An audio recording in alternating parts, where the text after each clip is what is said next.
Hello, hello, hello, hello.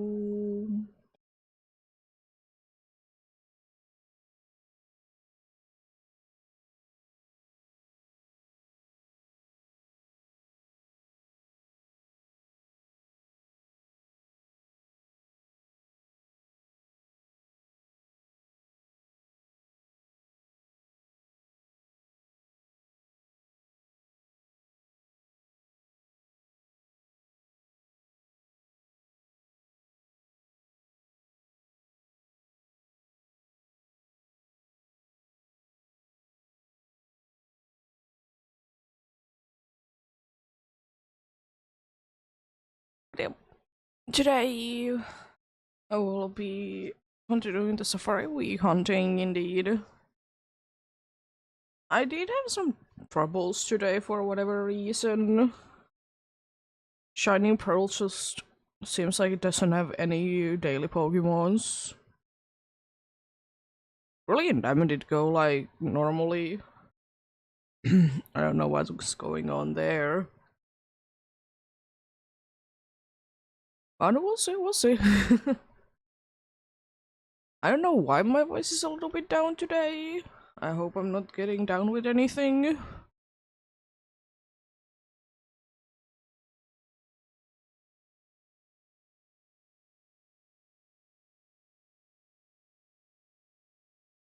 We'll see, we'll see.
Apart from that, the Shining Pearl didn't want to be giving me literally like almost anything as daily Pokemons. Things seems to be normal. That's nice. I just don't know why. It has happened few times. I will say that at least I was able to be getting something that I'm more fine with.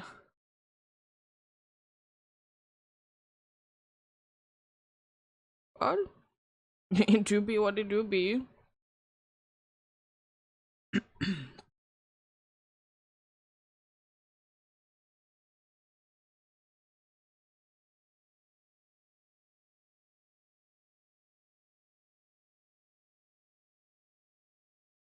But yeah, we're soon gonna be going ahead and setting everything. Getting, going on and such.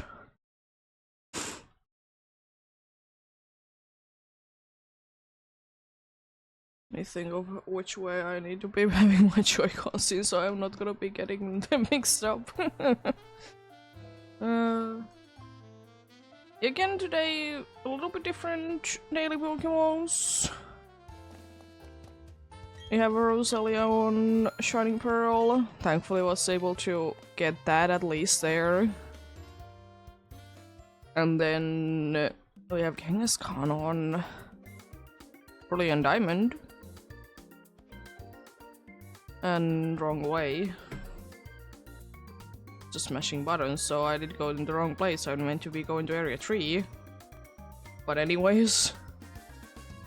Yeah, that's the reason why today was in quotes so late start.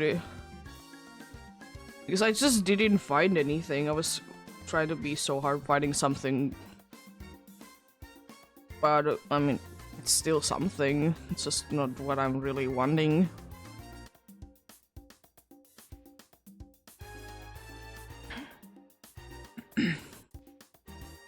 Oh, it was an encounter. I was meant to be staying there anyways. This is area not area 5, in area 6 today.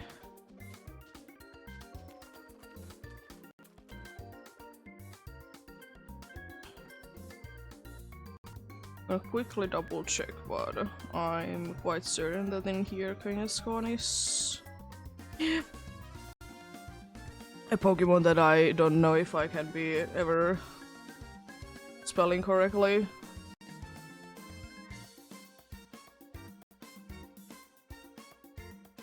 Another 500.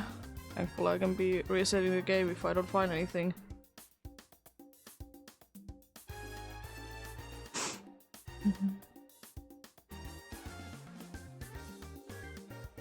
Straight away getting... Oh. Let's get an encounter in here as well.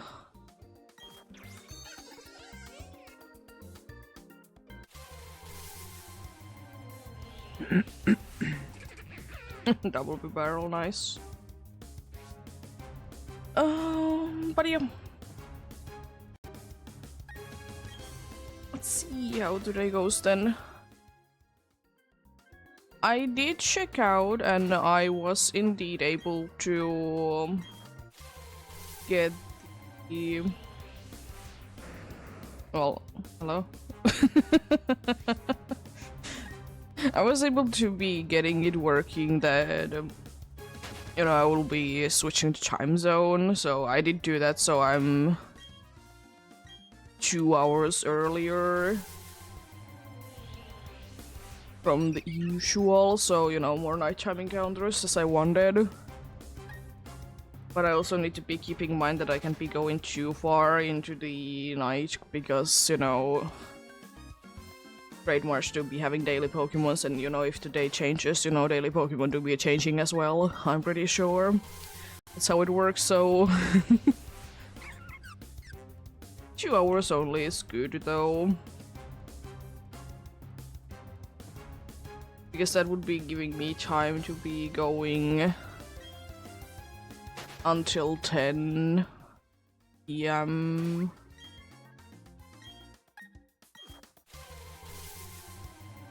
Or so until it hits midnight, you know.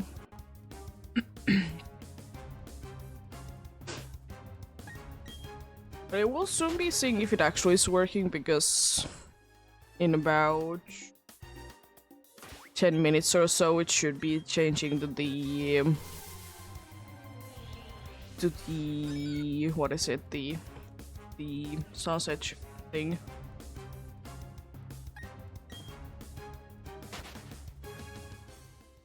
Yep. Everything seems to be working nicely though. I didn't get locked from the daily spawns. As I said, I did test it out with another game. Because if in the case it wouldn't be working, I don't want to be really breaking any other games.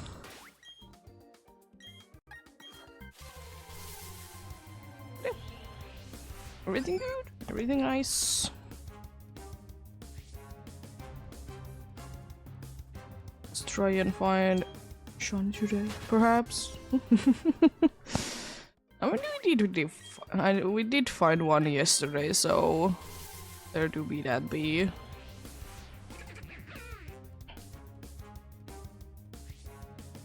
But yeah, hopefully we're having a good day today. I'm having an okay day myself, indeed. As I said, I don't know if I'm coming down with something or what. My nose is very runny. But as I said, hopefully it's nothing. Hello, Rosalia.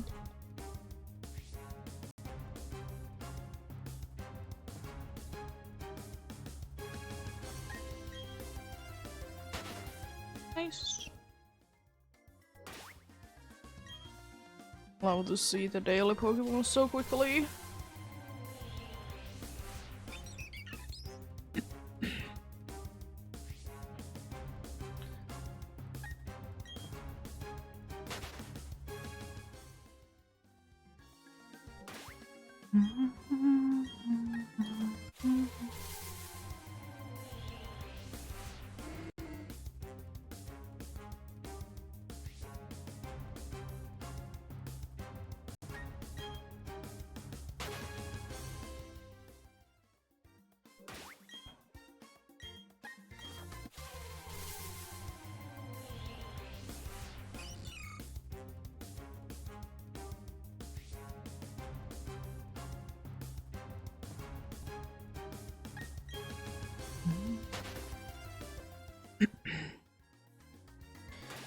Yeah, I'm gonna soon start a prediction. I know, as same as usual. Which game gets shiny first? Or whatever my thing, you know, which game will be getting the shiny next, you know, situation. Technically it would be first of the day, so, you know, not wrong in that.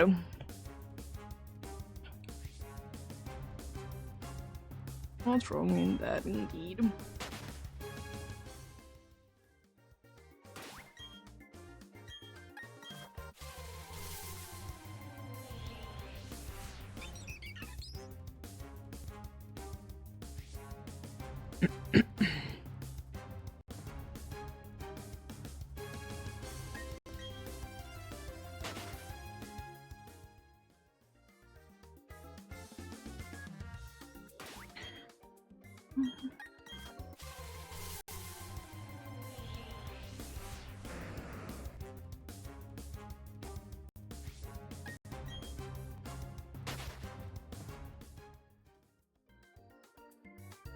There was also Shroomish today that I was somewhat thinking of going for, but then I thought that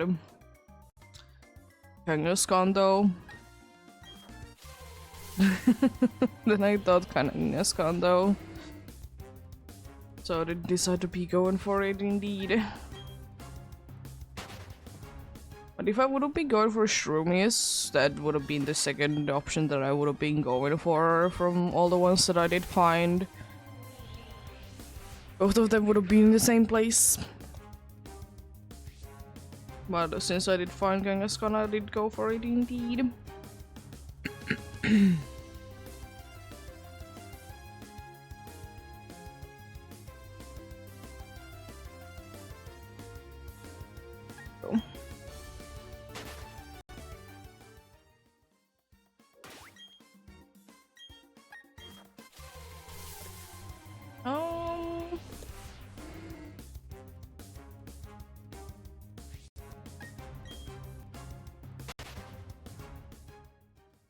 See then, another 3k perhaps today. Possible. Would be quite nice to be getting there for sure.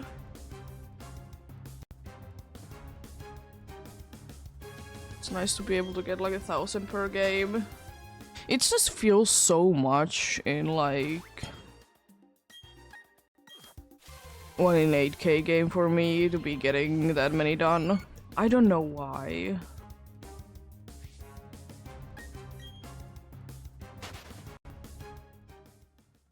Because it's not like, you know, Hard Gold, Soul Silver are that just slow like games.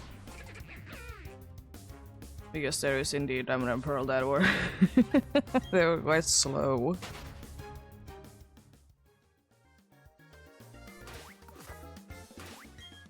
They were kind of slow, unfortunately, indeed.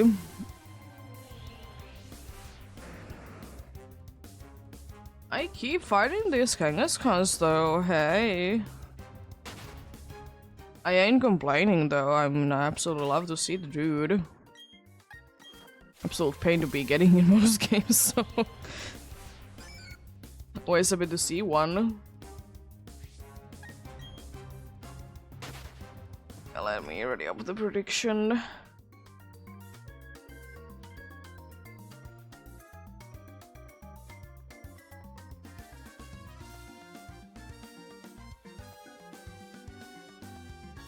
Will be indeed the same as most of the time still.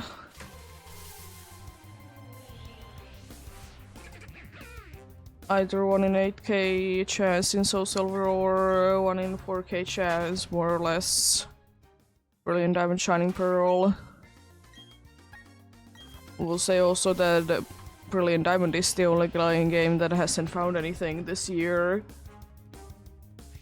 And it's the one that is definitely cooking something. Don't know what it is, but it's cooking something.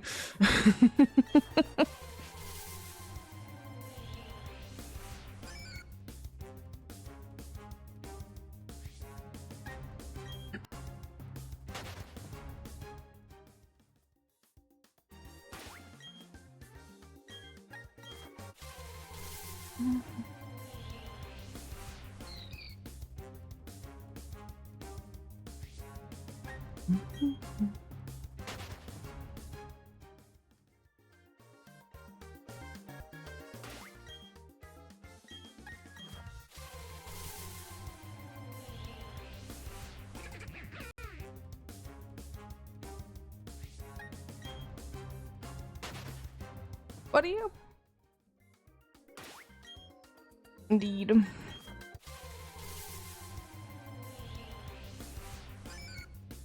I was, for whatever reason, this morning when I was making breakfast,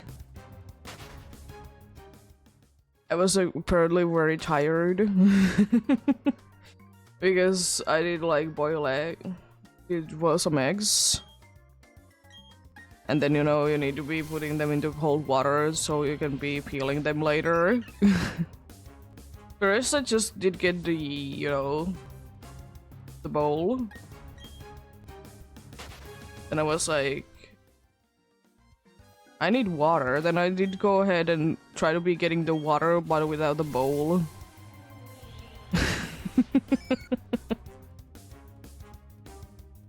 Did use all my energy this morning to be putting the dishwasher on.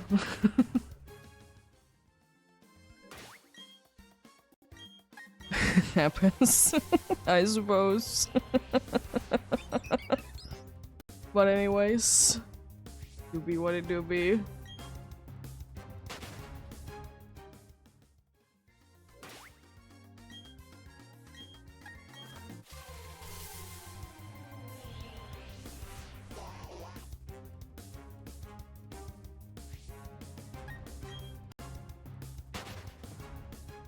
Also, I think all the encounter tables should be the same again. Apart from like levels maybe, but I don't care about that. Guess both areas have water. So Psyduck is there, so Azurill and Bidoof are 1%. But yep. Interesting to see, interesting to see.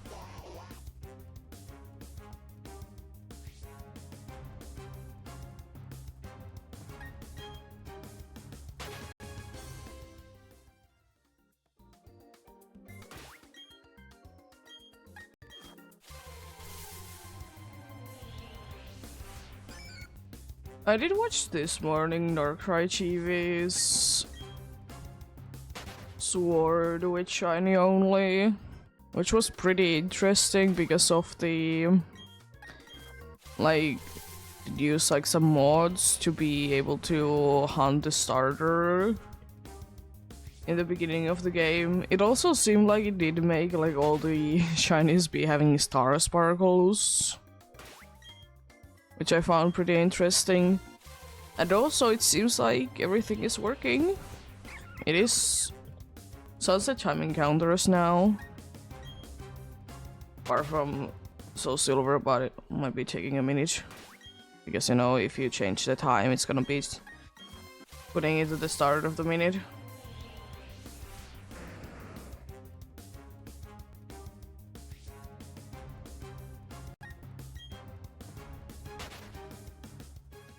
But yeah, was pretty interesting.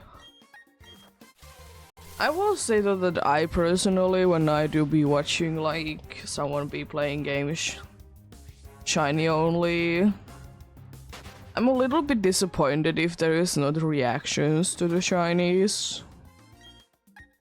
Like I get it that you don't always want to be recording, you know, your voice and everything. But at the same time, it is kind of disappointing.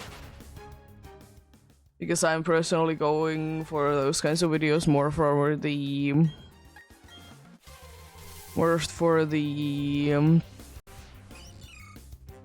shiny reaction than anything else.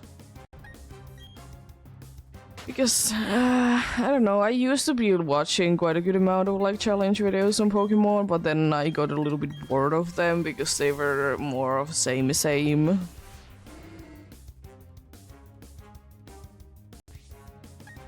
And I also noticed that I personally like more of the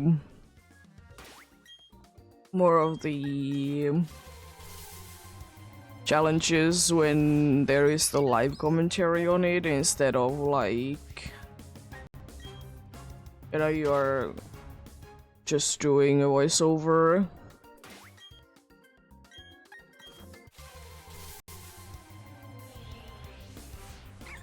But anyways, it do be what it do be.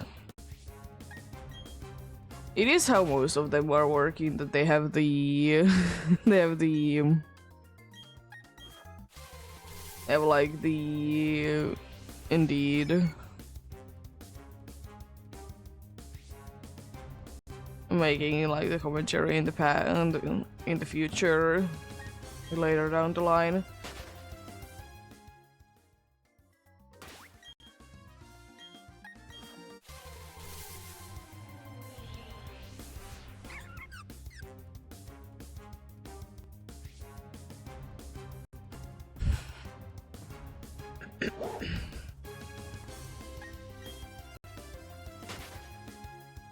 What do you?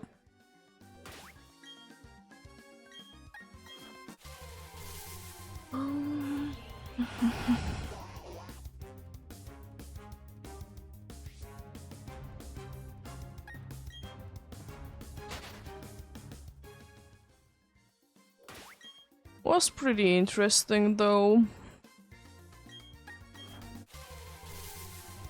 Was pretty interesting indeed.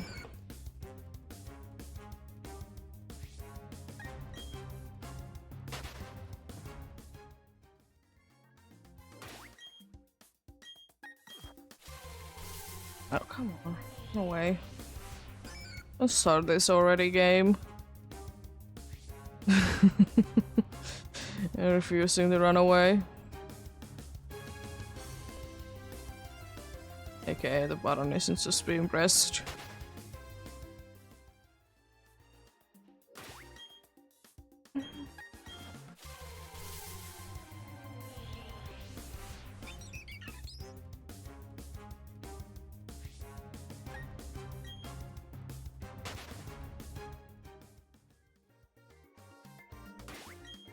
But yeah, we started to be playing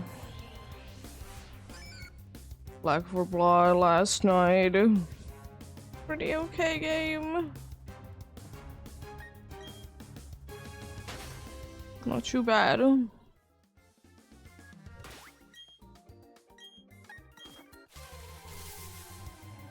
too bad at all, but could be better, I suppose.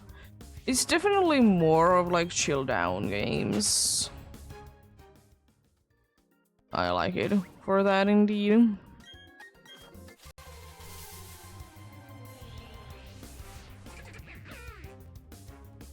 Cause I don't mind like zombie survival games if they are like nice and chill. I don't like the ones that are too much going on.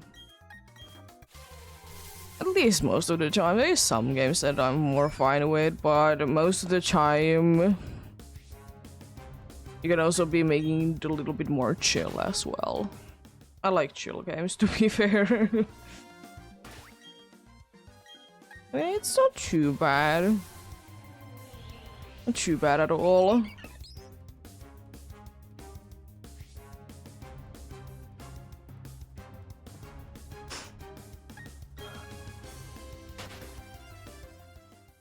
Buddy? Interesting game for sure.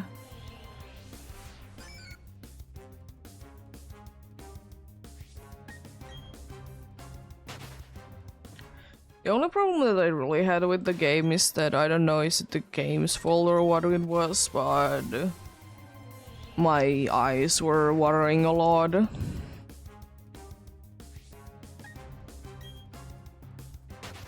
It was kind of annoying, you know. But apart from that,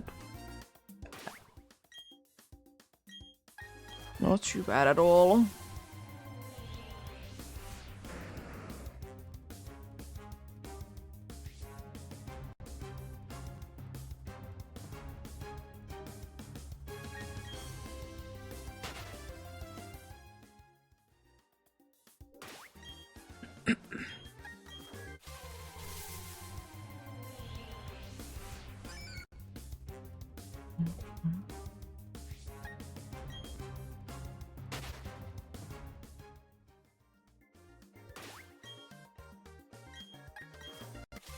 Also, I will say one thing though about today, that if we don't get a shiny, neither Brilliant Diamond or Shining Pearl, we are going to be hitting double odds, aka actually odds for each of the games. So that's something to be looking out for. It will be indeed. We'll see what is gonna be going on.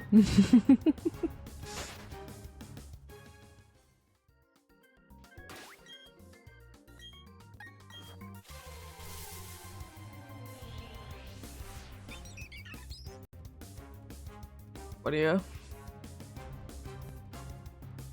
It's gonna be getting also in here warmer for at least a little while. Today is 26 Celsius, then it should be going to 30 Celsius and stay there for a little while, so that do be something. I really will say that a thing that I always be hoping for is that there would be rain. I really hope, because I just don't like when it's not raining. It really should be raining.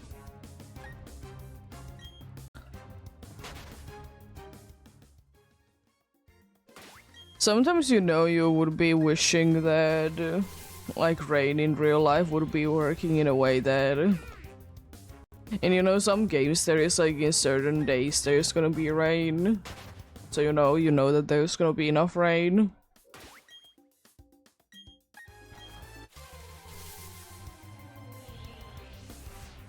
And you know, if you have something important going on, you know how to be going with the weather as well.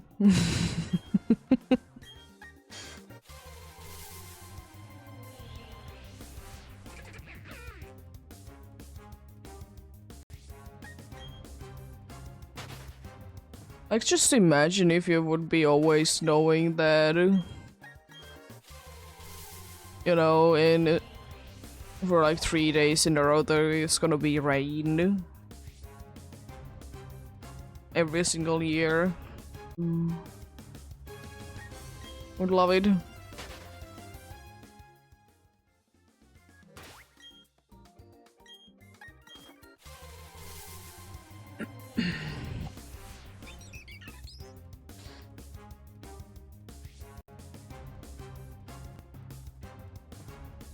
Imagine that.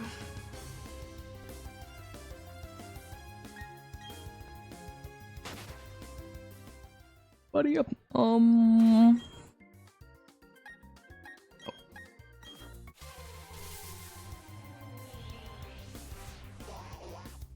Maybe. Like, that is definitely a thing from games that I would kind of be wishing would be in real life, is that you would be able to like completely trust the forecast, indeed.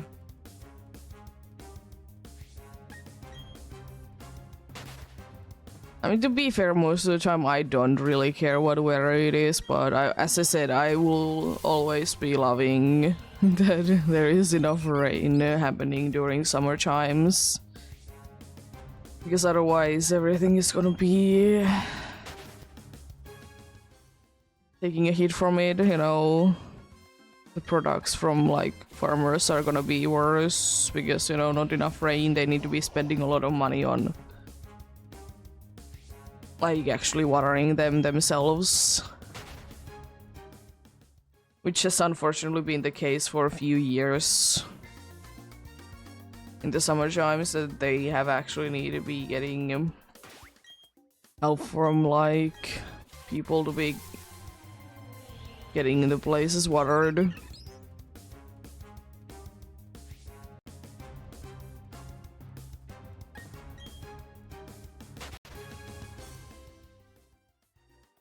I will also say that for me, like, farming in general has always sounded very cool. And I like the idea of it. I don't know if I could ever be able to do it myself, at least in large amounts. It seems interesting. Because I will say that in games, usually the farming aspect can be kind of boring, but in real life it's, you know, a different thing, of course. Which is always a shame when a game does make you feel like something is boring. But you know, doobie what it doobie. Like, for example, I don't mind Farming Simulator, but at times it gets very boring. I cannot go up and down and be getting everything done.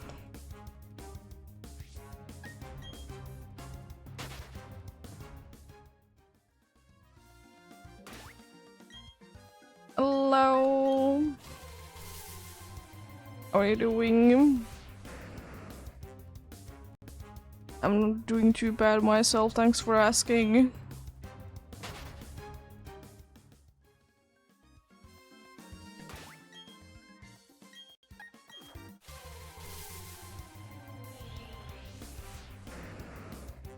Today do be a day for sure.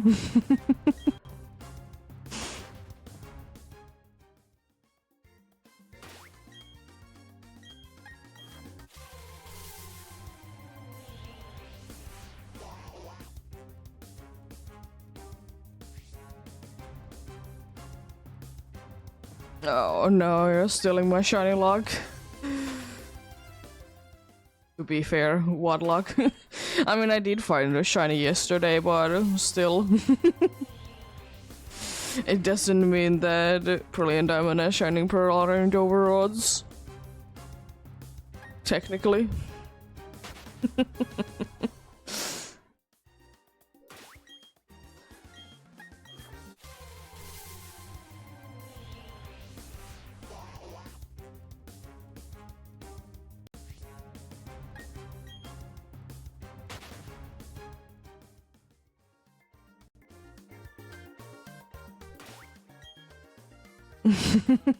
Fair enough. Fair enough indeed.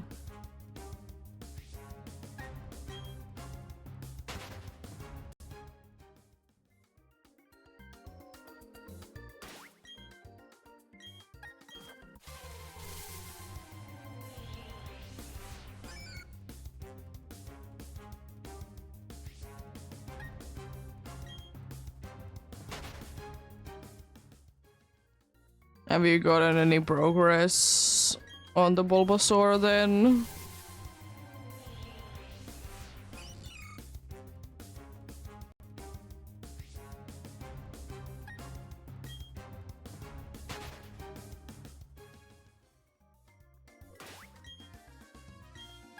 Ah. Well, hopefully soon. Something.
Ooh, Pincer.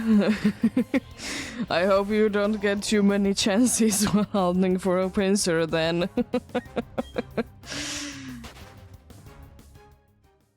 Pincer is gonna be quite a pain. Both Pincer and Cider are such a pain to be catching. I hate it. I get it that they were like... they're like rare Pokemons and, you know, Safari Zone kind of things, but still, it's annoying.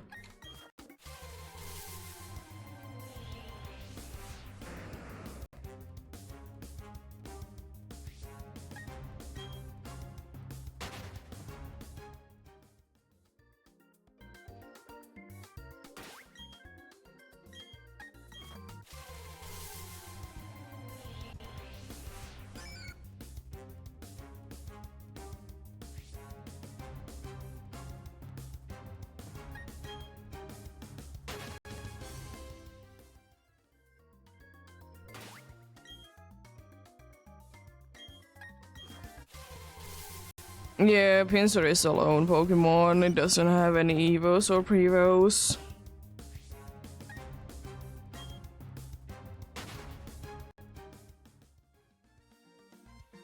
So yeah. Pinsir has a very nice shiny. Especially on Gentry, it's very like nice and dark, the purple.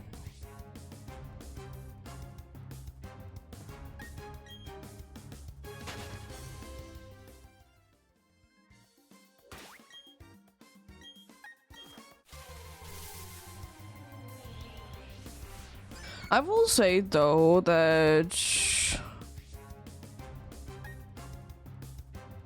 I really hope that Pinsir would be getting something. Because first it was like Cider's rival, but then Cider got Scizor, then it like did switch to be Heracross's rival, but Heracross did get a Mega. Hello, Berserker. Hope you're having a good day. I'm having an okay-ish day myself. Nothing too bad going on. Pinsir's shiny is like mainly purple. You got the Dialga, nice. Love to see that.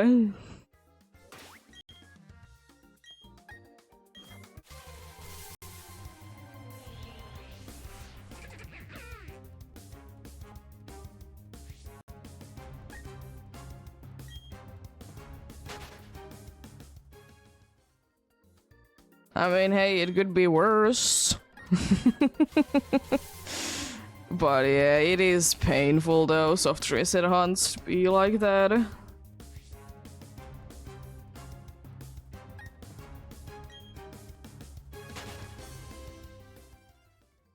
Especially in PDSB.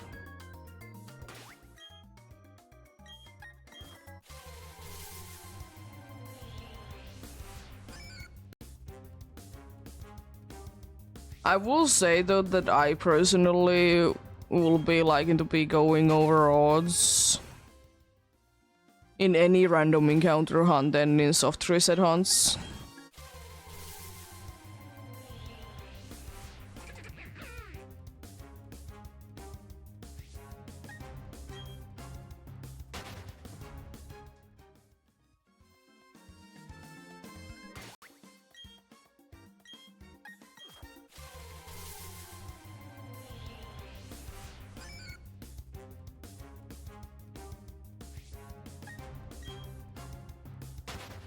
But yeah,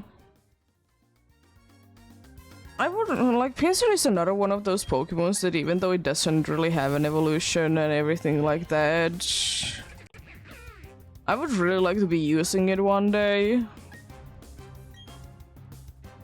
It just would need to be available relatively early on because I don't like to be adding too many Pokemons to my team like late on. Ah. Well, at least you're safe.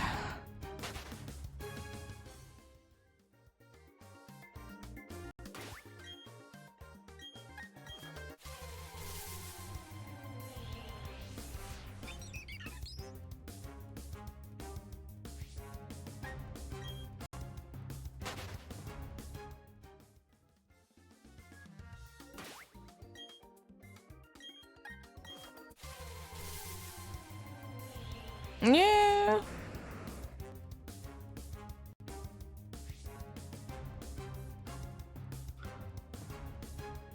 Because my thing is that if I have like a new game, like a new game, new generation, new situation, I like to only use new Pokemons then.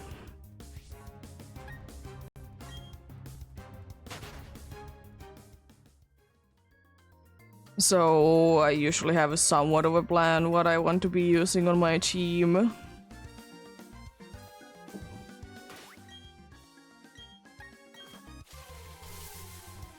But Pinsir, it is a little too late, in most games at least. And it's not even in that many games to be fair, unfortunately.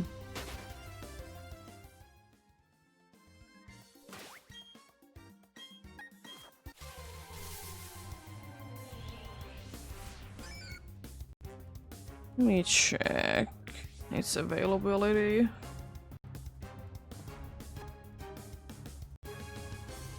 It's a pretty like good Pokemon overall. It's just sometimes, you know, if it's too late for me, I'm not gonna be getting it to the team.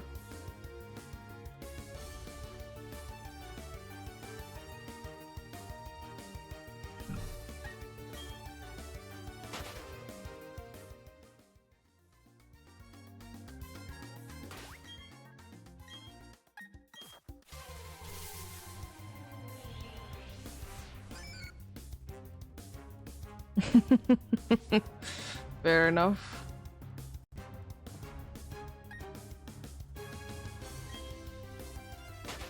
I forgot that Pinsir gets a Mega as well. I don't know why I forget it. But then again, it makes sense that it did get something. Because both of the other counterparts did get something. Cider did get Scizor and indeed Heracross did get a Mega as well.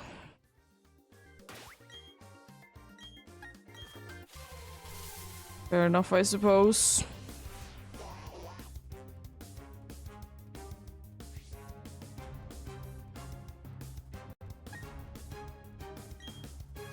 On Gen 1, Pinsir is only in blue and yellow and basically at Safari Zone. In both games. On Gen 2, National Park bug catching contest, so only 3 times a week available anyways.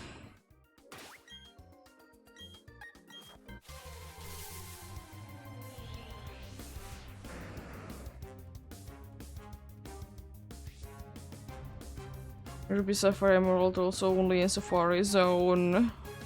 Leaf Green only in Safari Zone and also available at purchase, I think.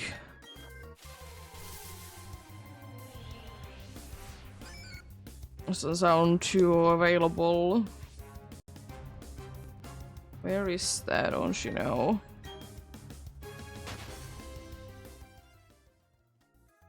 Love when the internet works, so I can be definitely checking where everything is. In Shino, it's in post-game. Yeah, very easy to be using.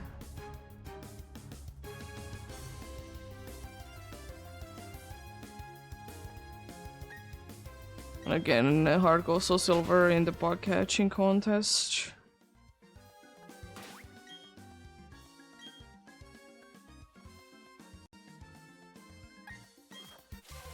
I'm gonna check.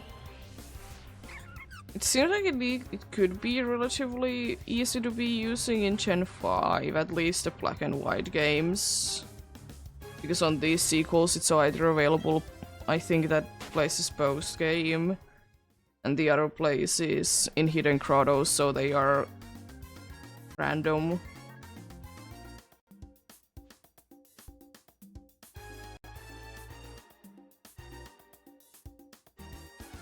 Where's Pinsir? Pinsir do be rare though there, so eh.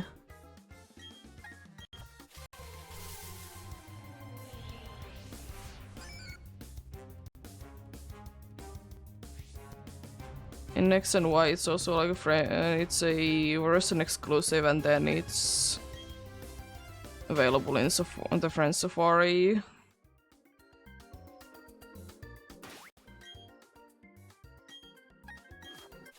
I mean, I guess the first game that I could technically think of that I could be personally using Pincer in would be in the Alola games, because it's in a lush jungle. And that's relatively early on. Plus you can immediately be using it.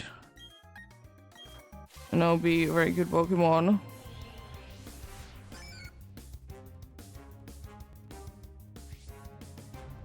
Sword and Shield available in the post game.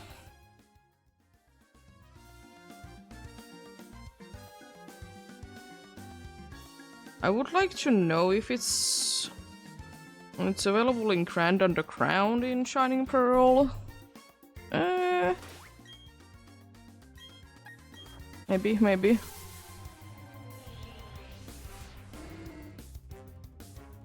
Shiny Oats in PDSB are for basically everything 1 in 4K.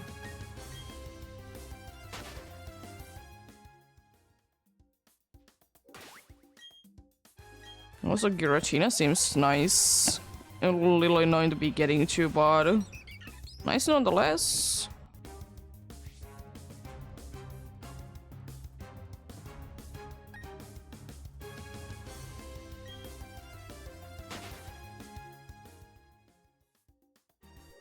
I mean, I don't know. It's not that bad. You can be getting it down, but only if you're doing eggs.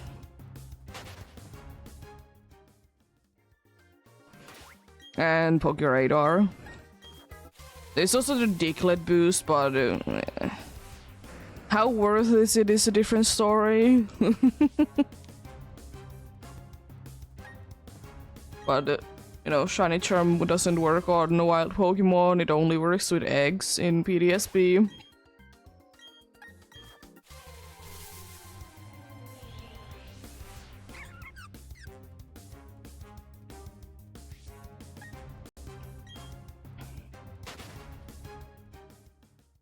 I think what is even more stupid is that suction cups doesn't work if you're fishing in PDSB.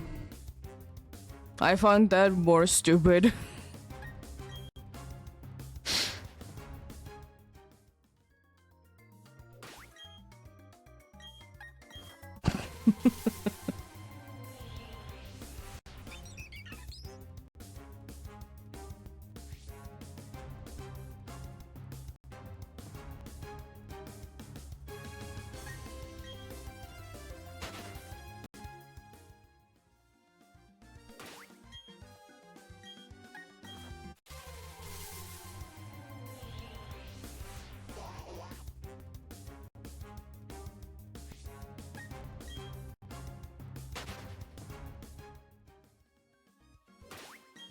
Yeah, well, these games only like 2.5 years old. But then again, you know, if you don't really have a reason to be finishing the games, why bother with them?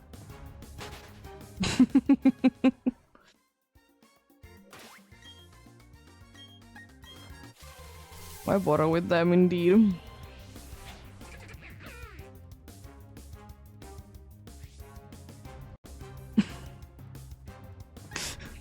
Did you get a shiny Weedle, perhaps?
Yeah, I think it did take me about a year to complete PTSP, like when it was released.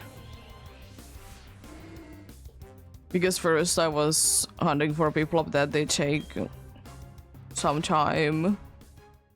Then I did play a little bit and did take a break, and then I hunted for Dialga, and after that I also did take a break, and then I just finished it.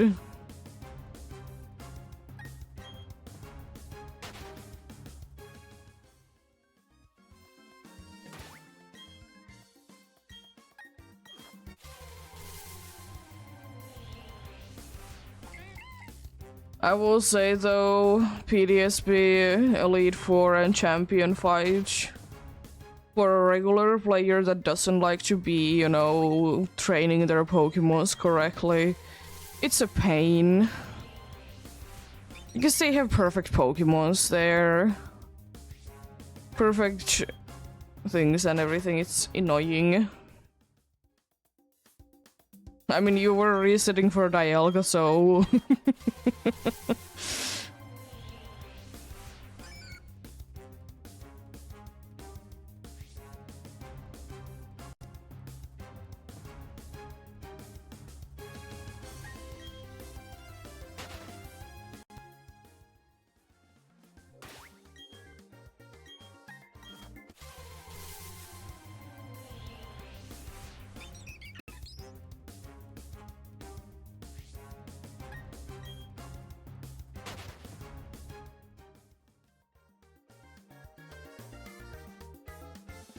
Yeah, in PDSB they indeed have perfect stats. They have...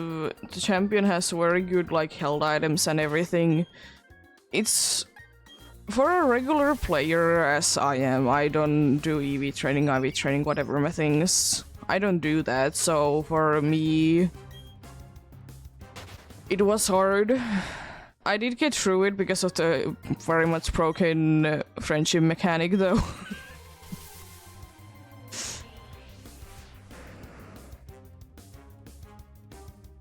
Otherwise, most likely wouldn't be.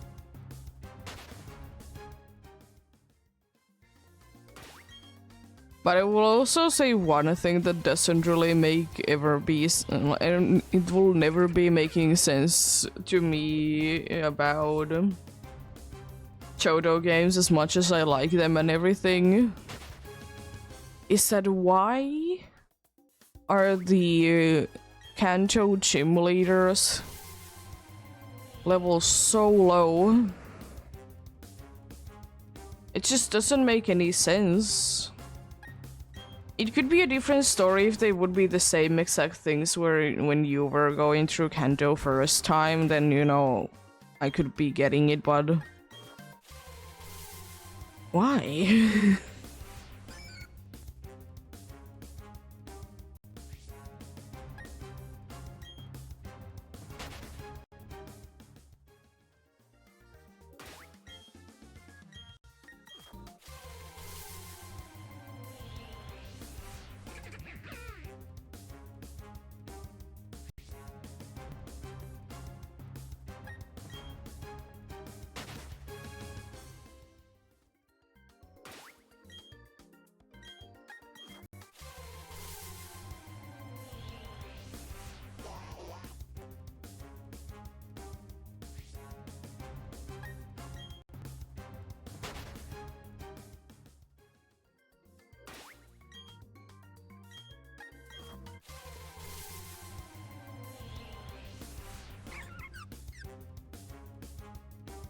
I mean, at least on Chenchu it was nice that the Kancho gym leaders were lower level, because I remember hearing the complaints that like EXP gaining on Chenchu was ridiculously bad.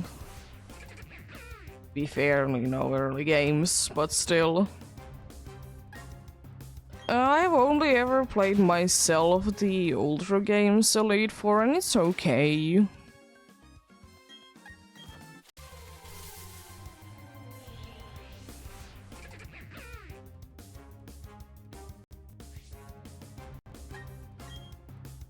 It's okay, it's not the best, but not the worst. Thanks for the lux. Also, we're gonna be having break soon.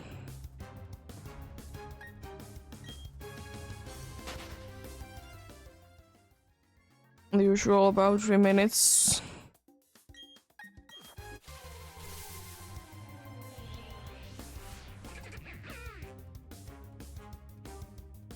I think the only games that I have played the post game fully are Sword and Shield and Scarlet and Violet. In which case both of them are kind of needed to be doing in order to be unlocking everything.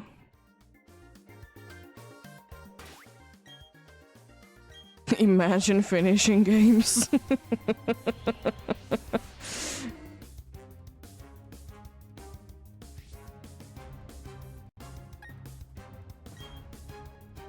Oh, I guess Let's Go. I have done it once. I have done, in quotes, the post game, if you can even call it that. Oh, it is kind of post game, but it just doesn't feel like post game. And I also don't feel like. I mean, I guess I did do Legends Arceus. I did do the Arceus fight.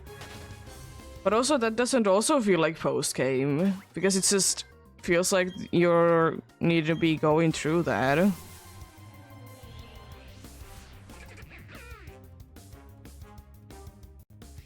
I don't know, it's weird.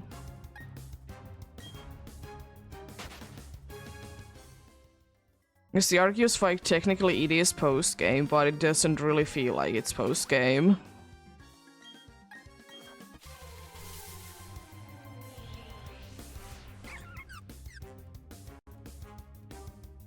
You mean Everstone?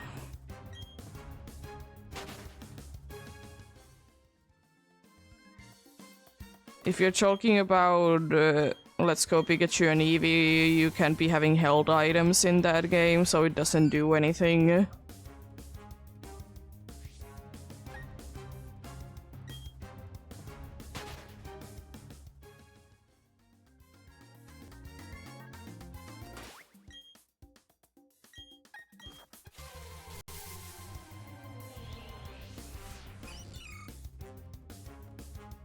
Yeah, there is no held items in Let's Go Pikachu Eevee, but Everstone would be the item.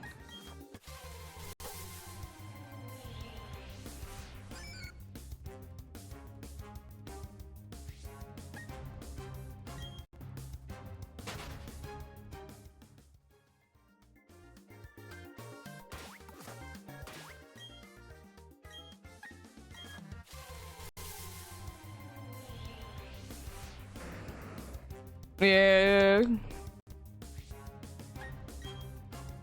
I like that, you know, nowadays in Pokemon games we have maps, so we can be checking out like what we need to be doing. You don't need to be try to be figuring out what you need to be doing, especially in the post game. So nice. I'll do one more encounter then. I'll leave it there before the ads kicking. This ad's in soon.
I mean, it is down to luck. Do you get ads or not, to be fair?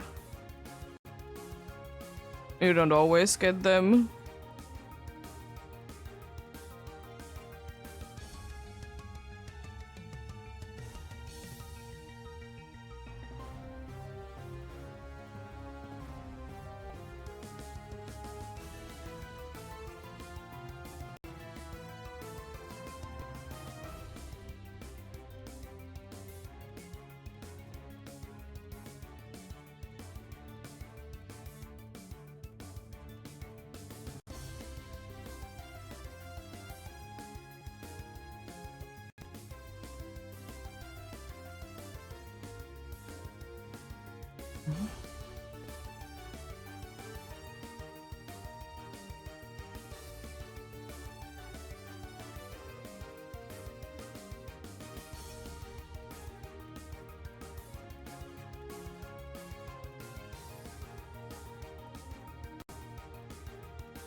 There we go.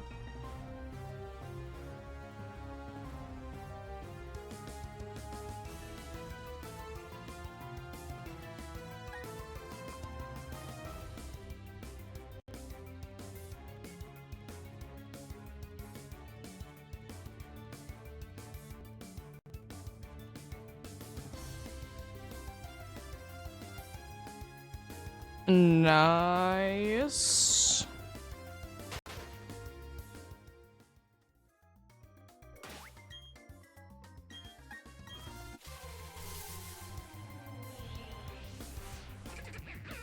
What are you trying to be getting as a job then?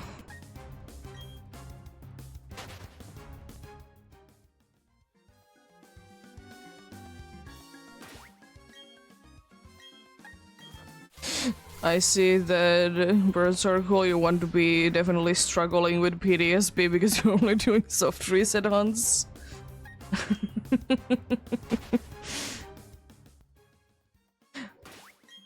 Well, I'm gonna be doing other hunts. Yeah, what are you gonna be doing as the job then?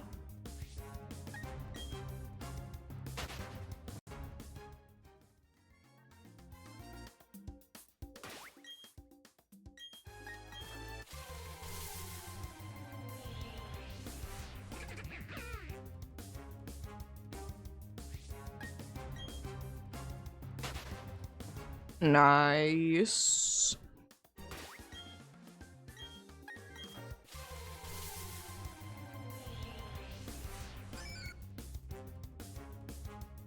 Seems interesting.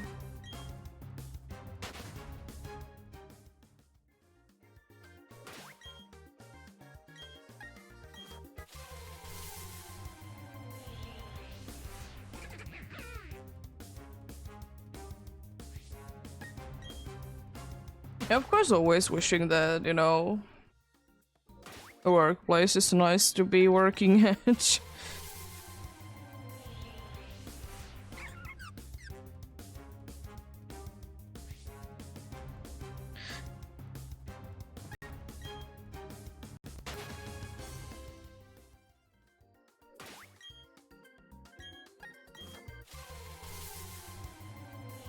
Never know what kind of place they are to work. Because sometimes the workplace might be seeming very nice and cool and welcoming in the first day, and then it's actually very bad.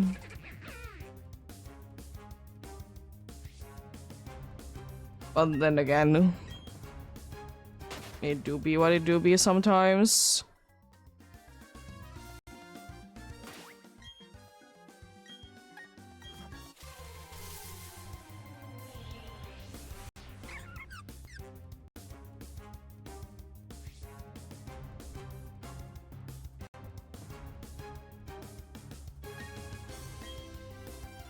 Yeah.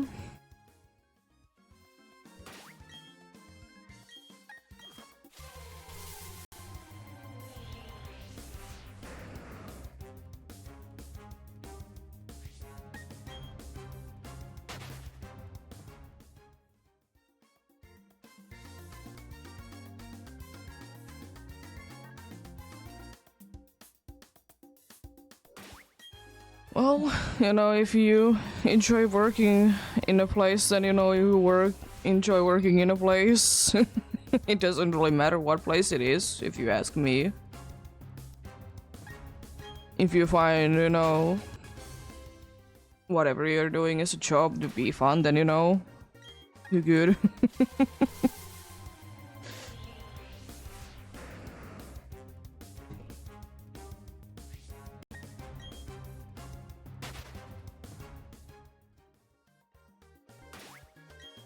Because, for example, I did work in a telemarket company for like a week, and then I was like, this is too much for me, I don't want to do this. I just quit then. Because it was just like we weren't be getting any pay before we did make enough sales, and then it was only a very little amount that it would be getting anyways. So I was like, this is not worth my time. Like, if I remember correctly, you needed to be selling, you know, like, things that...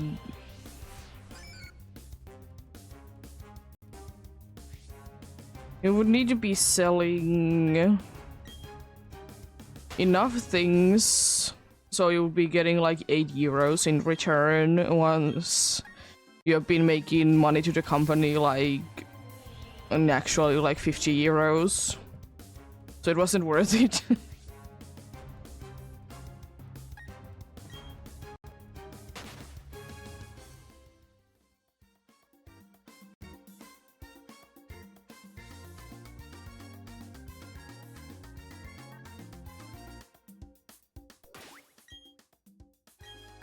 But each to their own, though.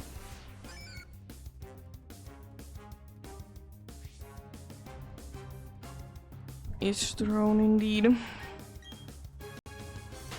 I feel like it is always important to be doing what you want. I did talk about this a few days ago that I would value to be doing a work that you enjoy more than to pay.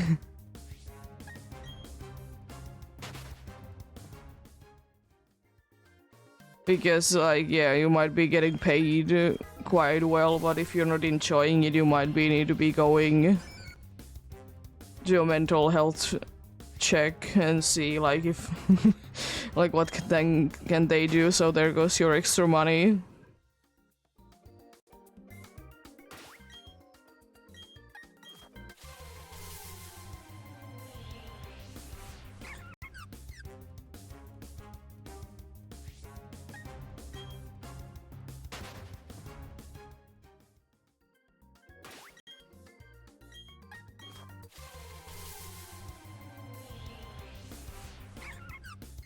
I mean, I guess I technically could be working somewhat in a restaurant if I would like to, but I don't think that I want to.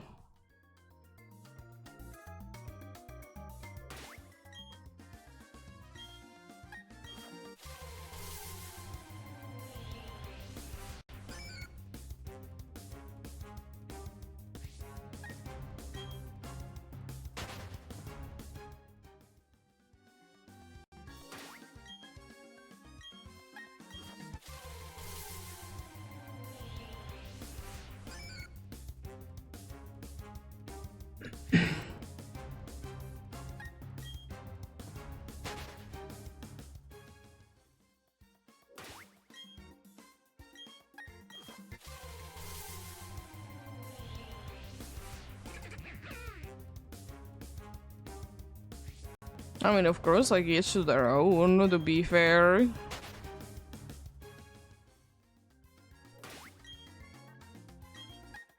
But I'd rather be working in a place that I enjoy more than paycheck.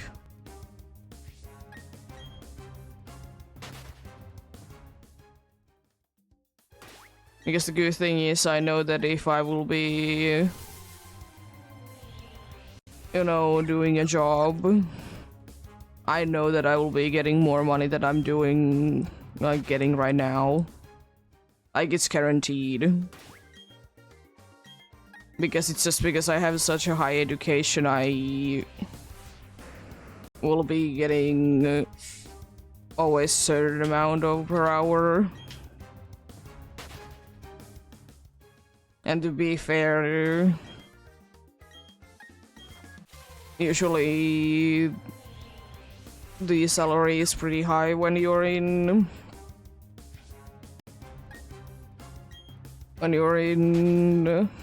the coding department, programming, whatever my thing.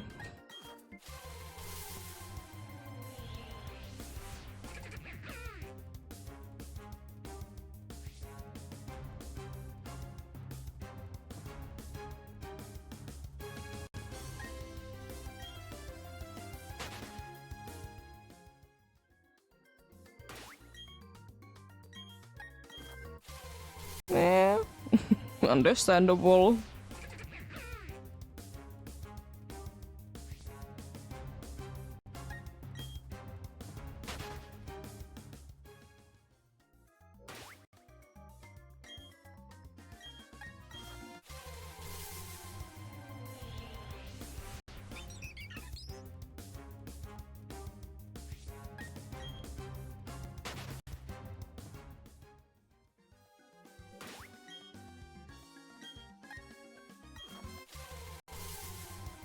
Yeah.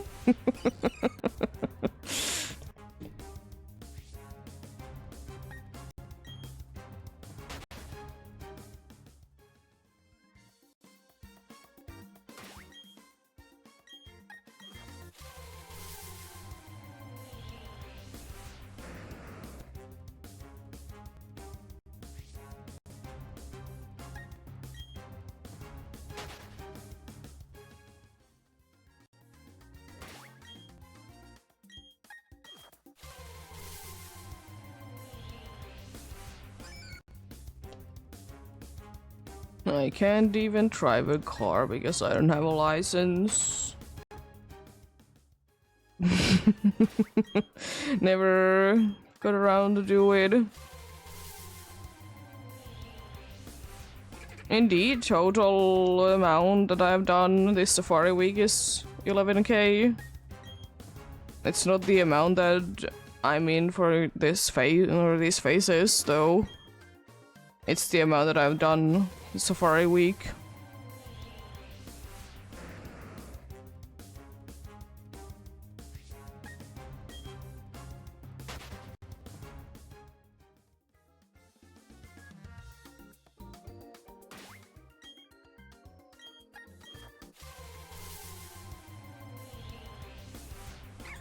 That's not even that high, to be fair.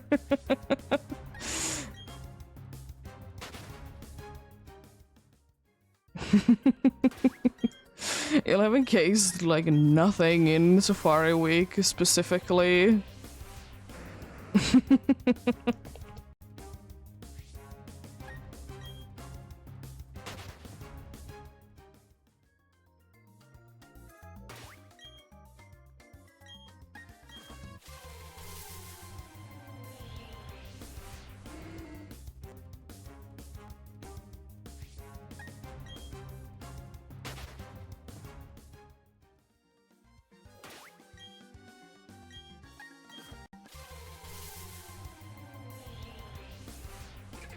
I've spent 11k on sometimes on one shiny though.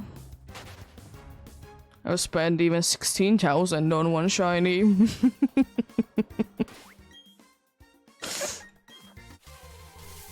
One in 4k chance to be getting one.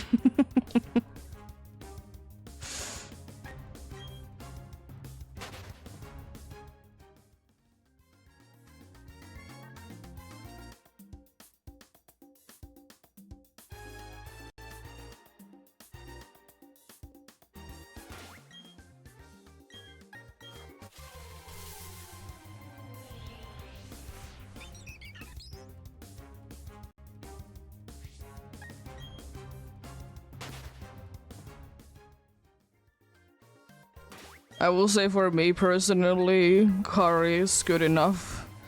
If you can go forward and maybe backwards.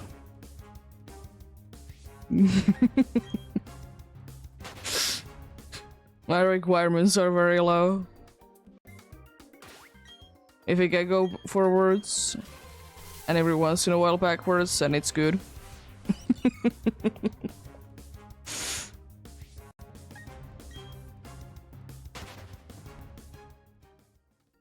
I will say though that this year I haven't seen too many like old cars, like museum cars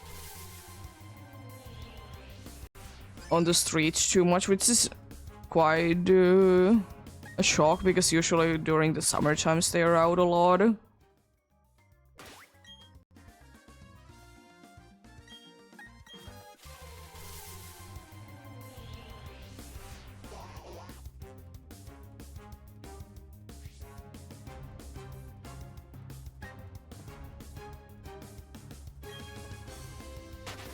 Oh no.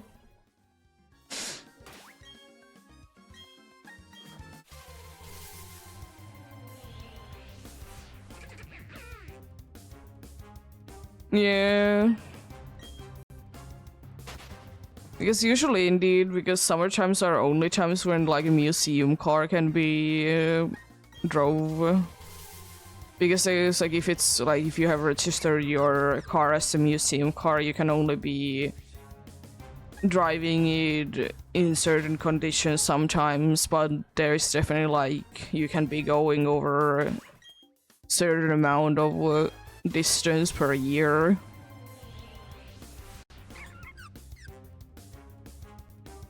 I think it's 25 years. 20 years, that is. Like you can be putting the car as a museum car in here.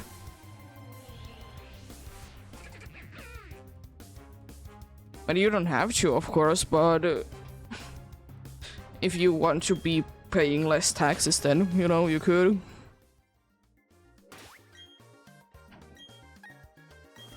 Yeah.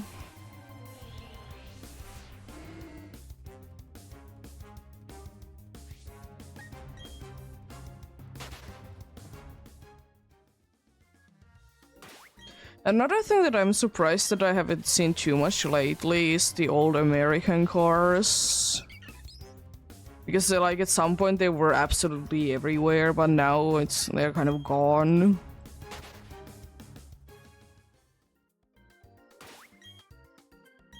You can still see them. You always know when you're behind one though, because they smell so bad.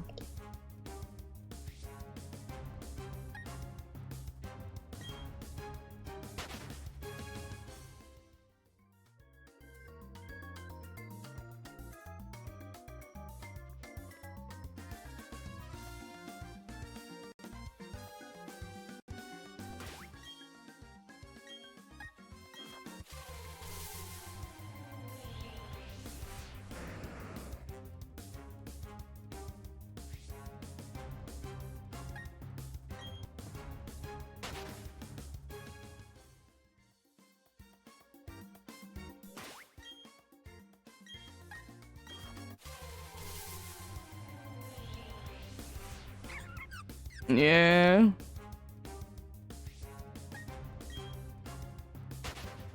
Old cars are always a problem because you're gonna be getting like the taxes that you need to be paying because it's an old car is usually very high because it actually goes in here in the way that how much you are basically wasting the environment. You need to be paying for that when you're paying taxes for the car.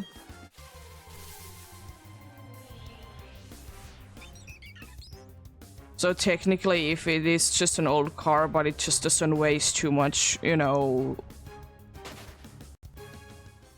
it doesn't like create so much pollution, it could be quite cheap. But usually, like if it's an old car, it's gonna be very, very wasteful for the environment. They usually go hand in hand.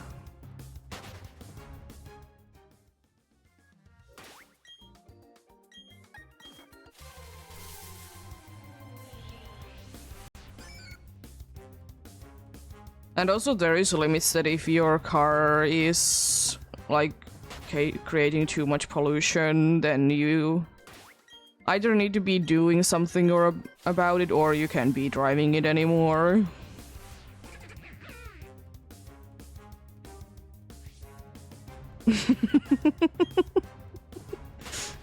Happens.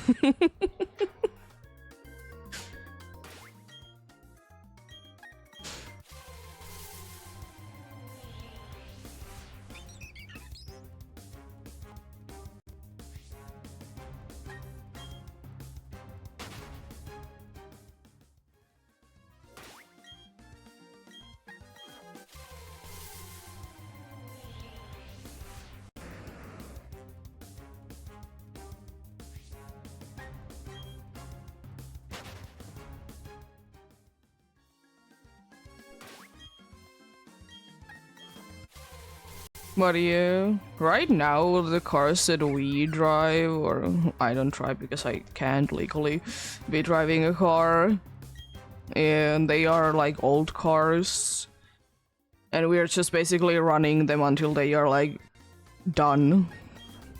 They can't be going any further. So because of that, they are relatively cheap.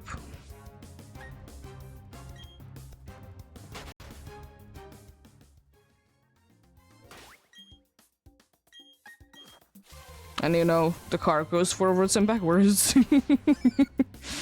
That's all that matters. And the current car is pretty nice in that it doesn't, you know, waste.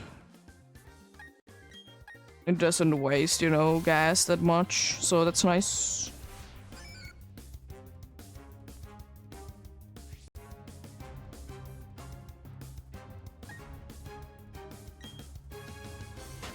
Yeah.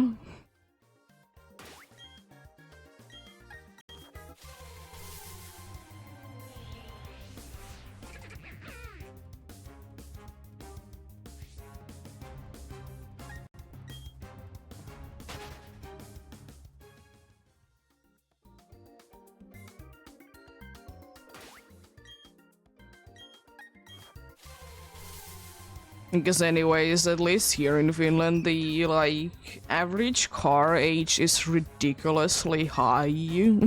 Like we have very old cars. Because we like to be driving them a lot. We don't want to be, you know, throwing them away before it's time for them to actually be going away. Which is of course nice.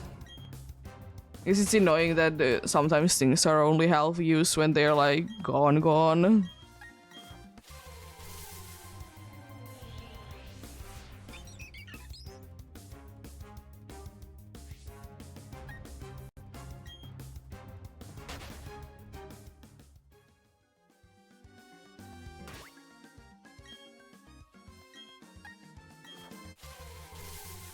Yeah. It is quite a usual thing.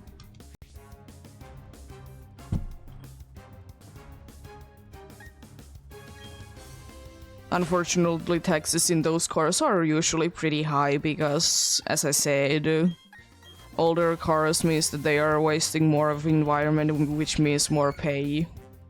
You need to be, you know, paying things per year.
Yeah.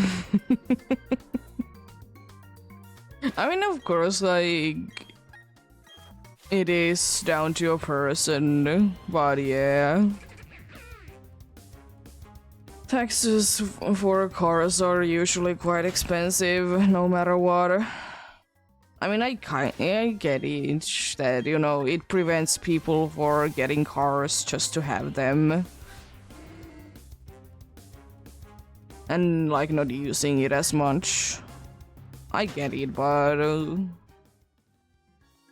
it can be pretty high at times.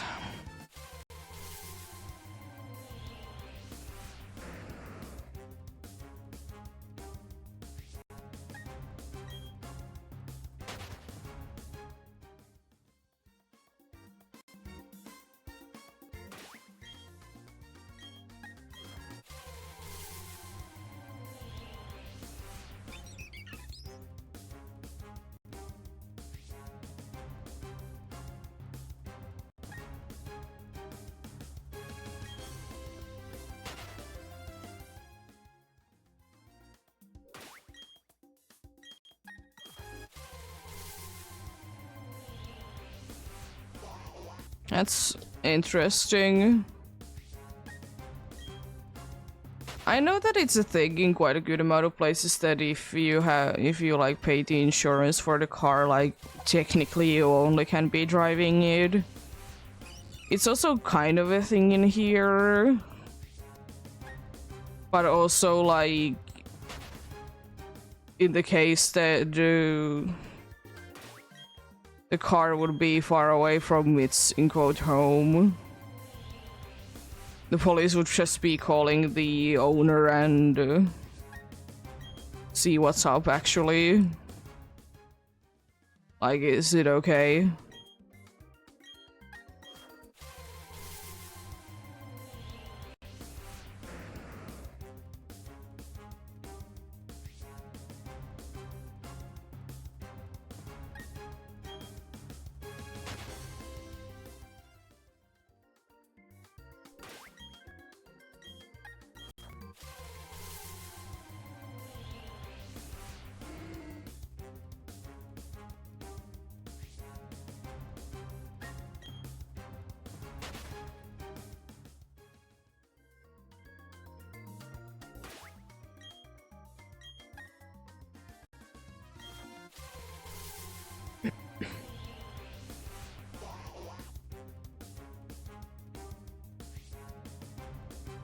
Jeez.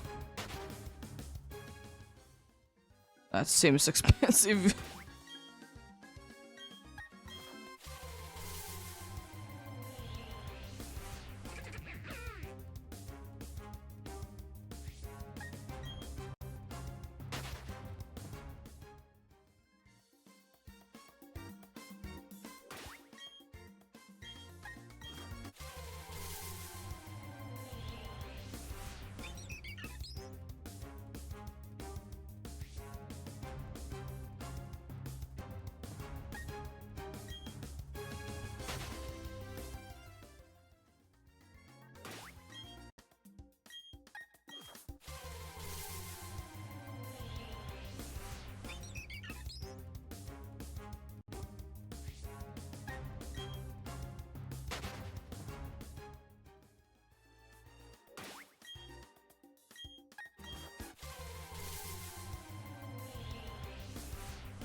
But I will say one thing I respect about, you know, people that really like cars is that even though they have like a rare slash expensive car, they are still willing to drive it and not just letting it, you know, just stay there.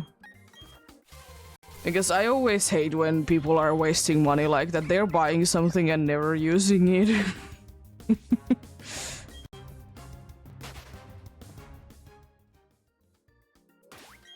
Because like you're wasting so much money if you just let the car be.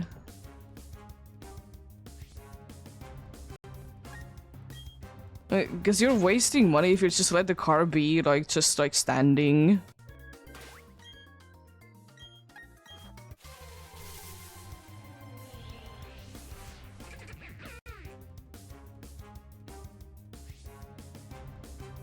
Like, surely you're not gonna be getting into, like, accidents if you don't drive it, but at the same time, if the engine is just, like, being too long and never be used, it's gonna be also going bad. Yeah, that's fair enough.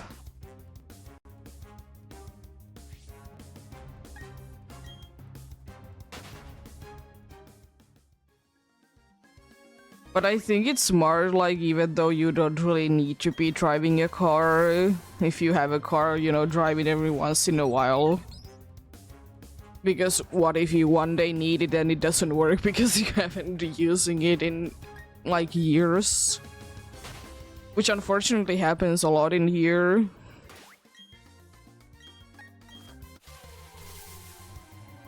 People just let their old cars be and they're not selling it or anything, they just have it just in case they need it, but then they never take care of it.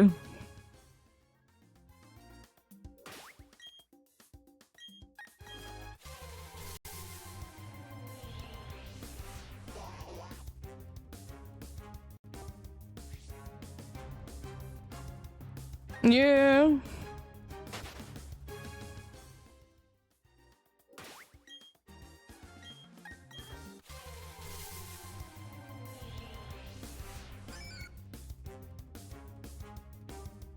It's kind of the same thing with me letting, like, cars just be for, like, a long amount of time that I don't understand the video game collectors that are never using or never playing their video games, they're just collecting them.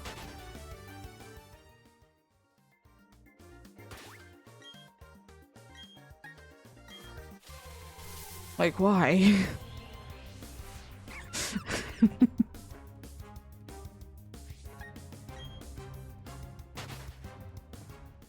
I get it, they are collection things, but at the same time, like, why? Like, surely they are thinking that, like, at some point they can be getting a lot of money from, like, selling it, but it doesn't always go out like that, to be fair.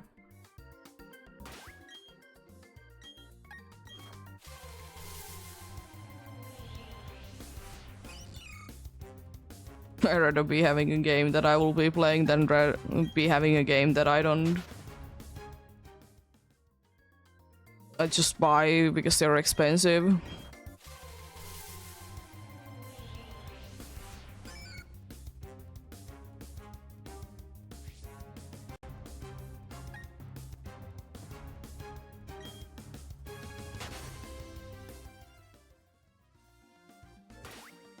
Yeah, exactly. I mean, I get it, like, there is, like, TV shows that they are fixing up old cars and stuff, like, that is, like, I'm fine with those, because, you know, they are actually be used, like, the cars are gonna be used afterwards. Like, just bringing a life to an old car, it's very nice. But yeah, just getting a car just to be having an expensive car and then planning selling it out later and never use it. I don't understand.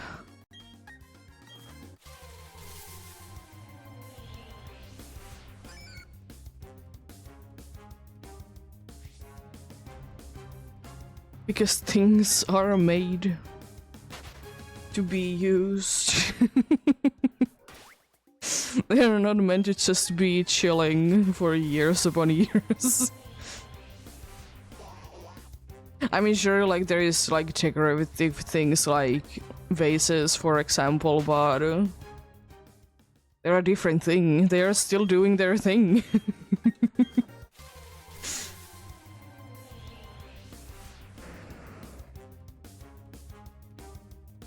That's why I never buy new clothes, because I absolutely hate to be... I hate, like, starting wearing new clothes. I never really buy any clothes.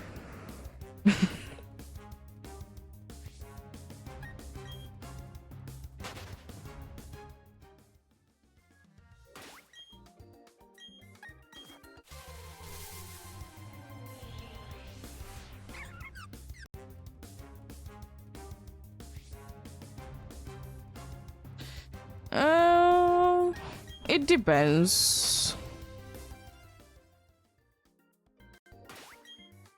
At least in here, there is like few places that if you buy clothes as used in there, they are like always going to be in good conditions. Like they are, like either you need to be bringing them there when you have washed them, or they wash them for you.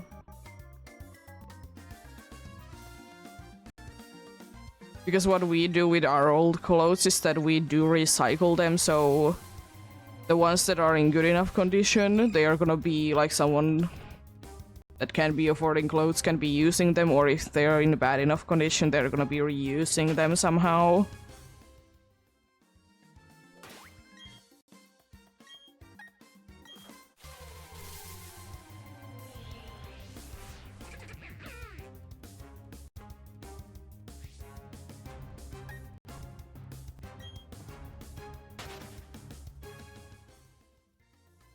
There's of course in clothes there's certain things that like they are in here never gonna be sold as used. Like underwear, they're never gonna be used because, you know, there's hygiene issues. But most of other things are fine. As I said, they're being cleaned.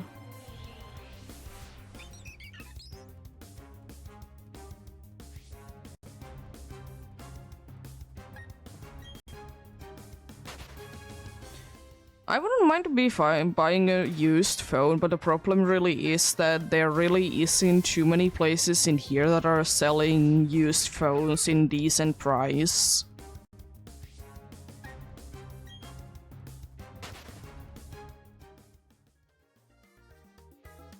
Like, they are not that much cheaper than buying a newer, better one. To be fair though, I'm not spending thousands on a phone.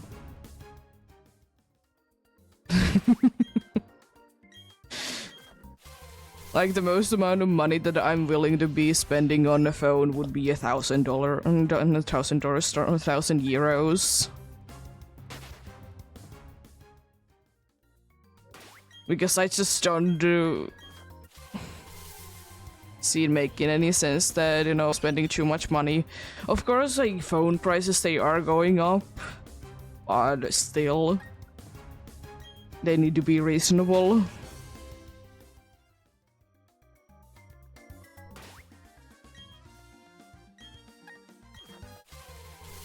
I think my current phone did cost like €500. Which is pretty pricey, but I mean, nowadays they just are. So it's not that bad. I would need to be getting a new one though. The current one is a little too old. There's been already a few things that aren't working with it anymore because security issues of older phones, but still getting by.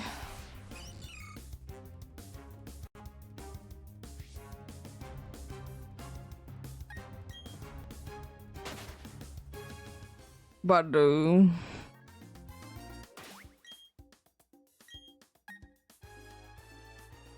nice. Because I will say that I have never understood the dudes. I mean, I know why they're doing it, they're iPhone freaks. But they need to be getting like a new iPhone every year, you know? Every year a new iPhone comes in. I never get that. It's so much money. Why are you wasting money on a phone?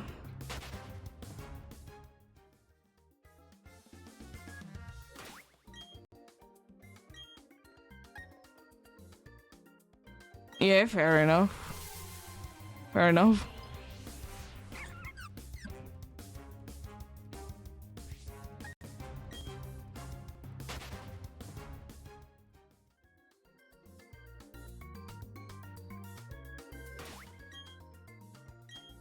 Yeah.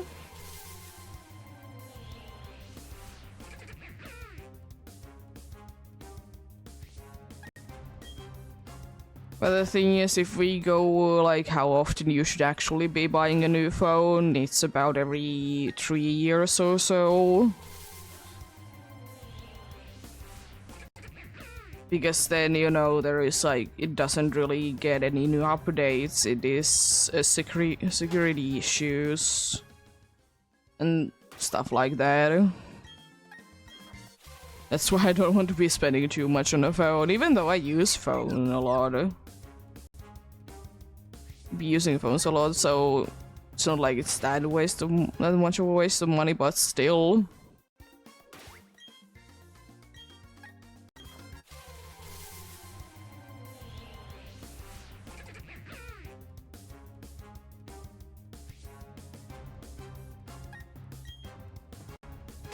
So it is soon like 3 years old actually then, since you did get it after 1 year has been used. Yeah. I just absolutely hate like try to be getting used to using a new phone. That's my biggest complaint about getting a new phone. I don't want to try to be using it.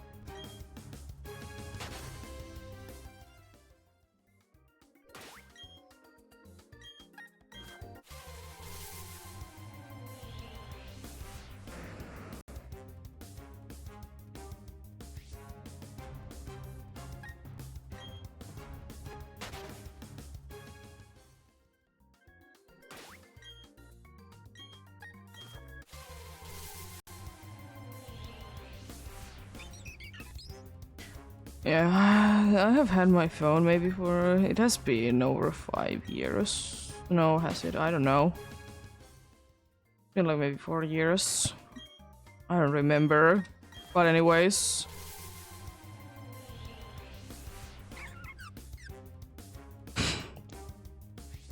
I mean, at least you have gotten one.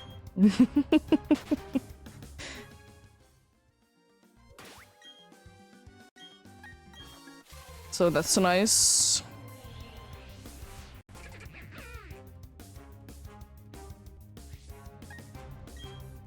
Oh, by the way, since Bulbasaur is the only one of the Gen 1 starters that they have, like, only one location that they can be found in. I'm not counting Pikachu because it is and it isn't a starter. Where are you planning hunting Charmander and Squirtle? Because for both of those there is 2 areas that you could at least hunt them in.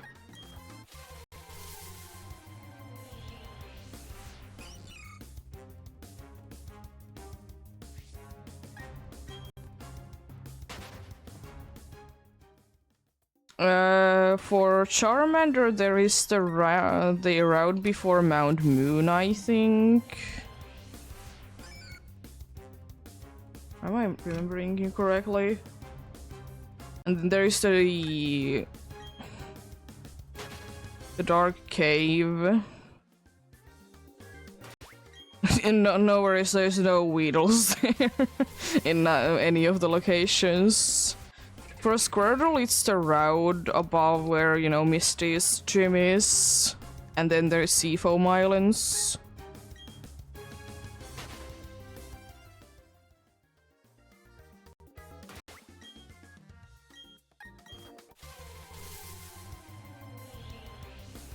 Bulbasaur is indeed the only Gen 1 starter that there is only one place that you could be hunting them in.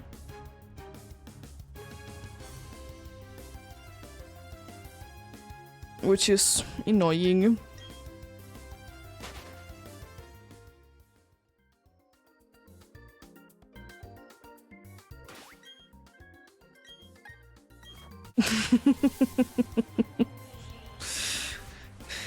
Yeah.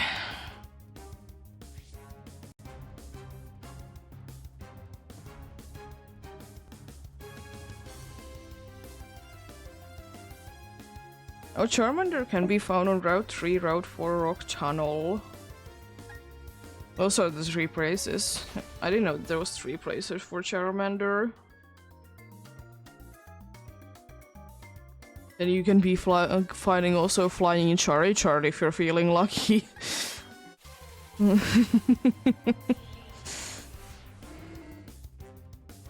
Yeah.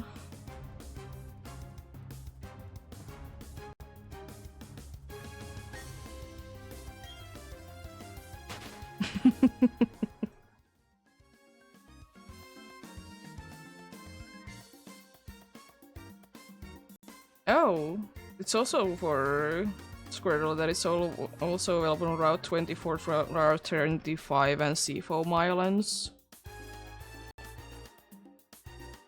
I'm gonna double check. I'm pretty sure Bulbasaur, apart from the gift one, it's only available in Viridian City, which is it's so stupid. I hate it. The other 2 have more locations. It's not fair. Yeah. The other 2 have 2 more locations, even though they are very... like, they are routes that are next to each other, but still...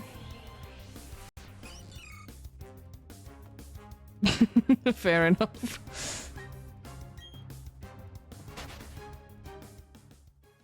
So I'm guessing you're not gonna be going for a Flying Dragonite then?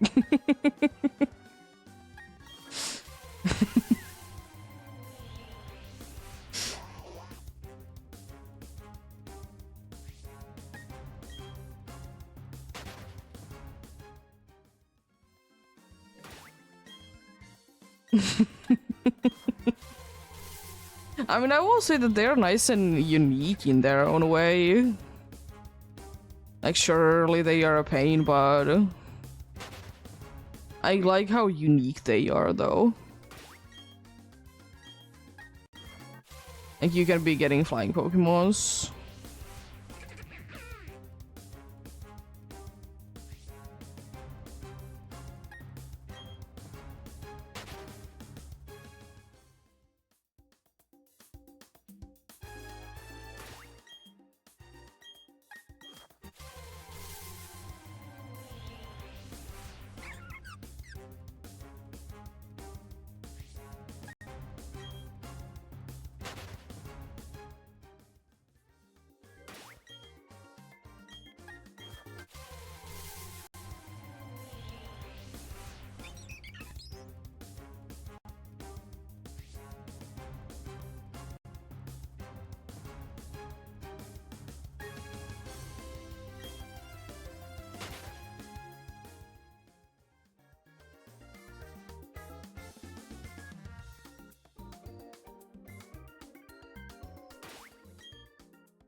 But imagine now you can be doing Let's Go Pikachu or Eevee with only shiny Whittle line. The entire party full of them.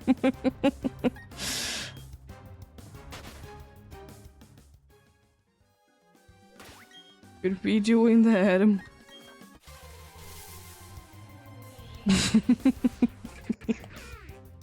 I will say that the Whittle and Kakuna both are gonna be quite useless because their moveset it's so bad.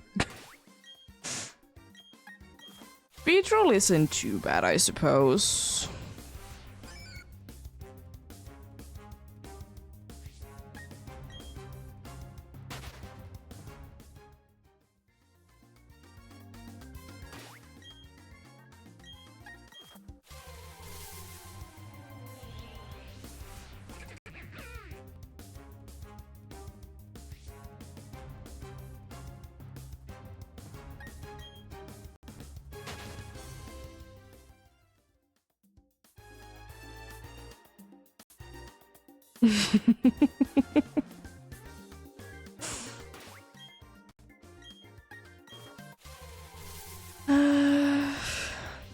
The poor shiny Weedles.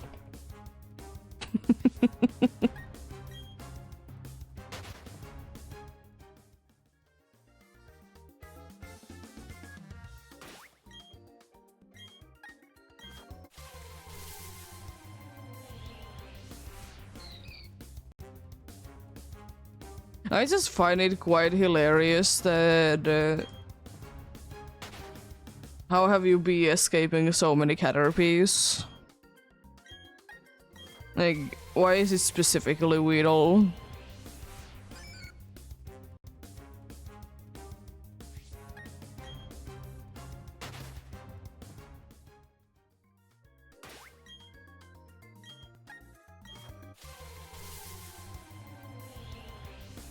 Yeah, exactly, like, it just doesn't make sense.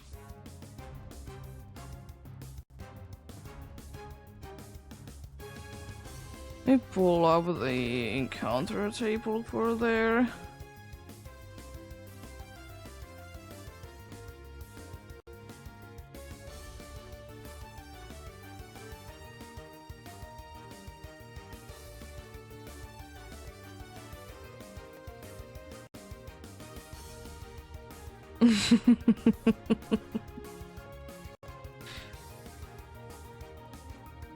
Let's see.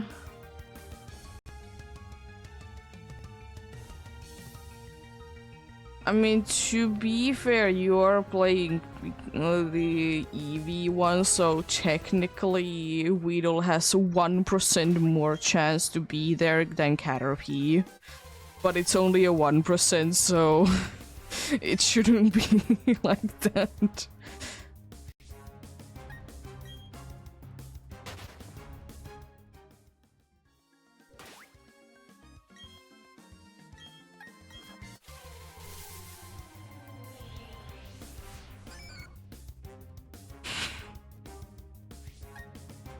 Getting lucky in the unlucky way.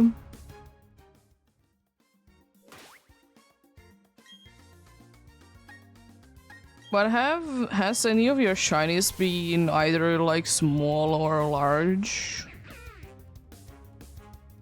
Like, have you been at least getting the edge?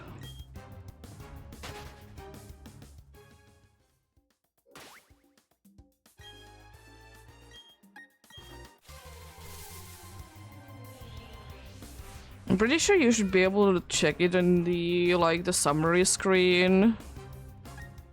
I mean, yeah, fair enough.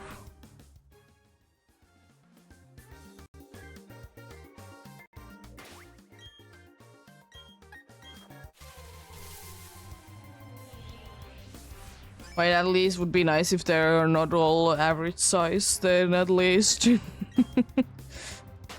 So there's at least some form of a difference between them.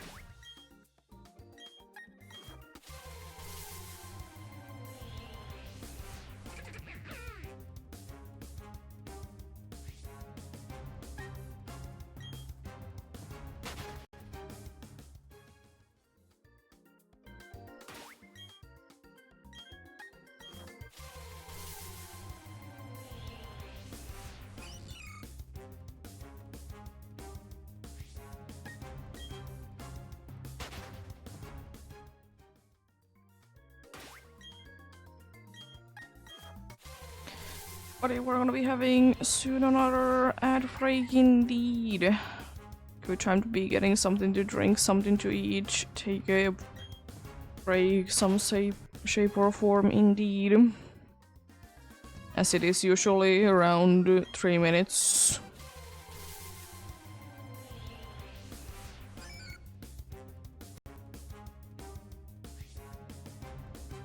Because I will at least be getting something new to be drinking because I'm out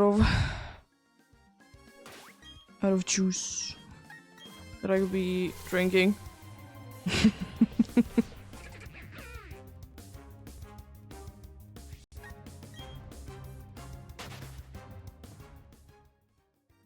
Even though it was technically iced tea that I was drinking, but anyways.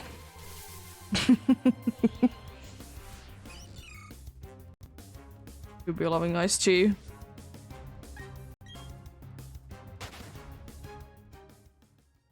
Yeah, it was technically like the thing that I was drinking before it was iced tea, but close enough to a juice.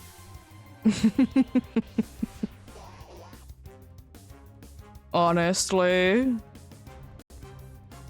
Love it to the bits.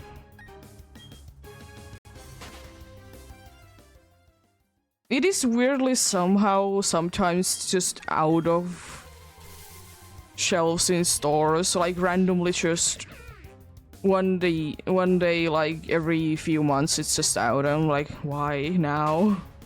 Why is everyone drinking now iced tea? In summer times I would understand it, to be fair. I guess, you know, people tend to be drinking sugary things during summertime.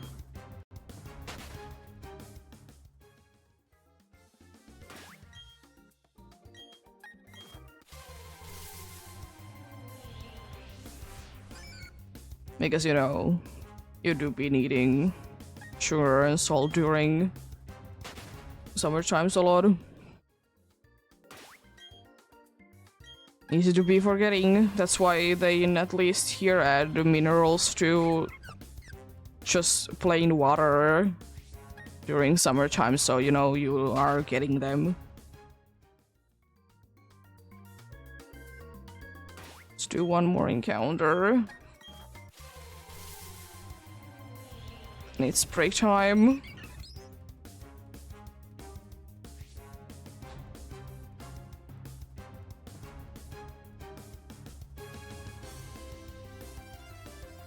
Definitely.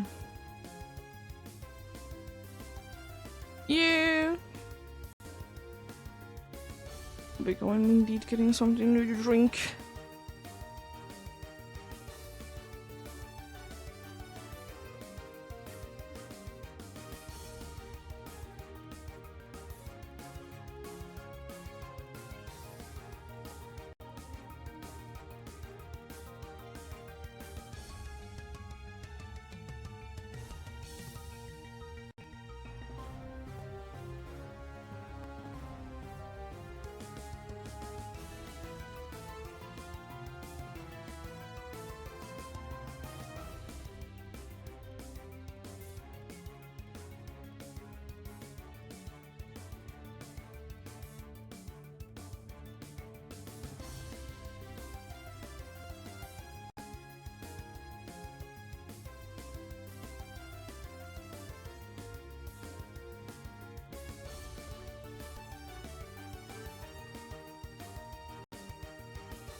There we go. Let's stretch even a little bit.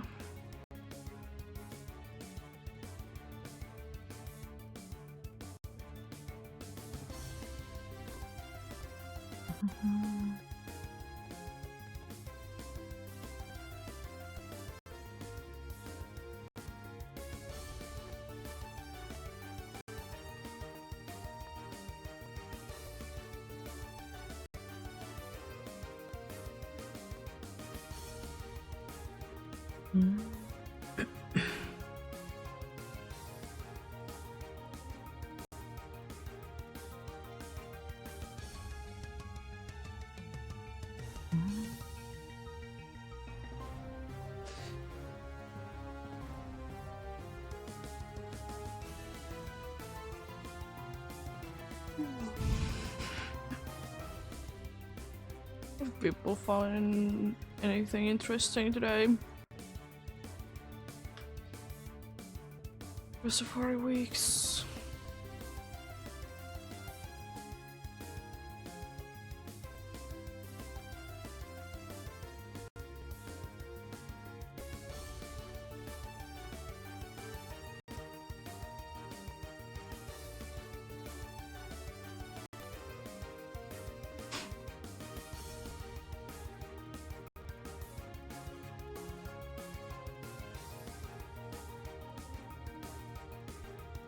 There's been some interesting founds.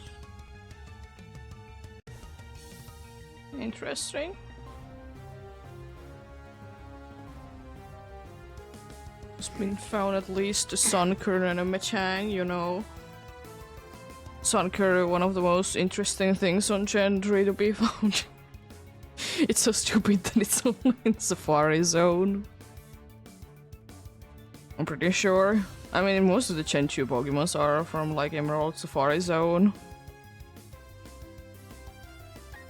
But anyways, let's get going then.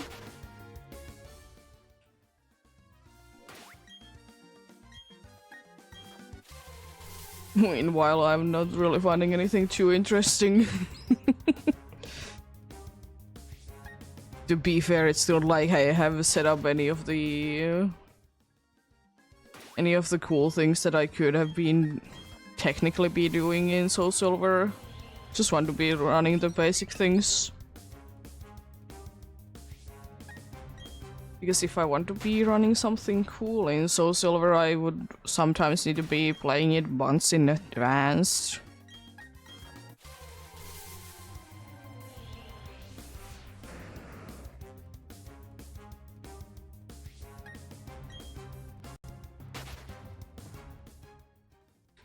Because some of them do be requiring quite a good amount of time to be waiting until they are ready to be having the Pokemon that you want.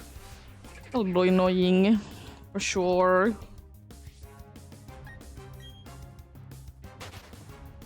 What it do be, what it do be.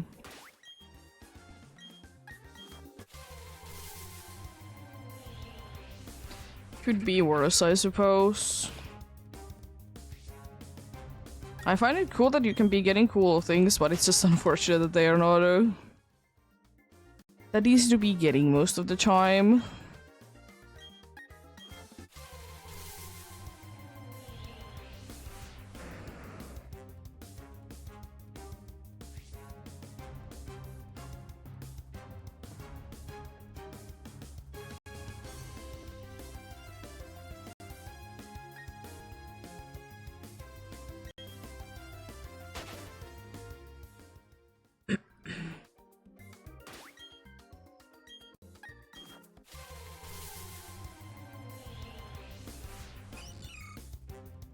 Indeed. Decent progress today. Already. Not too bad.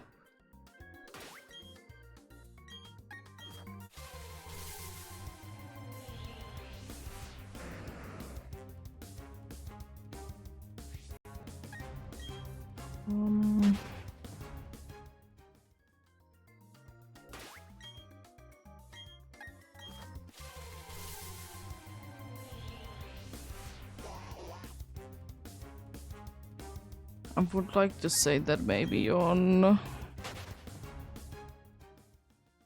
it could be 3 hours, I suppose, that I hit the odds. Or double odds. In Brilliant Diamond Shining Pearl. Oh, we'll see, we'll see. We'll be hitting the number when we do be hitting the number.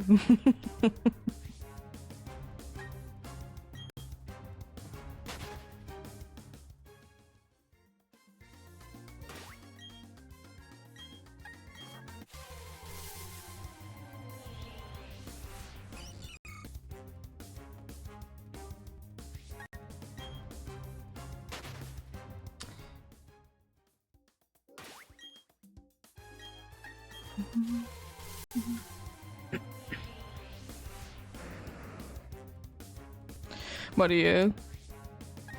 I also eat ice cream whenever I feel like it. And of course if we have any. Because it doesn't honestly matter what weather it is. I mean, of course it's like kind of feeling better when you're like... You are feeling like it's warm outside. But it doesn't really matter that much to me either. And honestly, in here, almost the entire year around, there is like quite a big section of ice cream stores. At least the ones that we use. It of course depends on from store to store how much of like area do they have. Do you know those kinds of things? Freezers. It depends on that.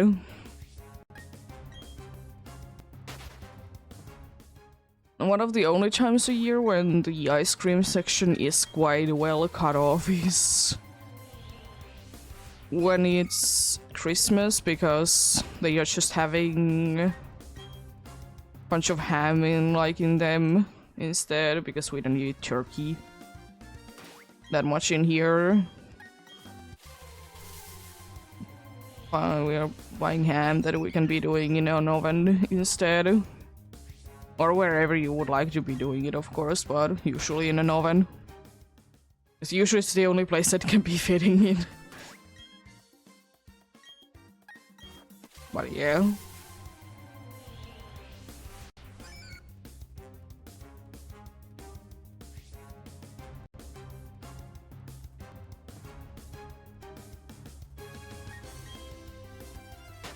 And maybe when there is the season that people are eating. Maybe then as well.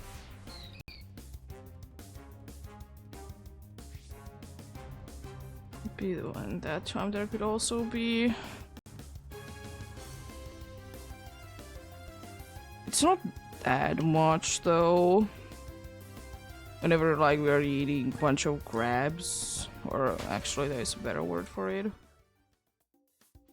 I think it's actually crayfish or crawfish that is actually like specifically. Little depends on which brand you're buying. That's the only other way that in a year there isn't big like ice cream sections.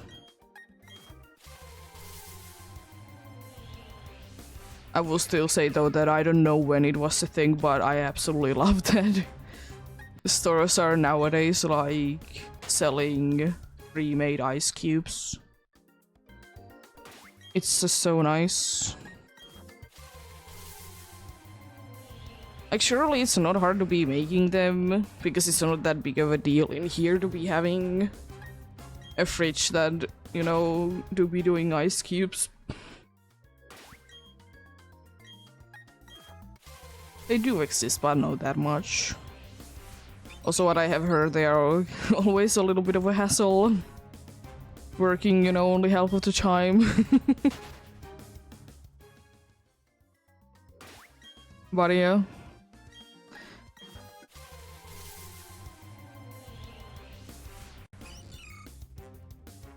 And we'll see.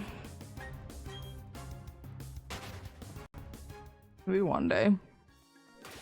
To be fair, I personally probably would be liking to be getting like a separate thing that makes ice cubes, like a machine for them instead. Because those are pretty cool. And you know, then you could be having it in any room as well. You don't need to always be going into the kitchen if you don't want to.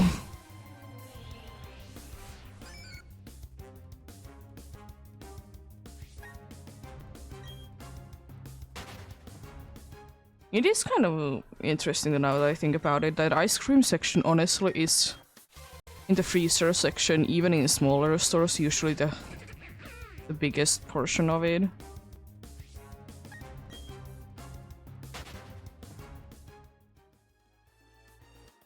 I don't know why, but it is. Like, surely there is quite a good amount of, you know, potatoes and other vegetables.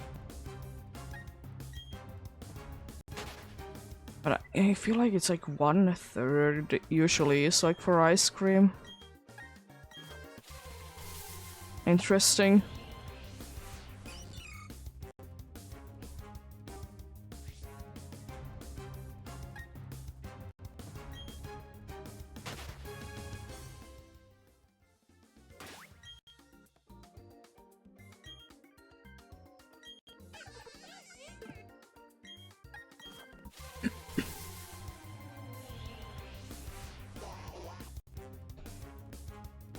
In smaller stores, it's usually quite evenly, though, with every single thing that is more or less needed in a freezer section in the store.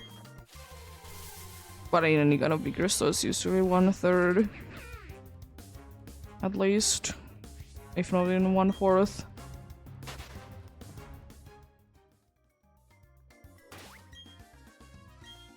But then again, like, crayfish is one of the things that it is sold all year round. So is ham, but it can be harder to be finding. And it is usually more or less like last year's leftover from Christmas that didn't, you know, sell. Because nothing. It's. I don't think that I have ever seen, like. Even though, you know, hams are. They are bought a lot during Christmas time. I don't think that I have ever seen, like, them completely running out. Like, maybe a brand or two are running out. But that's normal because, you know, cheaper brands, they do be selling quickly. Also, it depends on, of course, what size you want to be getting, because usually the cheaper brands have, like, smaller portions. A smaller size.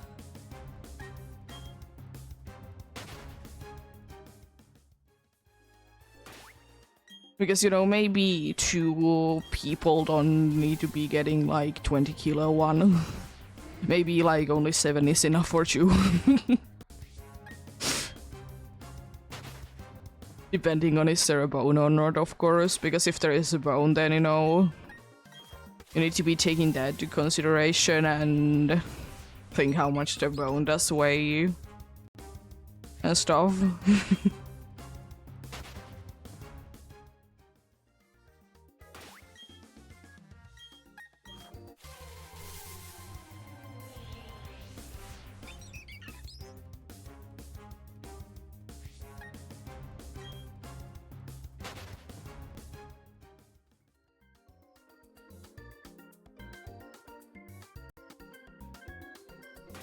Yes? What are you staring at there, cat?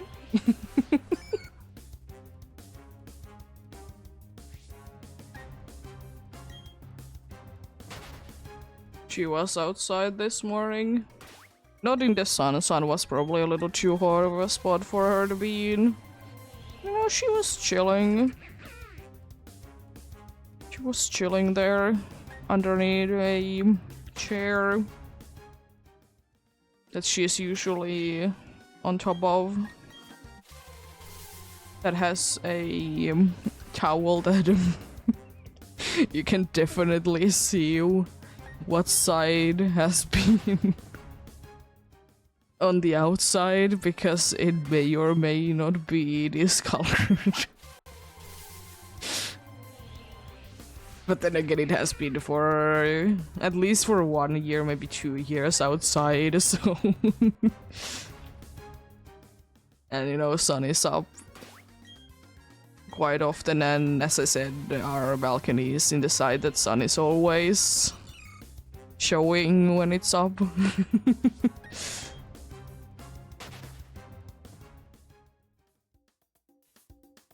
But then again, the good thing is that we have a bunch of towels. And that is the kind of a size of a towel that we don't really need to use too often anyways. So, don't mind it.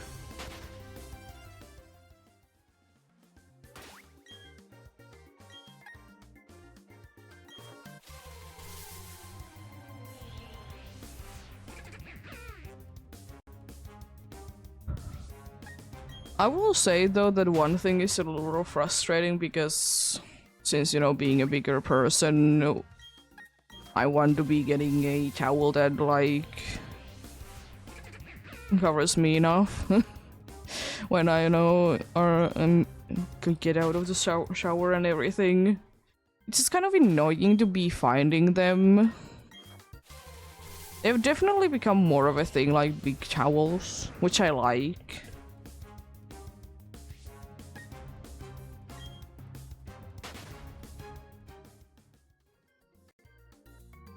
The dude was showing the baby out of its pouch. I didn't know that it had that as an idle animation. Oh no. I kinda want to see it. Let's do it again.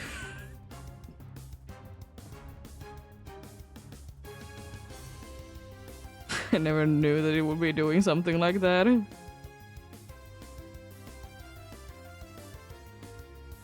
And now you're refusing to do it, eh? And I want to see you do it. I see.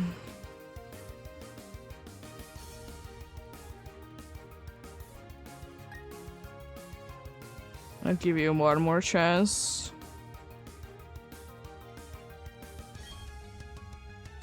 I really wanted to see it be tossing the baby out of its pouch.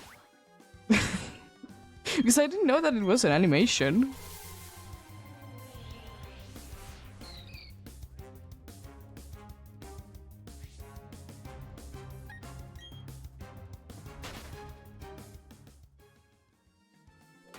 Because I remember, like, going back to talking about towels and stuff, that I used to like wearing, like, bathrobes. But then nowadays I don't really like them anymore because I seem to be getting like too hot in them, so once I get out of the shower I start to sweat already, so it's kind of pointless in a way.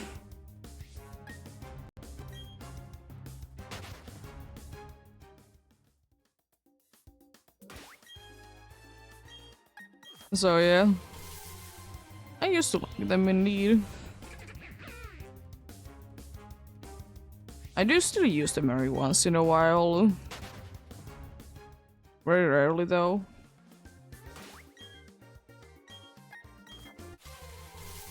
But it is there as an option at least, if nothing else.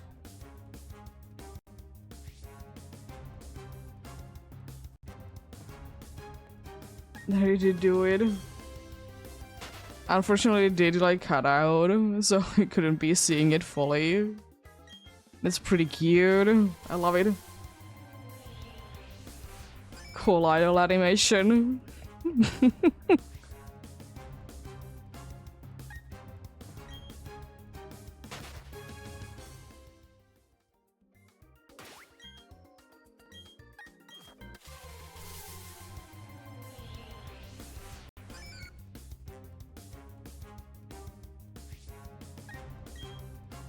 Also, in about an hour there's gonna be night chime encounters as well, since, as I said, I was able to be inputting it forwards by 2 hours. Didn't mess around anything. Just nice. I mean, right now the worst case scenario is that for some reason it is gonna be 2 days in a row, it's gonna be the same daily event, so... But I doubt that it would be going on, because one thing that I also did test out, because I know that the lottery corner is also very, like... It shows very quickly if you have messed up with the time settings. And and that place was completely fine, so I knew that this would be fine, so... Dude. I love it to the bits, though. Can be doing more night chime encounters. Because as I said, like, half and half is very good if you ask me. I will be catching a Badoo. Gonna be catching it now. It did stay though. I ran away.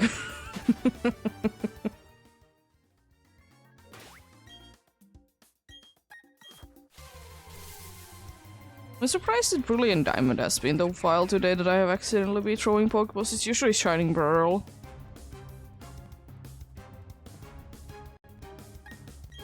It do be what it do be, I suppose.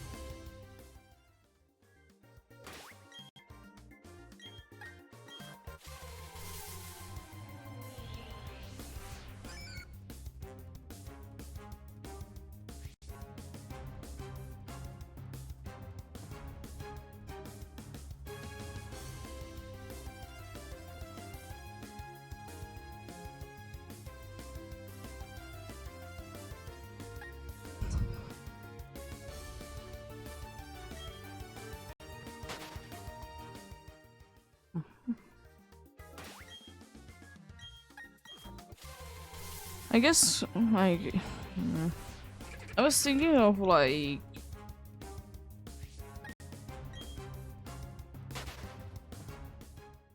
I could be catching or transferring more Pokemon into Brilliant Diamond and Shining Pearl because critical captures work in this game, at least in the way that more you have in the Pokédex here, the more likely you're going to be getting critical captures.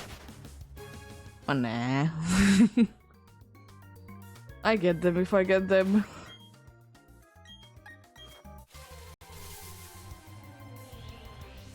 It's quite a strange one though.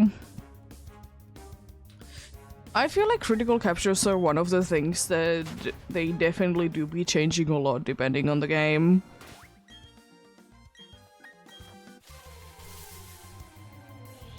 You know, some games,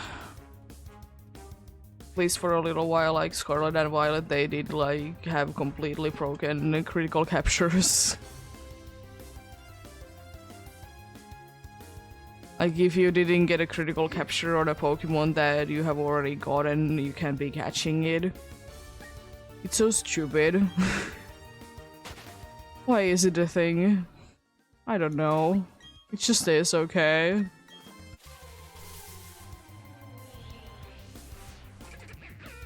Don't get it at all.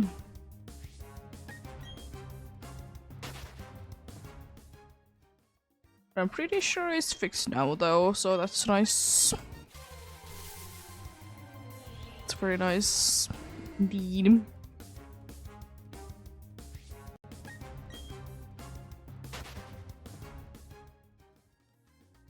Gotta love it.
Yeah, I do be hoping the best of luck to anyone else that do be hunting indeed. Hopefully you can be getting whatever you want, or get something at least. Because progress do be progress, no matter what.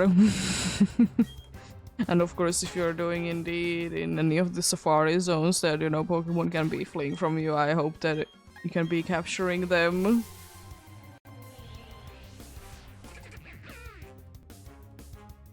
It's just sort of a funny thing that it could be very silly to be having, but very useless at the same time. Having a Pokemon with an ability so, you know, no Pokemon can run away from it. It works also in, you know, in the safari zones. But the Pokemon can only be found in games that there is no safari zone in.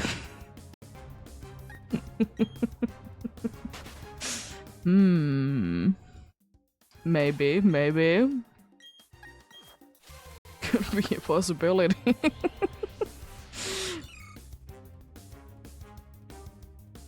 Could definitely be a possibility. Interesting nonetheless would that be.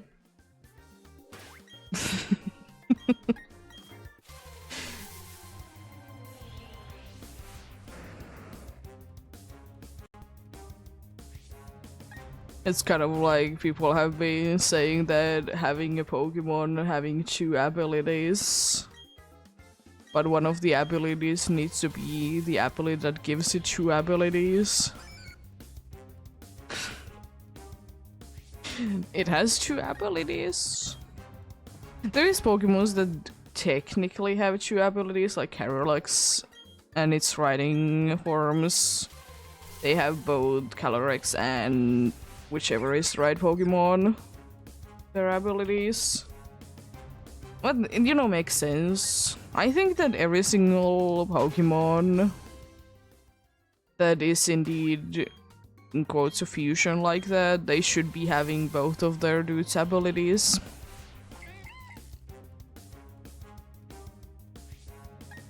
They should.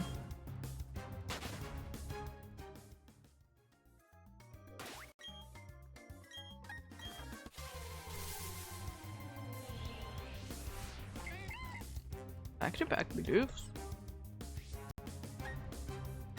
Interesting. Get back 1%. And now a male Azurill.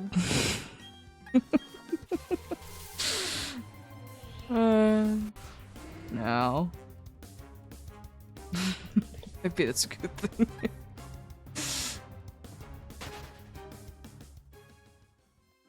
Anyways.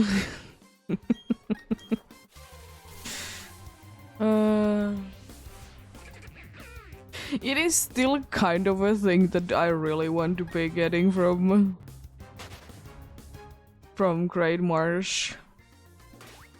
It is indeed 1%. Or at least a shiny male Azurill. I don't really care if it's the 1% or the 5%. It's more likely to be the 1%, by the way.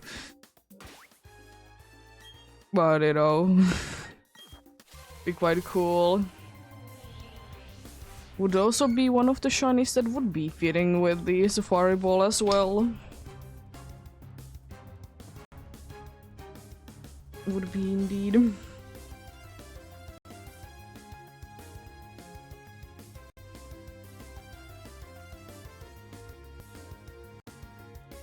There we go.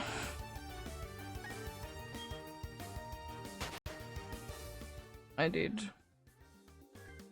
unblock my headsets. Need to plug them back in. Another Bidoof! Excuse me. Also excuse me, Soul Silver. I've been saying that you have been able to get nicely encounters, but you don't need to start acting up.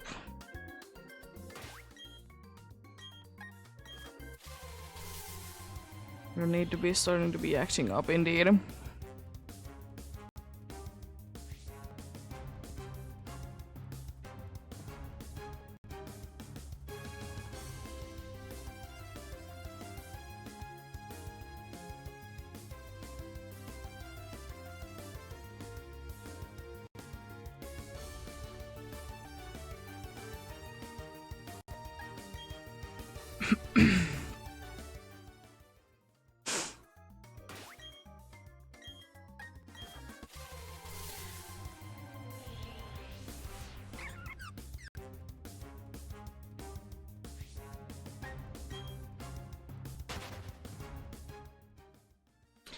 I'm gonna try to be thinking of areas.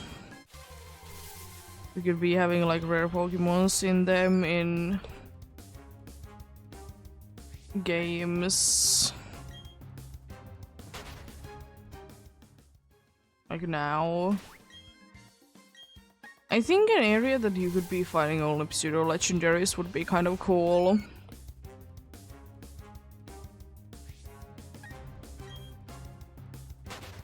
I think that could be kind of cool indeed.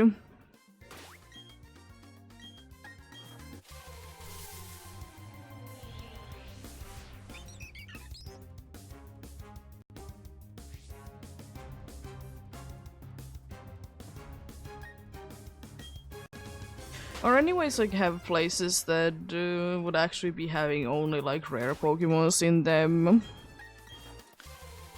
And then have like a lore-wise an explanation that, you know, in here they are keeping, you know, the species still alive. To be fair, considering the fact that things have kind of lost their rarity over the years. Certain Pokemon aren't as rare as they used to be. So would there really be that many Pokemon is a different question. But I think it would be... I think it would still be, you know, a nice place to be having.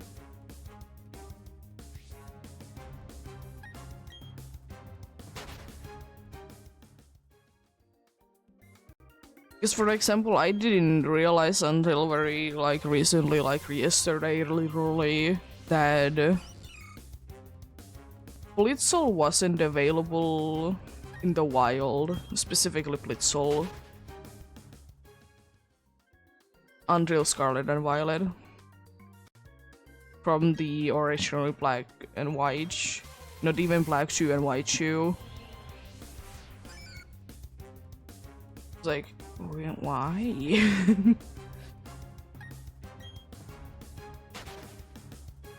I mean, as I've said it before, that I absolutely find it very cool that you can be finding like wild, fully evolved Pokemons, but it shouldn't be coming at the cost of the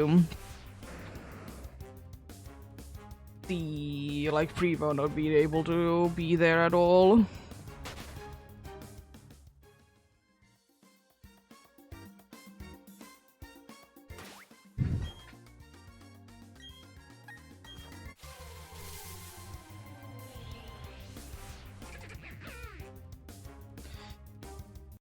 But yeah, doobie what it do be indeed.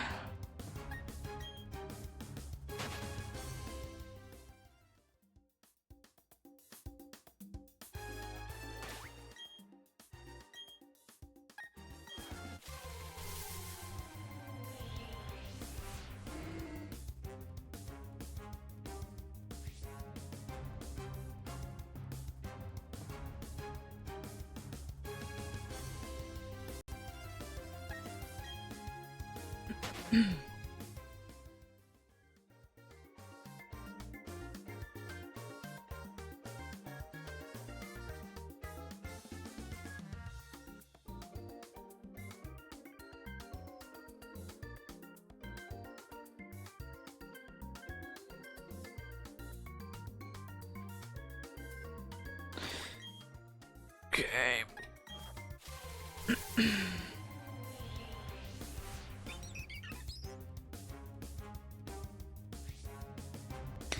Okay. What are you up to?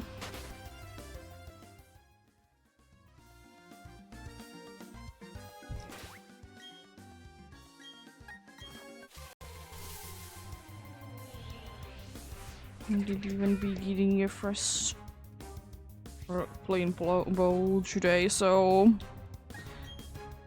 she's happily most likely eating things now.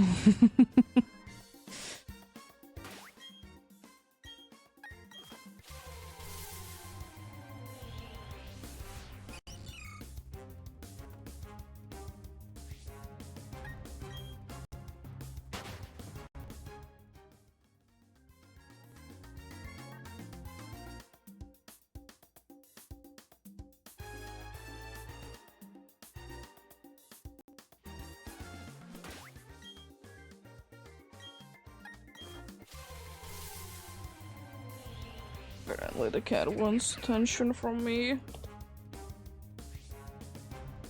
Or at least trying to. The little headbutts were good enough for her.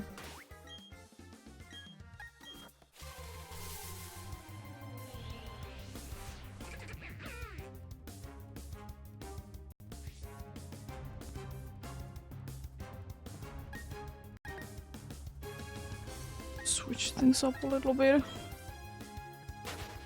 Change where things are. So I can be a little bit more chilled. To be moving as much as well.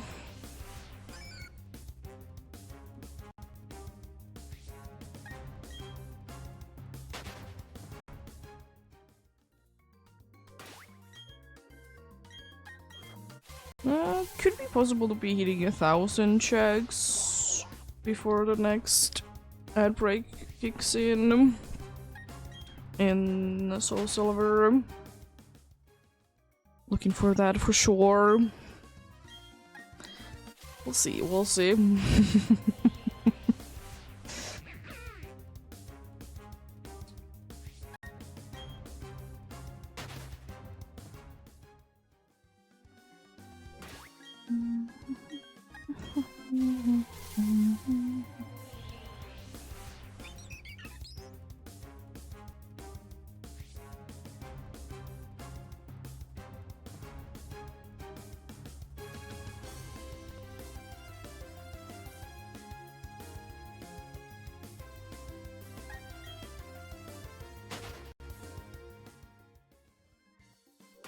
Oh yeah, one thing that I have noticed to be a bigger thing lately than it has been, but it has been a thing forever, but you know, lately it has been coming to my attention at least, is that since, you know, I don't watch TikTok, I watch in other places the same thing.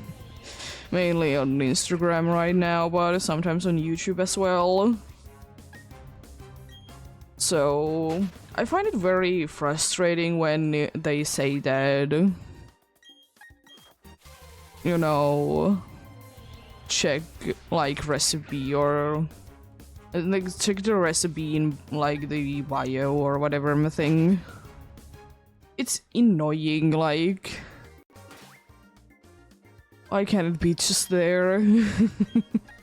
Because like I'm not too interested in the recipe myself, so it's just frustrating that, you know, it's just basically showing a picture and nothing else, which is also odd, especially because I, as I said, do be watching Instagram, and that I have noticed that you can be putting just pictures in the reels now. It's just like, why?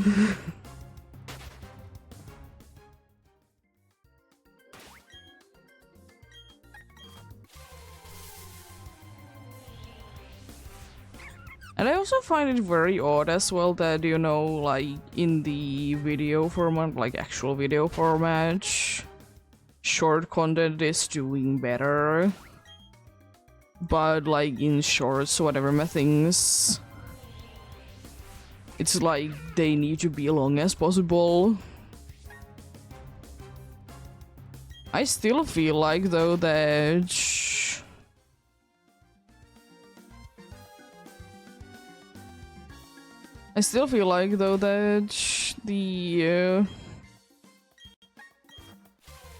the short should be max 1 minute, no more than that.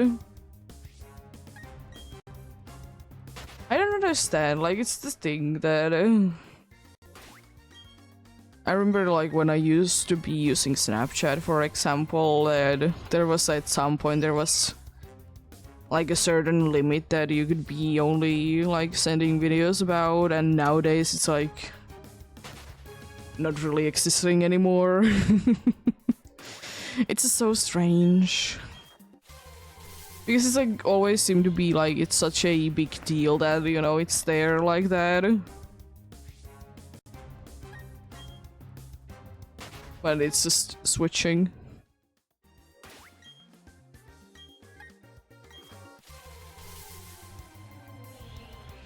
One thing I will say that I find surprising is that like when I used to be using like indeed Snapchat and whatever my things, the filters were a big thing, and nowadays they are not. I find it very odd. Why aren't filters being used anymore?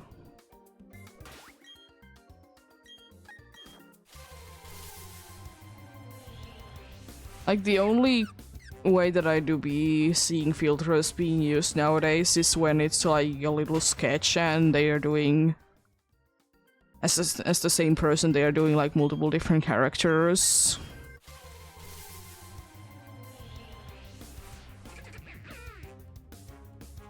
But apart from that, I don't really see them.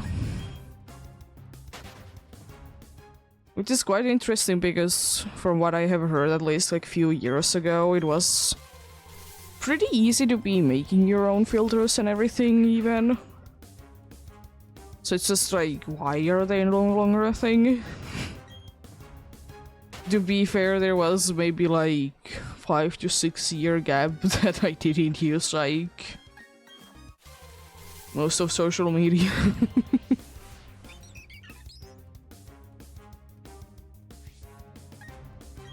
I guess filters aren't as big a thing anymore. I did used to use some filters, not too often, but sometimes as well.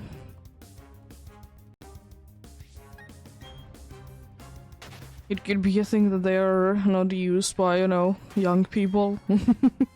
So that's why they're not used that much.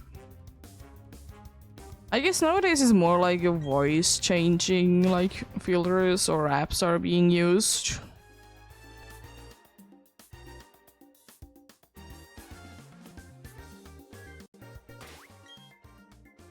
Like those, like I see quite often.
Well, welcome back.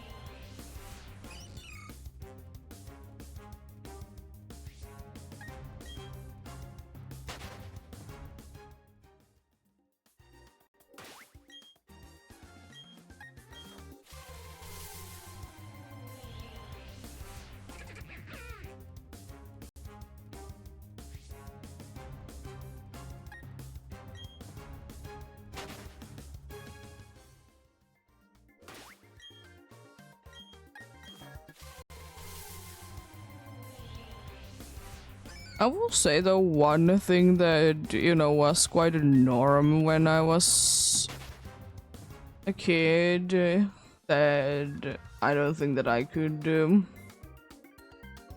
be living with nowadays. Oh.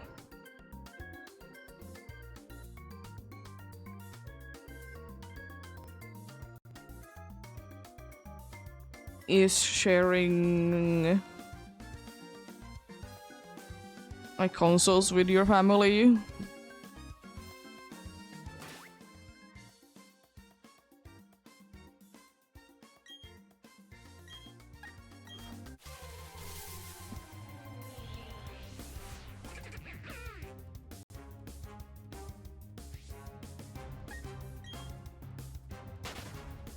As we didn't have too many consoles when I was growing up, so you know, of course we were sharing every single one of them, but nowadays it would be kind of odd to be seeing it, especially considering the fact that either per console there is only one.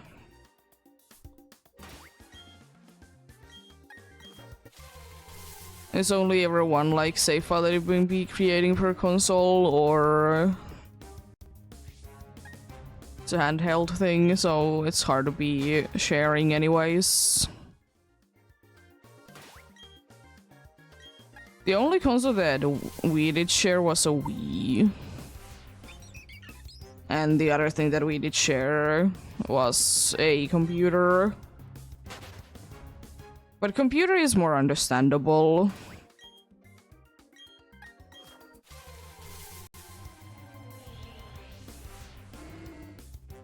We did have a PlayStation 1, but it was more of my older brother's device. We could be using it, but it was more of his than anyone else's. You got a shiny Pidgey? Nice! We don't need to be getting the catch combo back up though. But a nice shiny nonetheless.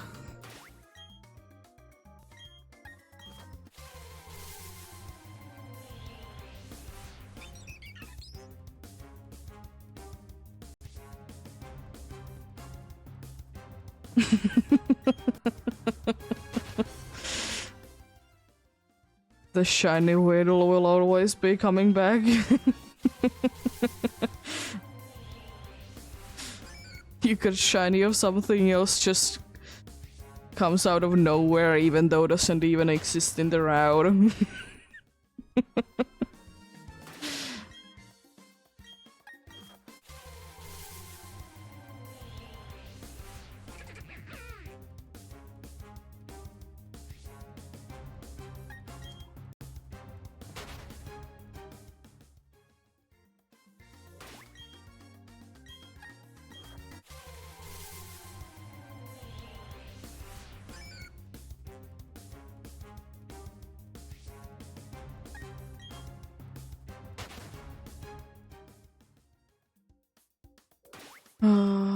Hopefully it doesn't take too long to be getting your catch combo back up. It'll be a pain. As always.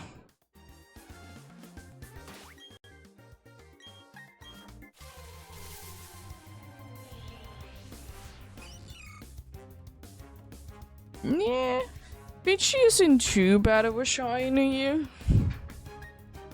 It is a little underwhelming, if you ask me. Definitely gets better when it evolves. Pidgey itself is a little underwhelming.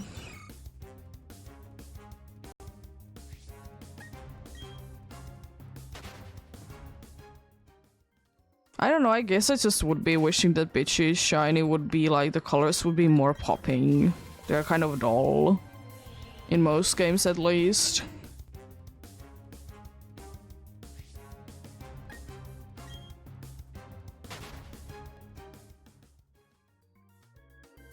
Not a bad shiny, though.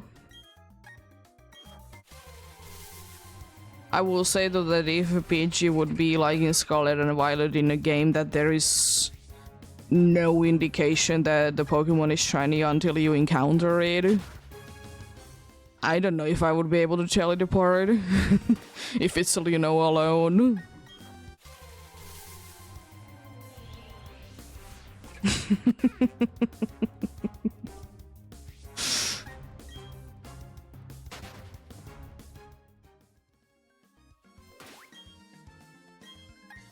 I did myself be getting a shiny wheel when I was looking for my Bulbasaur. I only did get one. Also did get an Oddish.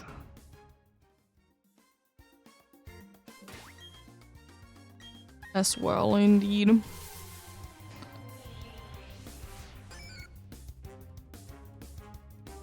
Do be rowing breed real shiny.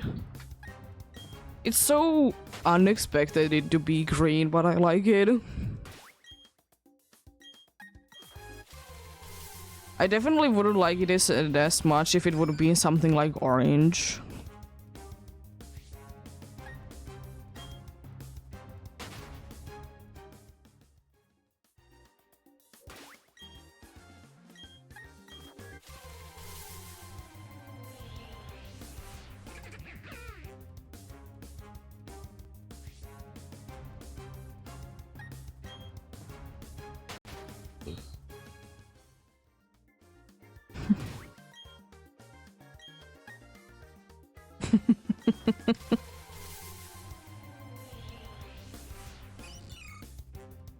I mean, you did get a Caterpie yesterday as well.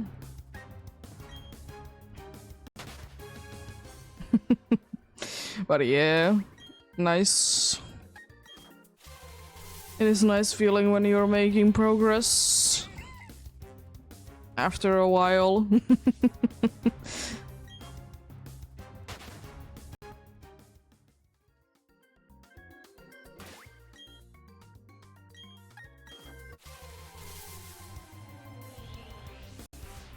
Oh yeah, since you probably have more knowledge than I do, because I don't know.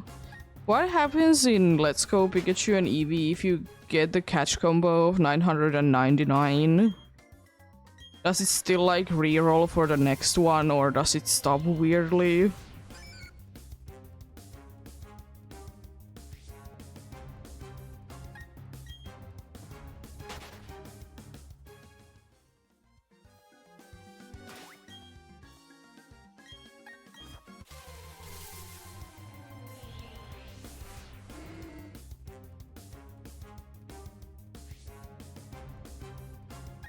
Yeah, it would be making sense. It's just, you know, it of course it gets stuck into not like 999 as it is with most things in Pokemon.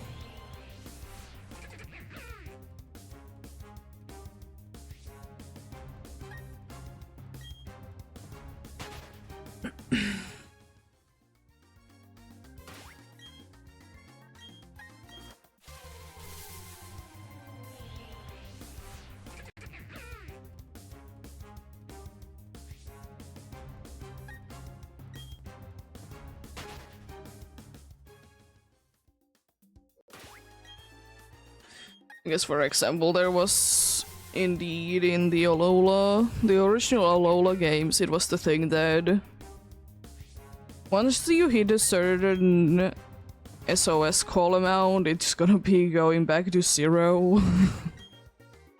But after, like, from there you go back to the, like, certain amount and, you know, it goes back to max odds.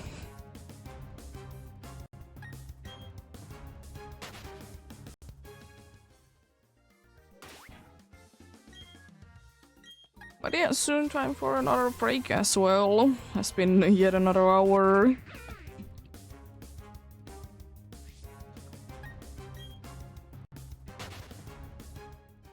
And about every hour there is gonna be a break.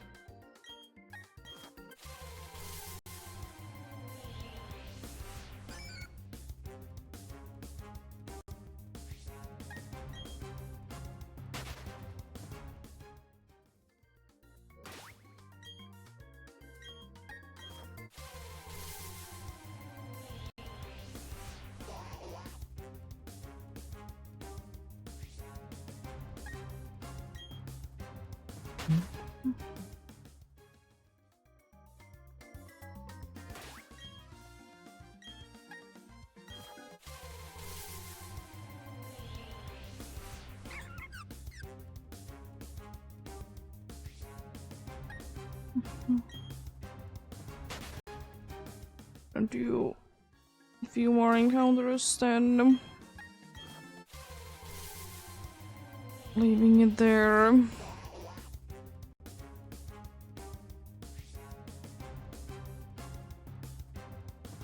Before the ads kicking in are over, indeed.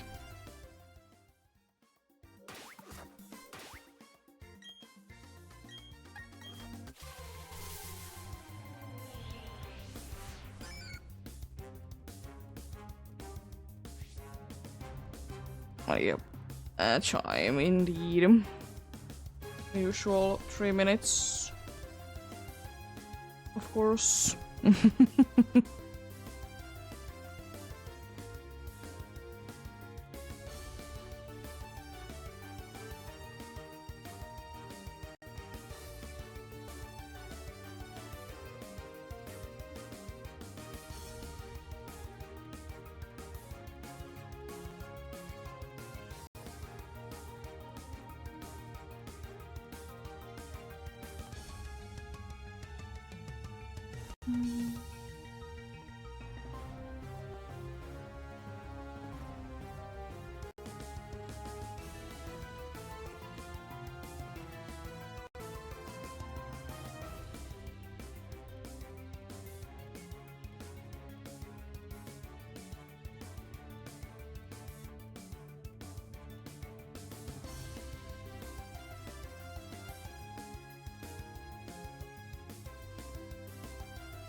Nice. Another quick shiny.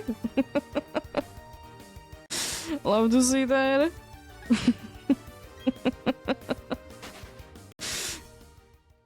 A Metapod isn't too bad. Well, you did steal my luck.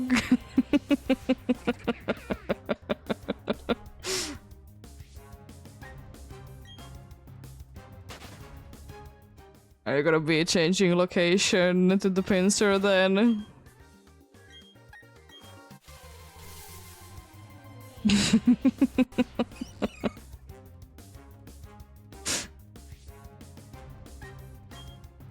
Did you even get a catch combo for the Bulbasaur in that time?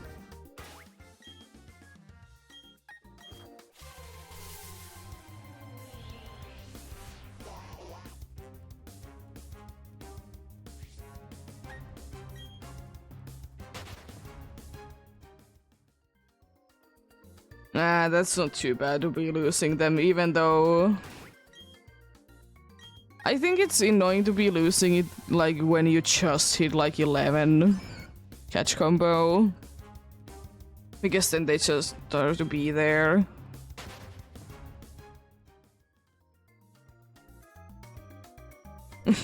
Yeah. Luck is fun in that way.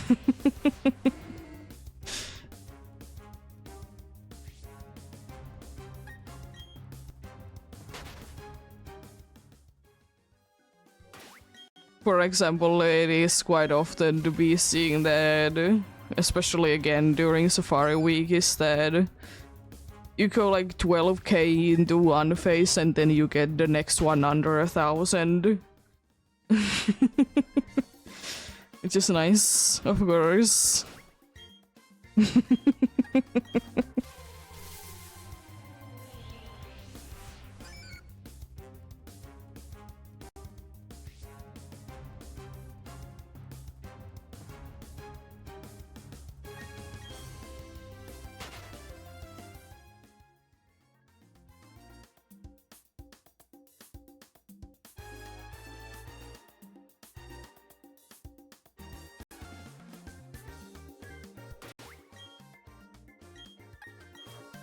Would you be too upset if you would be finding the 1% Beedrill to be shiny?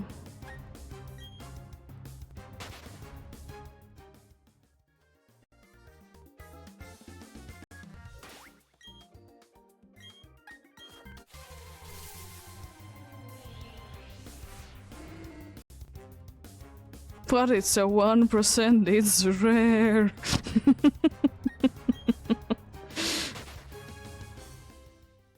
If you would be playing Pikachu, it would be...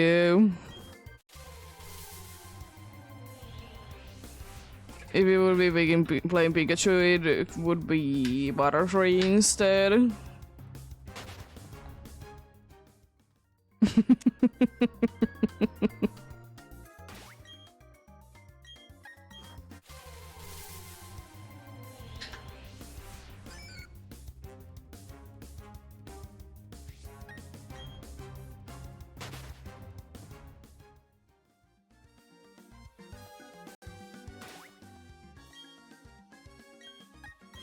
But imagine you could be getting under-leveled Beedrill though, because Beedrill normally evolves at level 10, or you can be getting Beedrill to level 10. You can be getting a Beedrill that is level 3 to 6. Same thing is with the 1% Bacon be calling to a Salamence in Alola. Can be getting like level 12 or something like that. Salamence if you want to.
Possibly, possibly.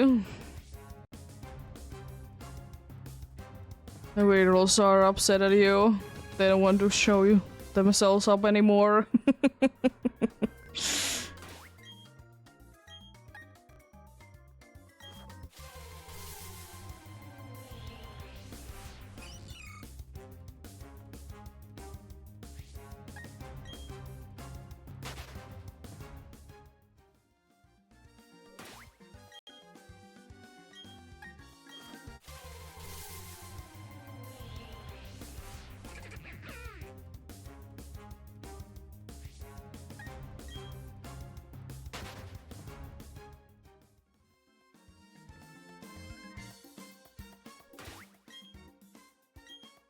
But it is indeed. It's interesting to be going to see indeed in Legends ZA. Is there going to be every single Pokemon that currently has Megas? Are all of them going to be in the game or not? Because as I said, you could be finding then in there more shiny Weedles. If that's the case. Because Beedrill do be having a Mega.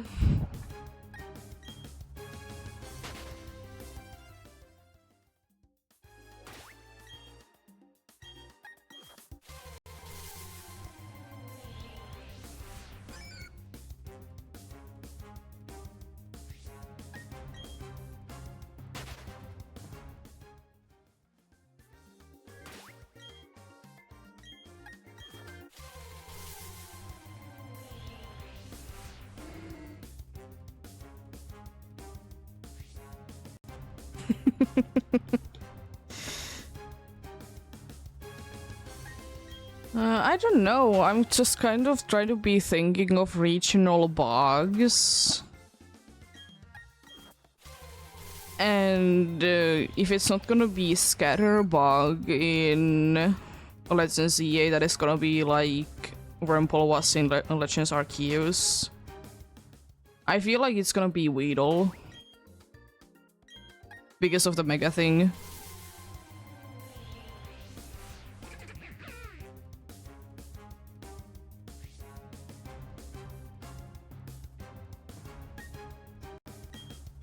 It's most likely going to be on the Switch, if you ask me. Because it's coming in next year. Legends CA at some point. At some point next year is gonna be a thing. And I don't think they have really, like, said a set day when they are gonna be releasing whatever comes after Switch. They're gonna be talking about it at some point. But nothing that much.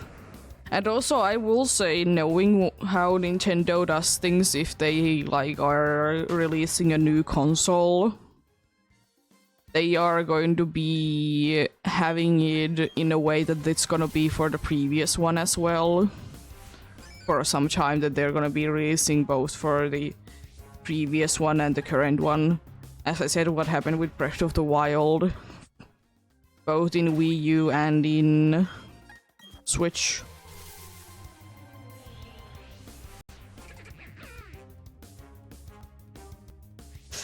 That's a bold hope to be having.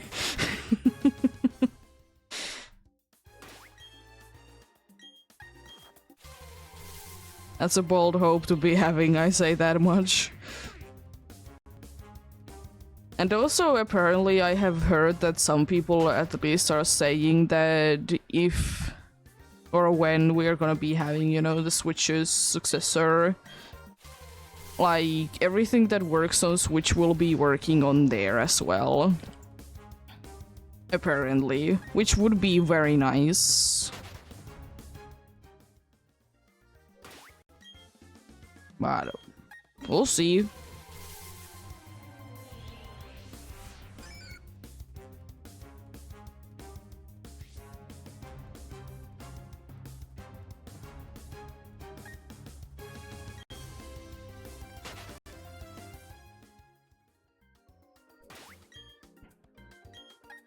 Yeah, fair enough. But then again, I will say, like, when a new console comes out, it's gonna be very expensive in the beginning. It usually, like, calms down a little bit after that.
Yeah, because when Switch did come out, it did cost around 300 USD.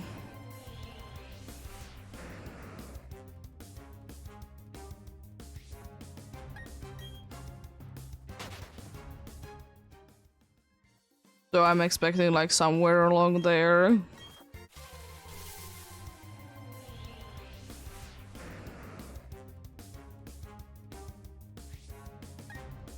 And might be the final video we see. There isn't that much time during the daytime encounters before the night hits.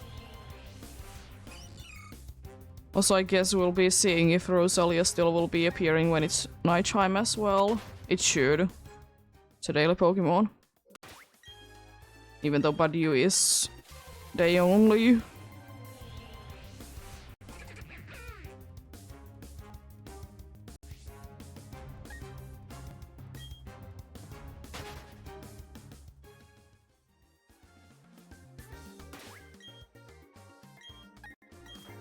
Yeah, fair enough. We'll be doing the same as well, like, if it's decently priced, we'll be buying new one, if not, then we're not. But the problem is that it needs to be, like, decent in price that we can be buying two, because both me and my boyfriend want one. Me for because it's always nicer to be streaming the newest console, it looks the best. And for my boyfriend, because why not?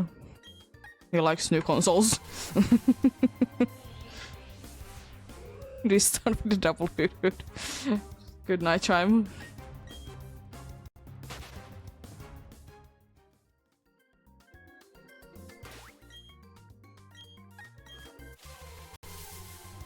But we'll see. What happens. Whenever they are gonna be like releasing new info about it.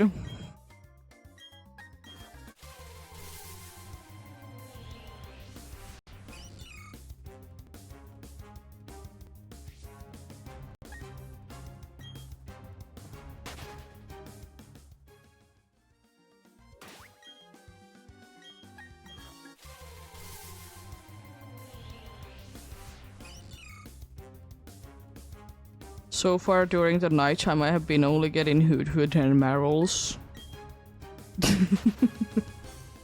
What's going on? Only the round Pokemons are there.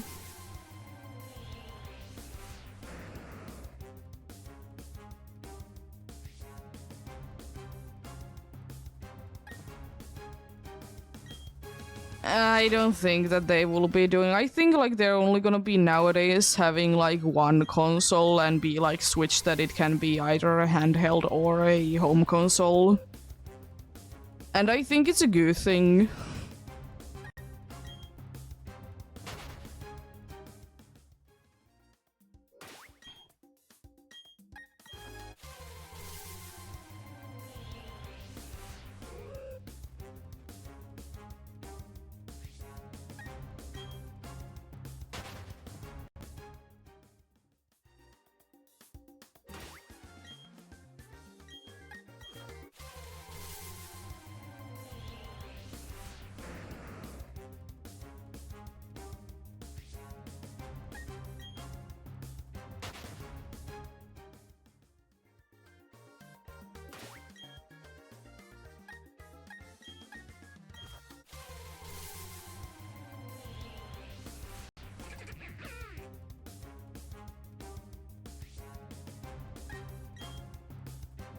There's something interesting happening right below our window because Cat is looking very much what's going on there.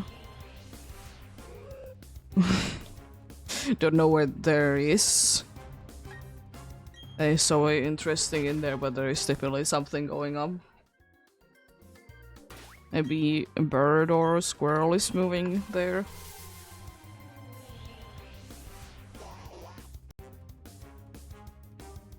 Or even duck, that's a possibility as well. Very rare, but a possibility nonetheless.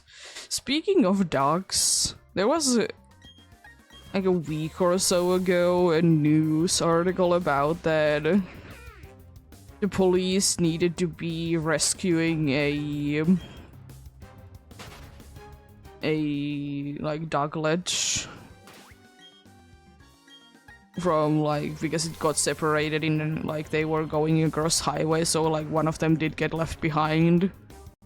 So police need to be rescuing that.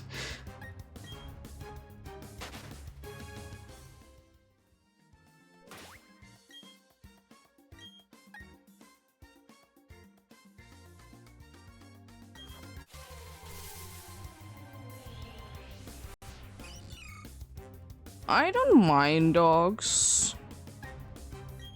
I have a knowledge, I will say that I absolutely hate sometimes other people's dogs because they are barking and whining and whatever thing a lot. It's annoying to be hearing.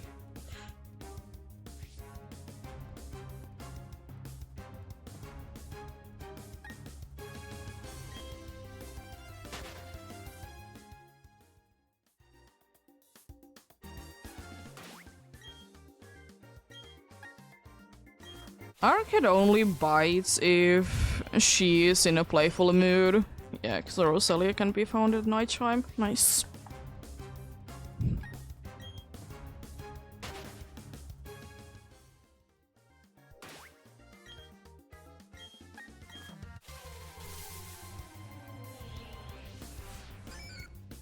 And I will still stand by my thing that I don't want to. Well, I don't personally want to be getting a dog into an apartment building.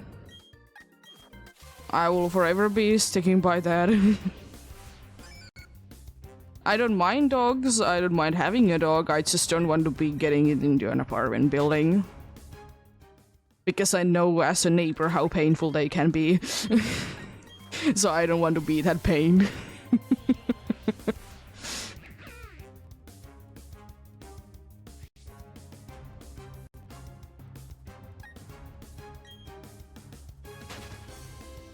And also because few times when, like, I have been with a dog that has been living in an apartment building, you can see the stress that they are under.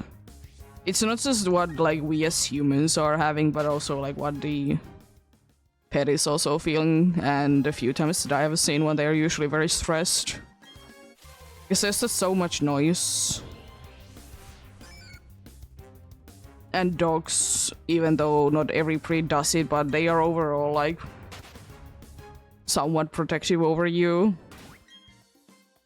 And also I will say that another thing is that I'm too lazy. I don't want to be going down the stairs in the middle of the night. To be going ahead and bringing the dog outside so it can be doing its things. Plus it also makes a lot of noise. And yeah, we don't have still an elevator in this building, this is too old for that.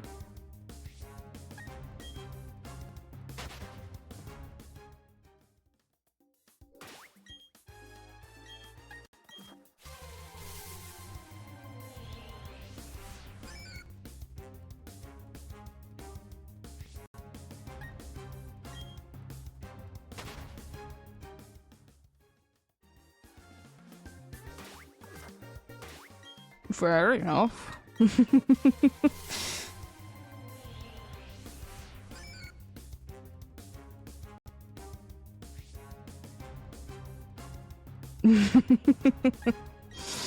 You're saying that now, but one day you will be wanting to be buying a cat. You know, never say never.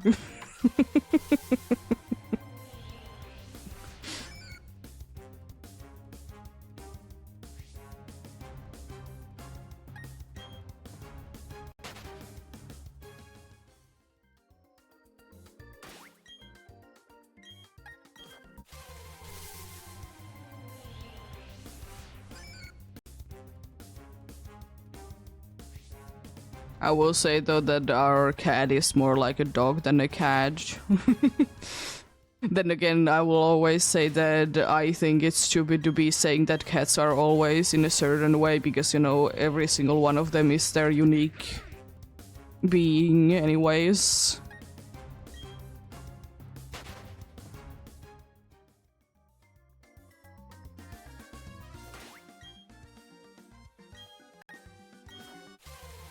Hello.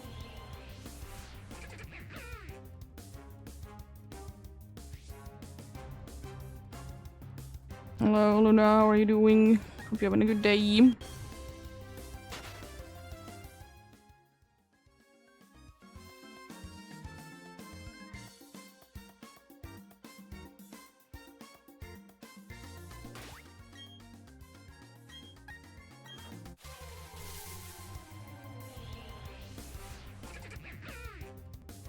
Yeah, thankfully I'm not allergic to any pets, as far as I'm aware of. I'm doing quite fine, thanks for asking. Not too bad day today.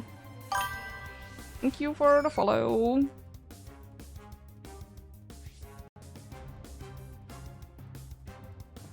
I see that that has somehow be going underneath there.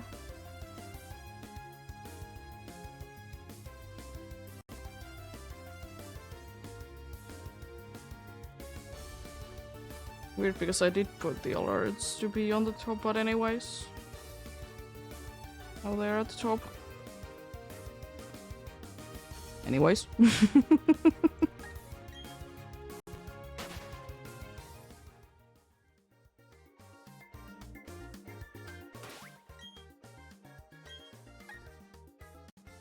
Yeah.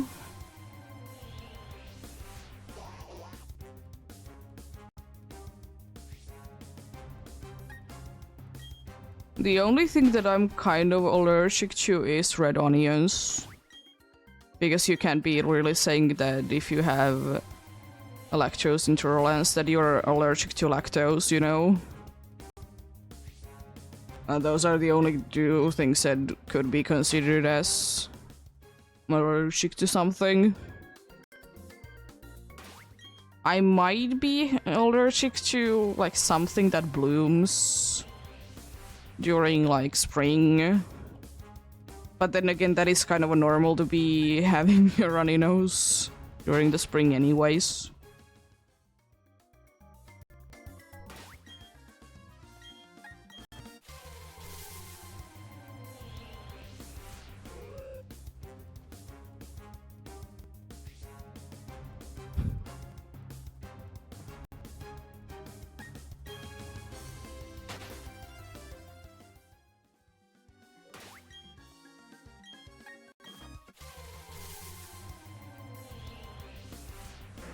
But yeah. My younger brother and my mother, they are allergic to both cats and dogs. And then my older brother is maybe allergic to cats. I don't know if it has been actually diagnosed like that, but most likely.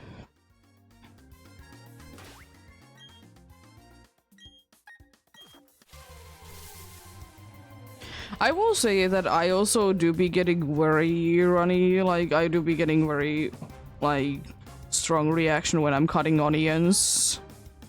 But sometimes I can feel like some are like more intense in their ways. Like some of them are definitely like more, have more flavor than others.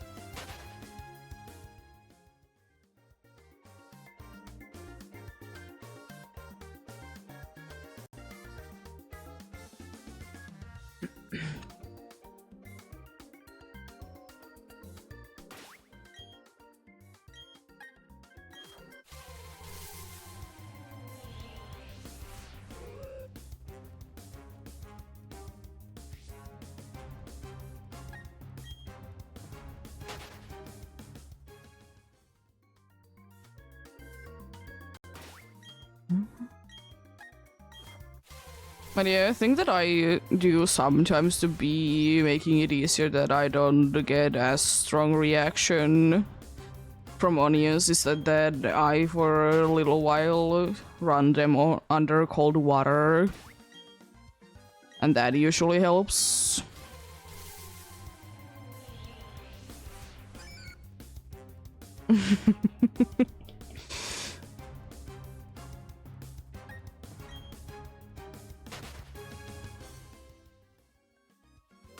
It helps a little bit. Can't be bothered to do it all the time though.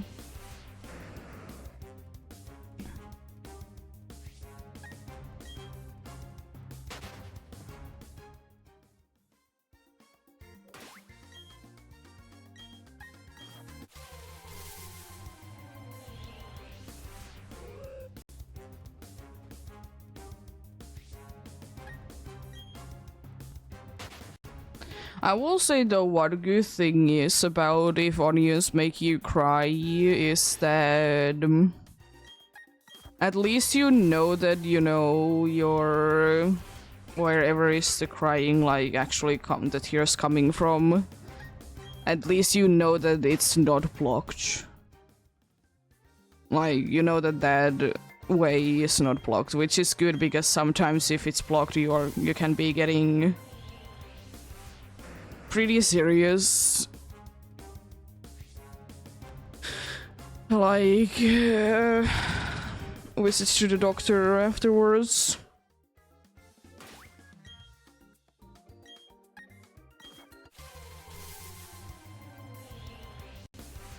Oh no.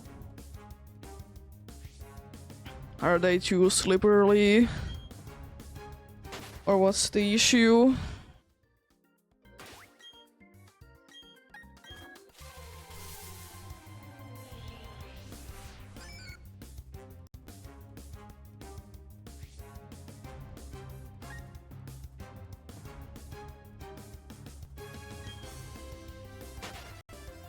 Yeah. I mean, it is unfortunately the thing, though, in the kitchen that if you're in the kitchen, it is quite likely that you will be getting hurt. At least half of the time. Even though it would be a little scratch.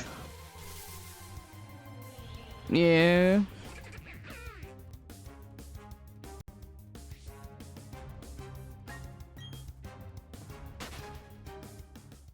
I would also be suggesting to be checking, are the knives like... Are they sharp enough? Because that could also be part of the issue. If the knives aren't sharp enough. Because you do more damage with a dull knife than a sharp knife.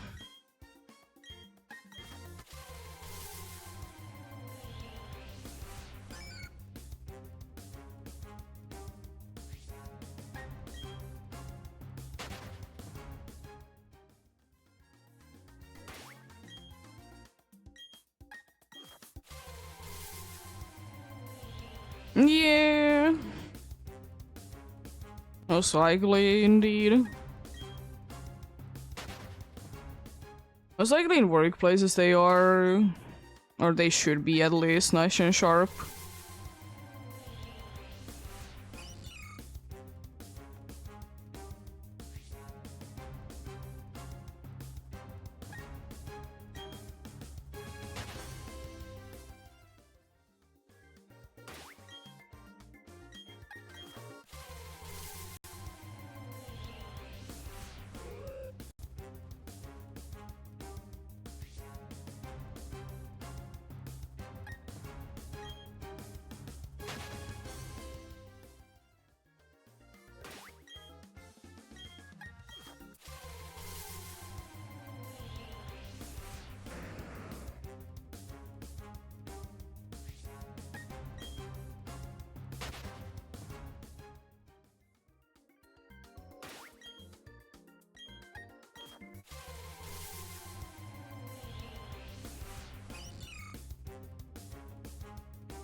That reminds me of a thing that bothered me on my previous school. That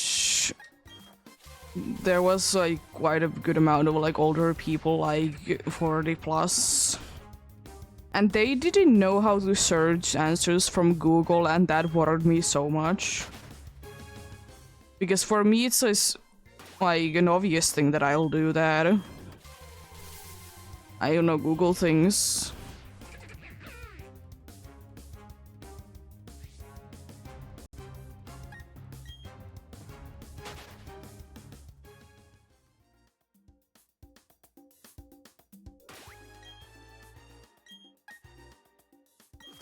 Yeah, I will say though that one thing that I have noticed that people are too afraid to be asking how things work, and I think that that shouldn't be a thing.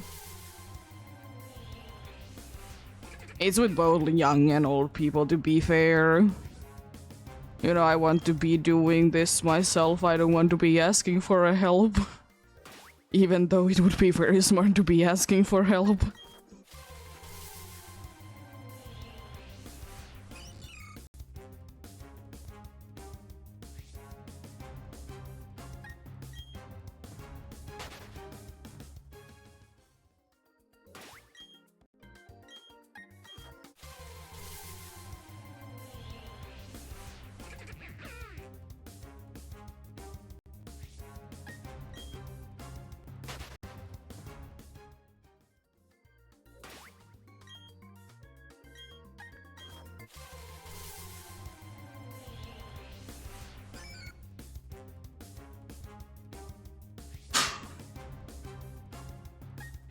Yeah, fair enough.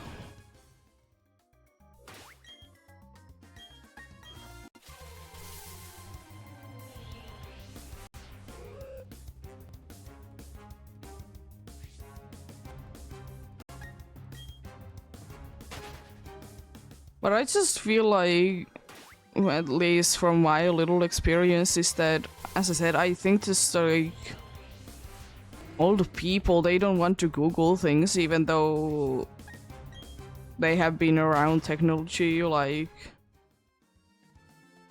in a very good way like half of their life already. It's just, it's so stupid, but do be what it do be. Each to be different. I'd rather be Googling things than ask someone for help myself.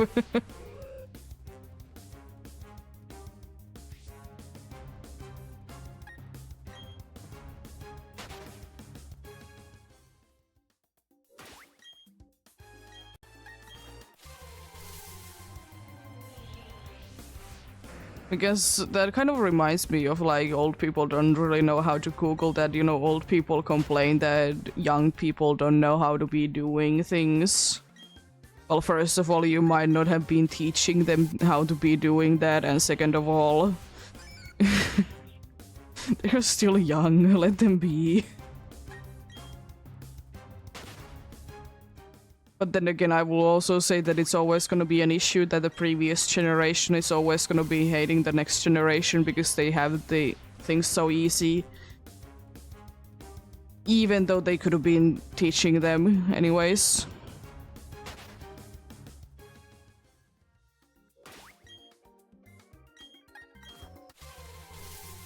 Like, you know... Why shame them of not knowing how to do things? Why not to try to teach them how to do it?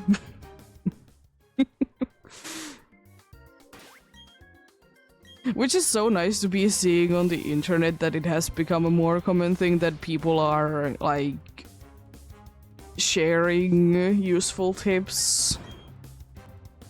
How to be doing certain things, instead of just, like, being like, you don't know how to do this. I'm gonna make fun of you.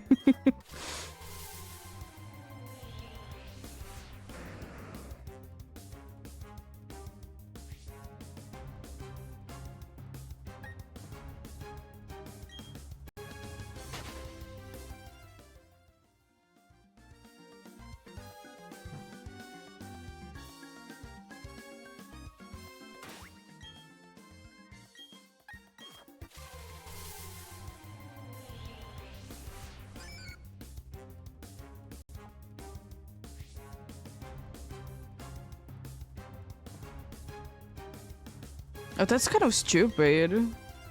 They don't tell you that you need to be aware of something.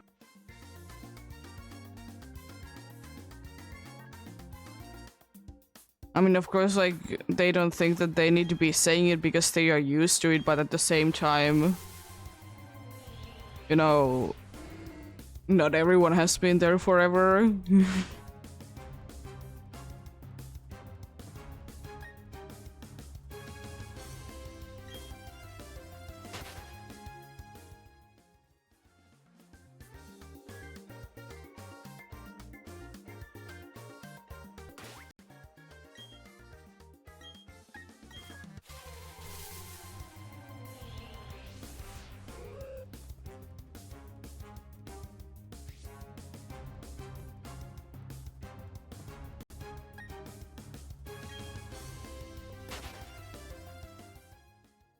Yeah, but of course it's one of those things that you can always laugh about later, thankfully, you know. But it is just thought that since it's seeming to be quite an important part of your job to be knowing it, that they didn't tell you. You know, I understand we are humans, we are gonna be making mistakes, we forget to be saying things that we are supposed to be saying. It's just this what it is.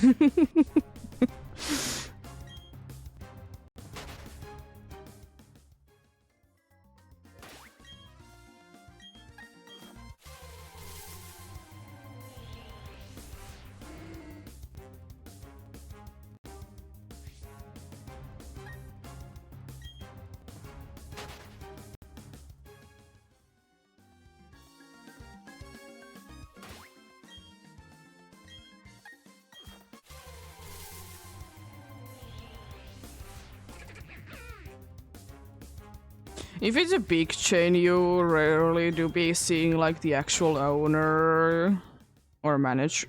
Manager you could be seeing, but owner it's rarely if it's a big like chain.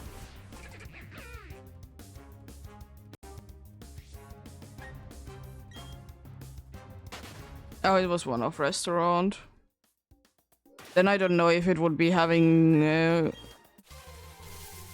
even like a manager. It could just probably just be having just an owner if it's that small of a place.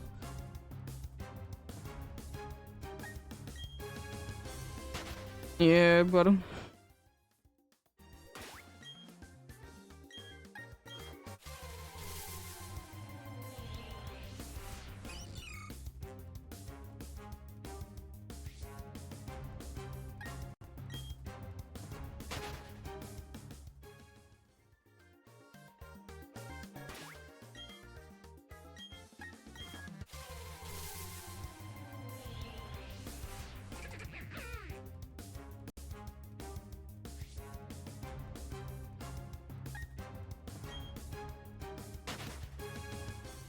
nice.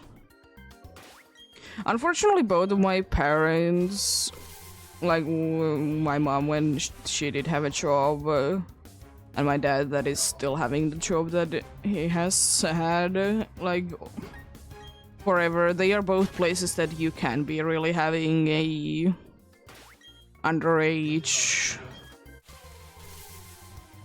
person to be working there. Nice. Because my dad works with trains, he just like literally just makes them go from one they coming from like one way, then they turn it around so they can be going back the other way. And my mom worked at a elderly people's place that was specifically for people that did have memory issues. Then she moved for a few years to a place that for a kindergarten or something like that. And then after that she didn't work anymore due to health issues.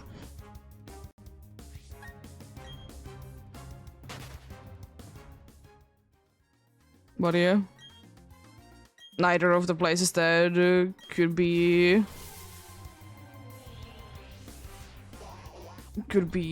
getting indeed in underage.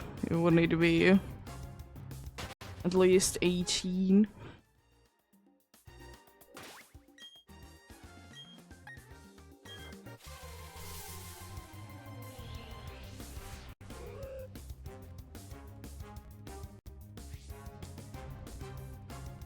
Also, that's a kind of a fun thing as well. Speaking of like alcohol and things.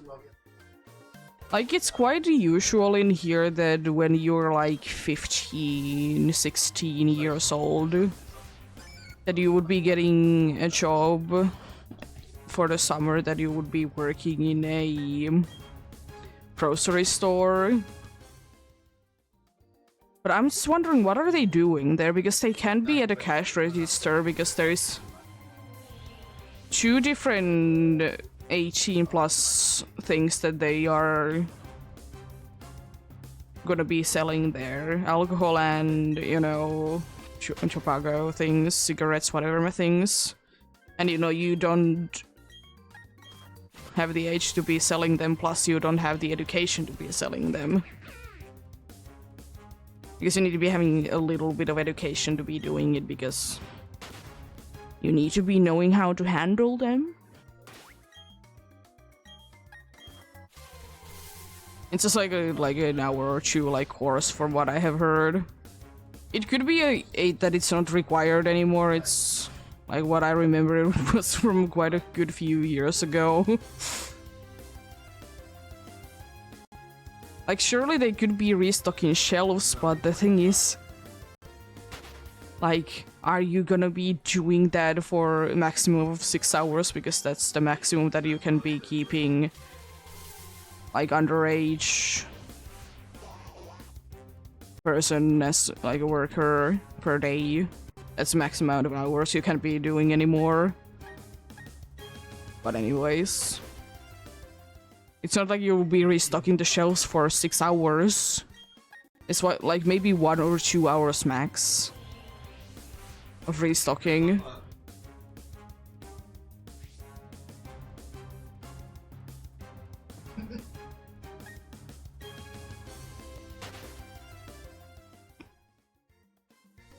It is the usual hour that like adults be working in here. But if you're like young, then you can't.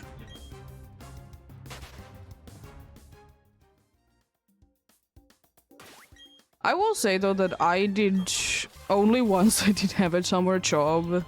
I talk about that I did work for like a week as a telemarketer, then I was like, no, this is not worth it. But it wasn't really my thing, and like my parents like never pushed me to do it, so you know, they were quite fine with it. If I would be working, I wouldn't need to be paying a little bit to them from my salary, of course.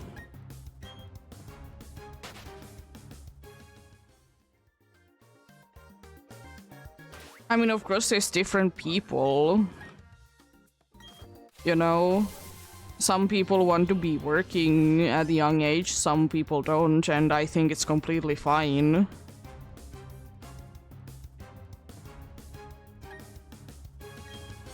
But then again, there is also old people like that.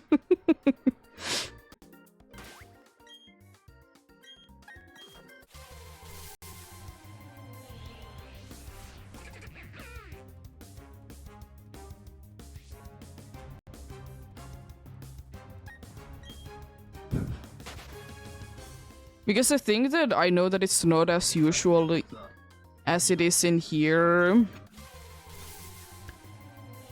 But, for example, my parents were completely fine me not having a job because I was studying. I know that it's quite usual to be studying and working at the same time, but at the same time it's not that big of a deal in here. Some people do, some people don't, and it just is what it is.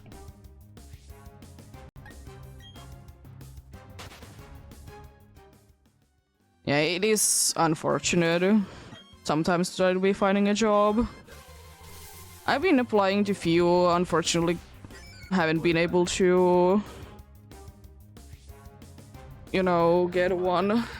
Even a response from most places, it's annoying.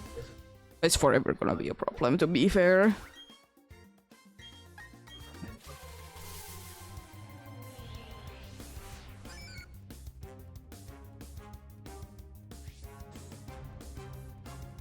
I mean, I will say that I wouldn't mind to be getting enough income myself. So I wouldn't need to be getting the unemployment money. Because currently I don't have a job. I try to be applying, just don't get anything. But it's not the most necessary thing. As I said, I know that if I will be getting a job, I will be getting more money than I get from the unemployment money.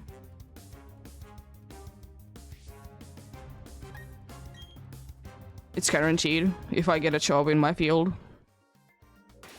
Which is indeed like programming and stuff, so gonna be guaranteed.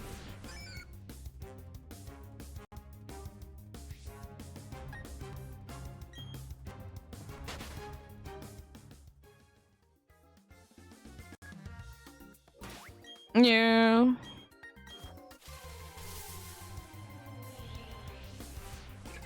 Because it's always going to be a problem that you need experience, but you can't be getting the experience because you can't be getting a job. But in order to be getting the job, you would be needing the experience, and it's annoying. It is what it is, unfortunately.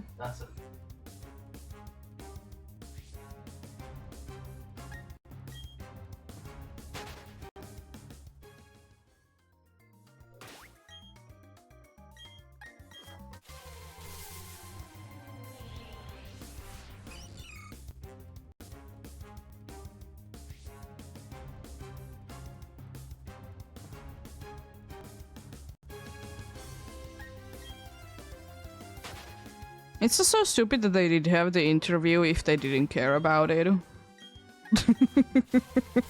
Like, honestly, just cancel it. It's gonna be better for everyone.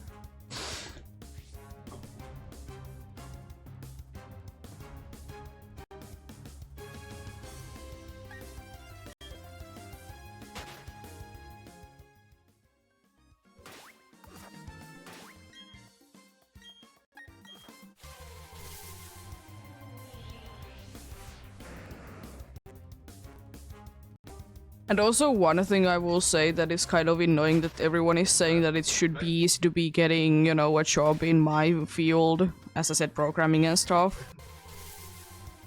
But at the same time, there isn't too many open like places right now. So like it's not that easy. You can't be just saying that it is because, you know, there's always a need of programmers.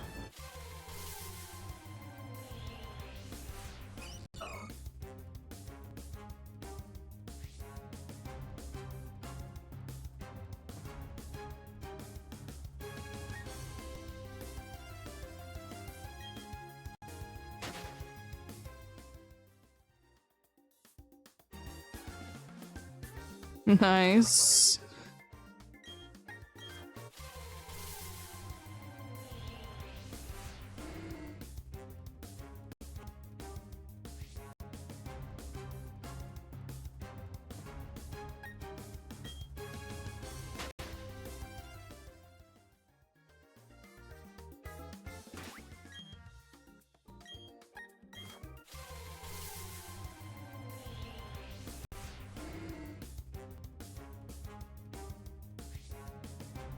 Why do they have it as an option then? Why do they have it as an option? If you can't be applying if you're like...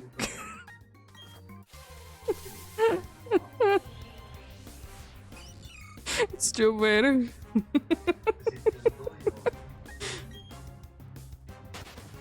Like the best example that I can give you, I didn't like myself be applying to the job, but there was like a new programming language like developed like few years ago that at the time it wasn't even out a year, and you needed a 2-year experience on that programming language that did just come out. Like, how?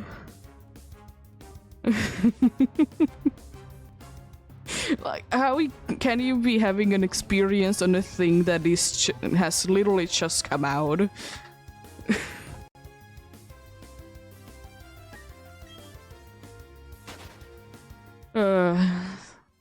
Yeah, stupid sometimes.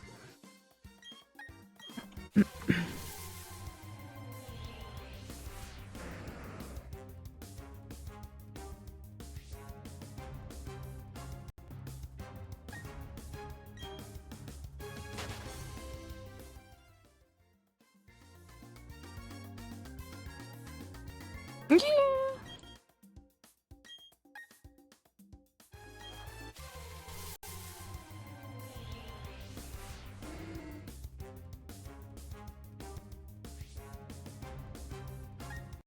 I mean, I haven't noticed that you can be always just applying for the jobs and, like, you know, for a short period of time if it would be just... if it would be mean to be, like, all year round job. But yeah.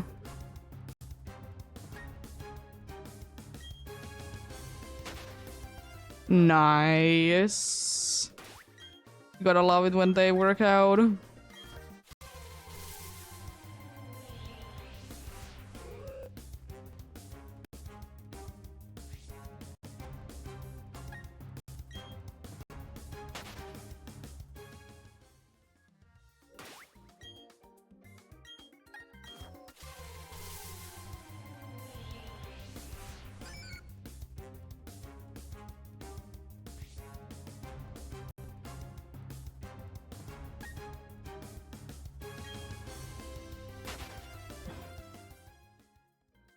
But also, again, it has been an hour or so. Ads coming in soon.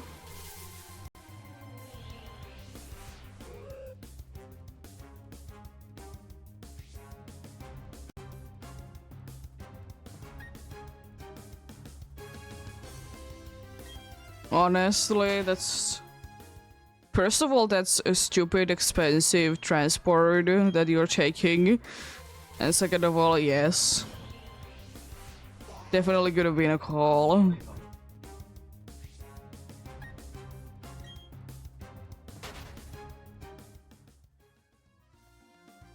Yeah.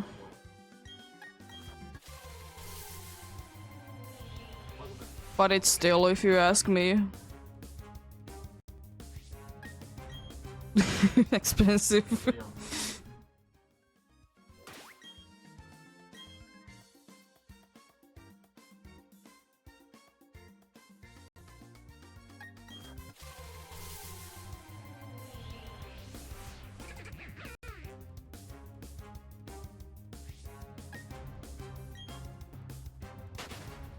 I'll do one more encounter, then I'll leave it there for the ads. Let them be playing.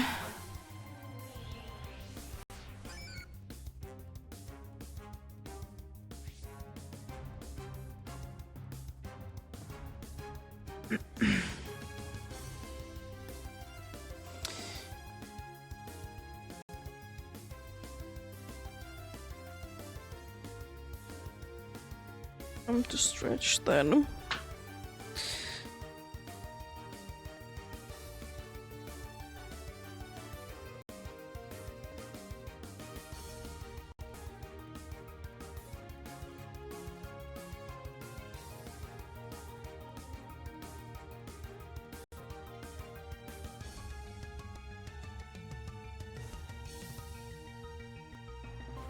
Yeah. I guess if it would be like more than once a week thing,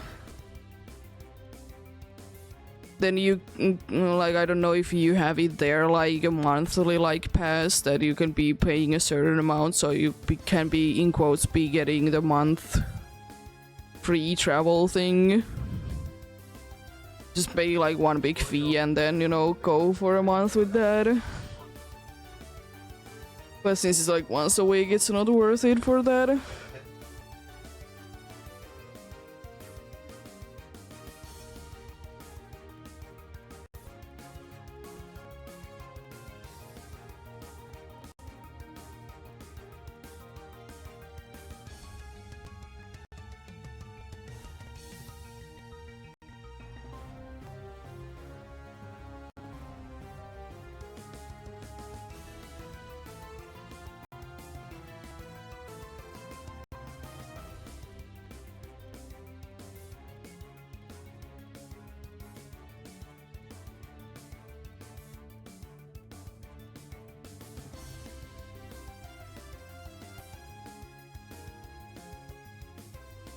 Okay.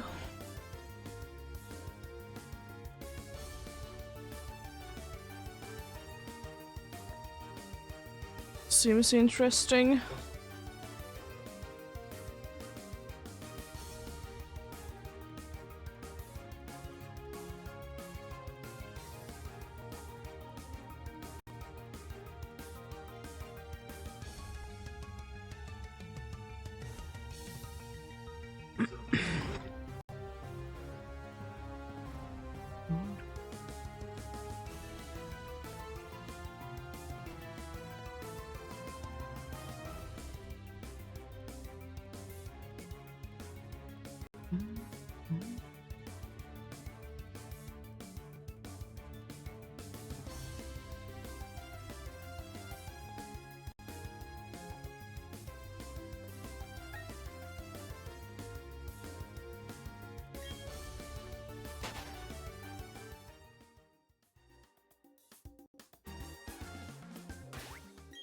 Let's get going then.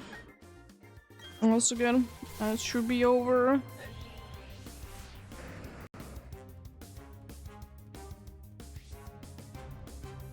Yeah, that's nice. But yeah, for example, how it works in here, because we have a nice public transport, that if you want to be going from this place, which I'm basically living at this city center, to the bigger city center that is nearby, it costs you around, I don't remember exactly, 5 to 7 euros, depending on a little bit what time of day you are taking the bus. It's like a one-way ticket. If you get back in within 2 hours, you can be using the same ticket to be getting back as well if you want to.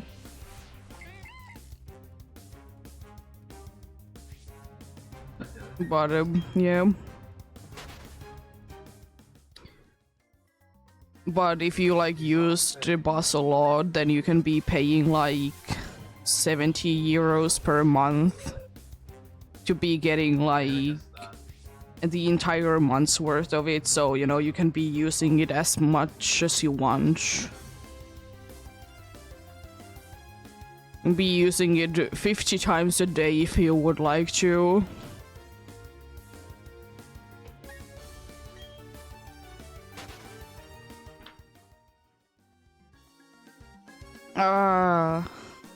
I guess you live in a relatively small place then.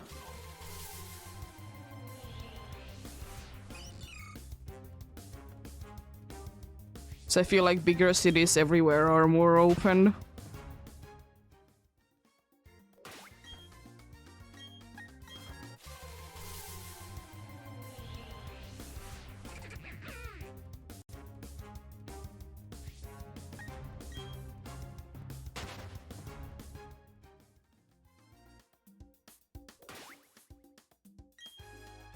Yeah. It is still, on the smaller side, but yeah. It's strange. I guess I live in a big enough place, so at around 1 or 2 a.m, depending on is it weekday, weekend, is it a summer or winter time.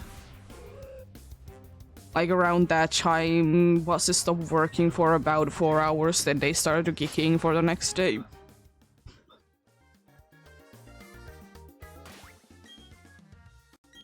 But that's kind of annoying that 7 or 8 seems so early. It should be at least to 10 p.m, honestly. If you ask me, anything should be at least until 10 p.m. Every door should be open at least to 10 p.m. Buses should be working at least to 10 p.m. Everything should be closing at 10 p.m. To be fair. I'm mostly probably saying it because...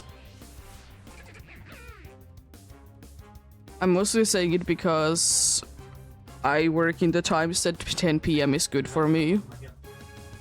Because I stop streaming either at 8 or 9 p.m. So, you know, I still have time to go to the store afterwards. Because I basically start streaming when I wake up, maybe an hour or two before I wake up sometimes. But basically, when I wake up, I'm straight away streaming. Yeah.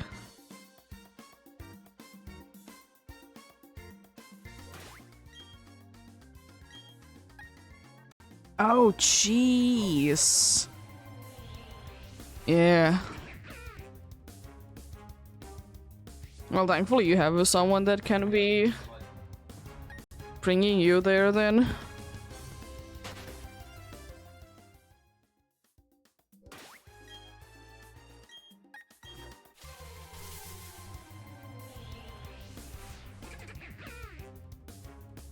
Seems like an interesting time that you need to be at work.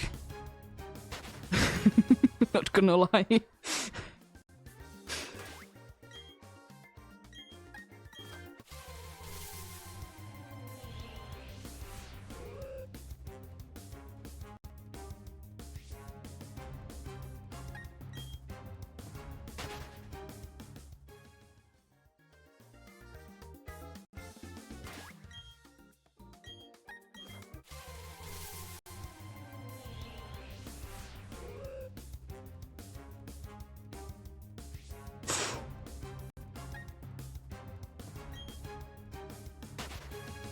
Oh, yeah.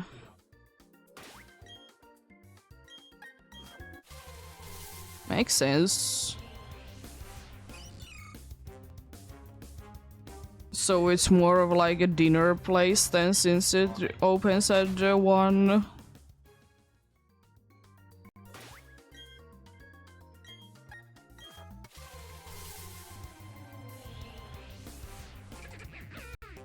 Yeah. We don't have too many places in here that would be just for dinner. They usually try to be starting so it could be also working for lunchtime. But you know, different places work differently. To be fair, it's not usual in here to be going out to be eating dinner. It's usually only in special moments. Yeah, thanks for chatting. Appreciate it. Have a great rest of the day if you don't get back before I stop for the day.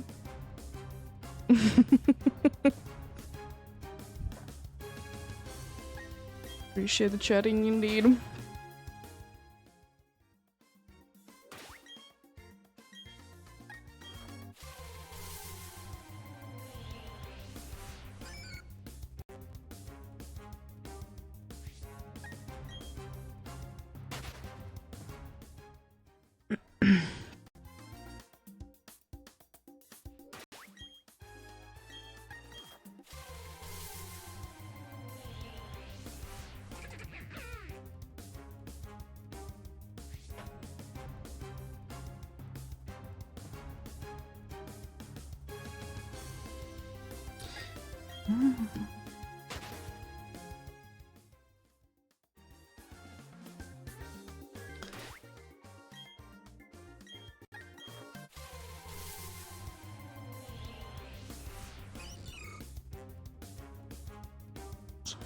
I've been making also a good amount of progress already today.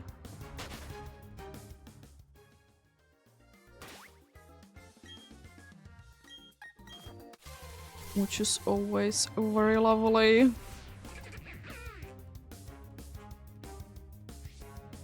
No shinies, unfortunately, so far, but possibly. Possible still.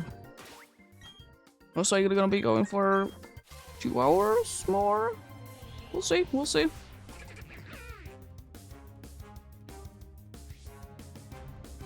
But I also, yeah, indeed I'll be on tomorrow, but on Thursday I'll be having an off day this week. Maybe another one indeed on Sunday, we'll see. We'll see.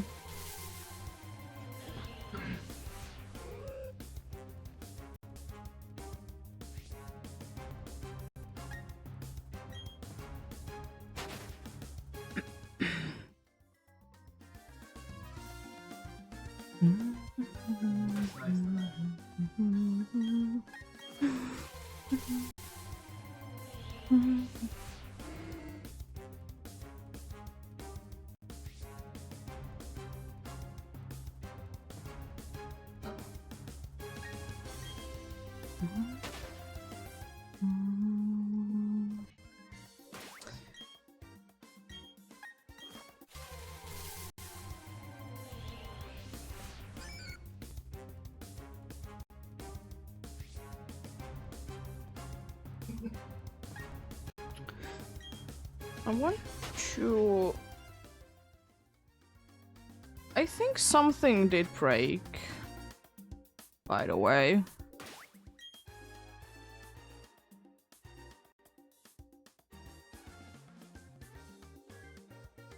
No. I feel like I broke something. Unintentionally. I think there was happening 2 ad breaks at the same time. Because the next auto ad is gonna be playing in 1 hour and 46 minutes.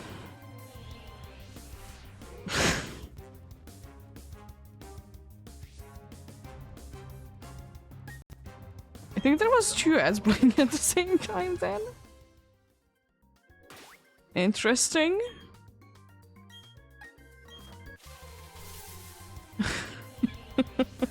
Anyways, move on.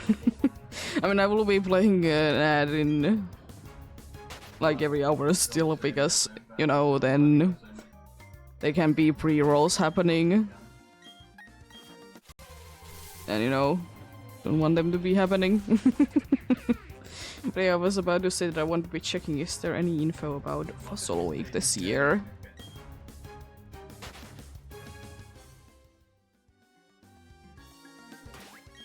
I don't think that I did see anything, but I'm gonna check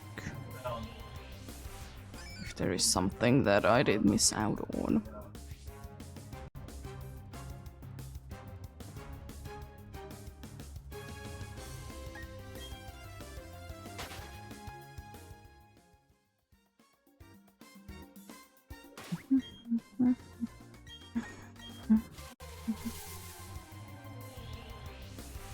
I also am thinking that I'm gonna be soon switching to inverted for funsies once again.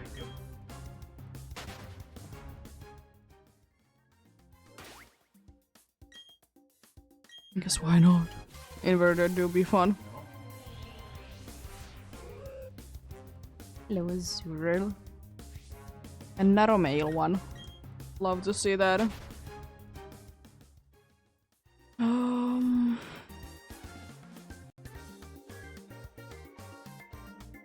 Actually, there it's... Oh.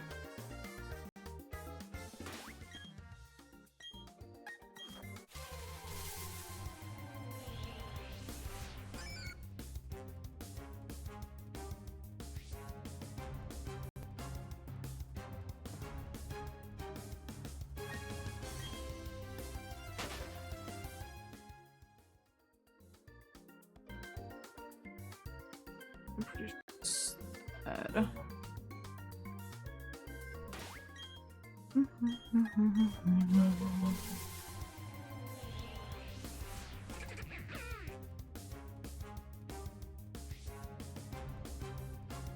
So already so far everything is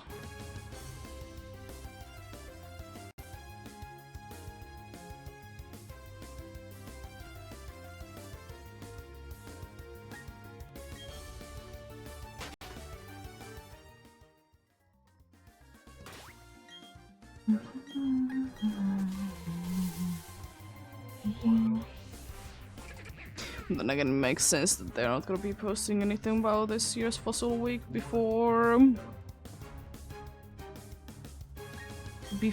the Safari Week is over.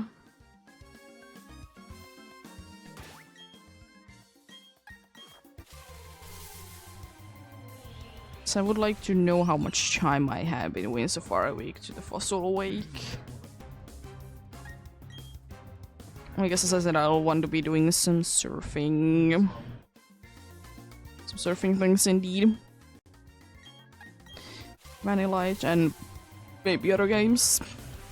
Vanillite in Sword. Other things maybe.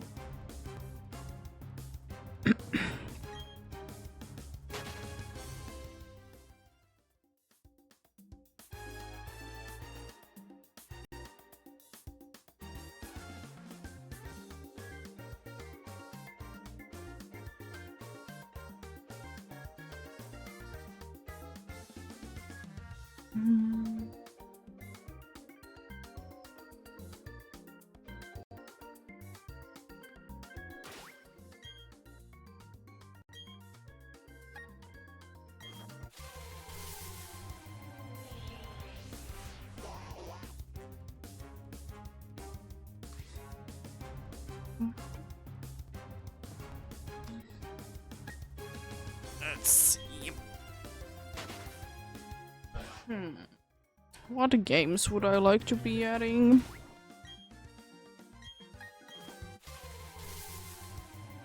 Was kind of thinking Alola, but what in Alola? There's good options for surfing, that's for sure.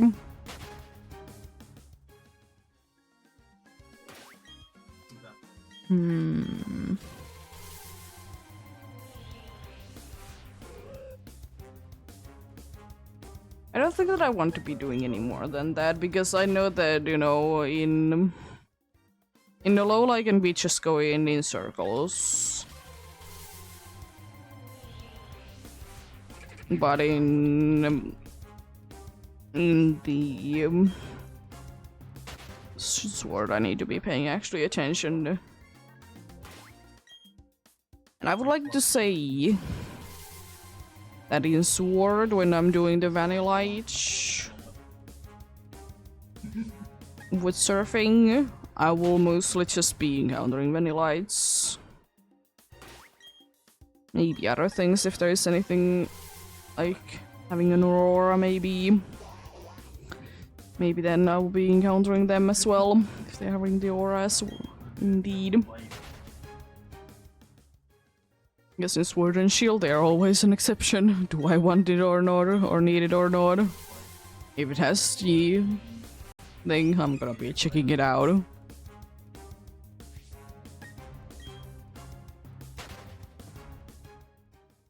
But yeah, I still do be hoping the best of luck to anyone else that do be hunting indeed.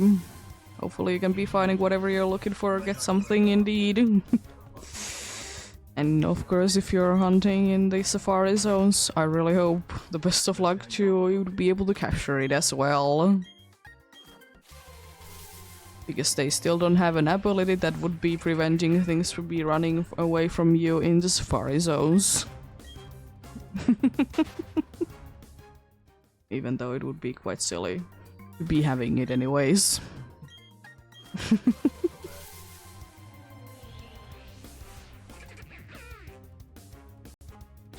Oh, it's just sort of another cool ability that could be kind of cool to be having, but it really only works in like old kind of Pokemon games, not like Scarlet and Violet being overworld Pokemons and stuff like that. It's to be having a Pokemon with an ability that pulls from the rarer side of the table. I've talked about before that we did have, at least in the Unova games, we did have like certain powers. So that would be making it a possibility, but don't have anything currently.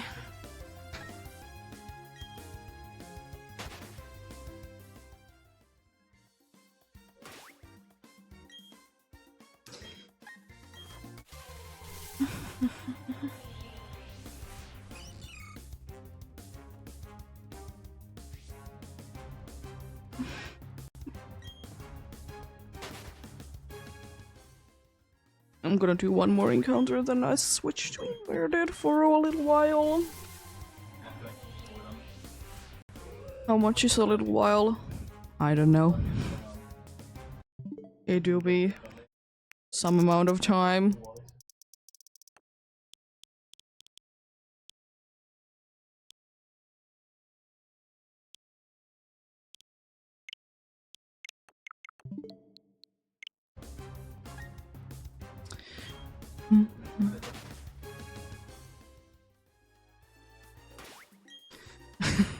Oh yeah, you can't really be seeing the player. Hello, Genghis Khan. Straight away seeing you, I see. Lovely, lovely.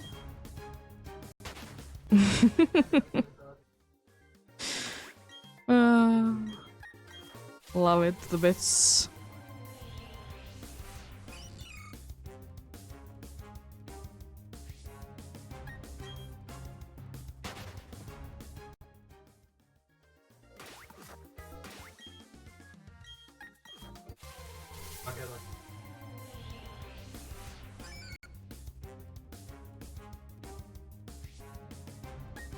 But yeah, indeed, today, even though I've been throwing accidentally Pokeballs, I haven't been able to capture anything.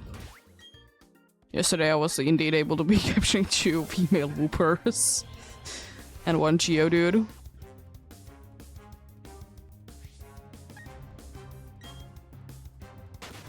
But we'll see, we'll see. We'll see, indeed.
Also, I haven't updated you guys in a little bit about our little gardening situation.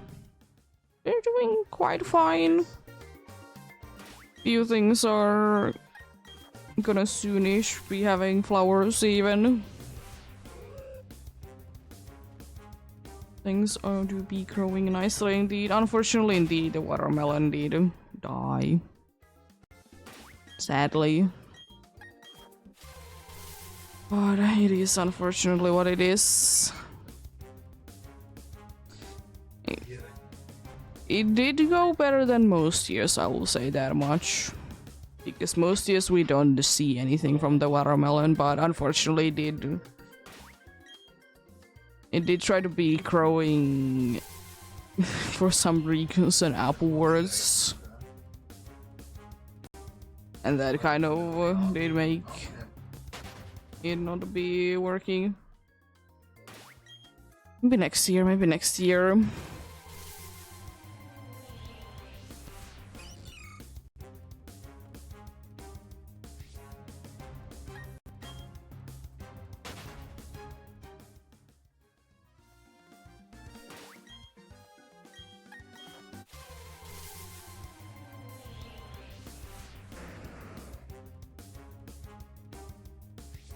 This kind of looks so cool when it's inverted.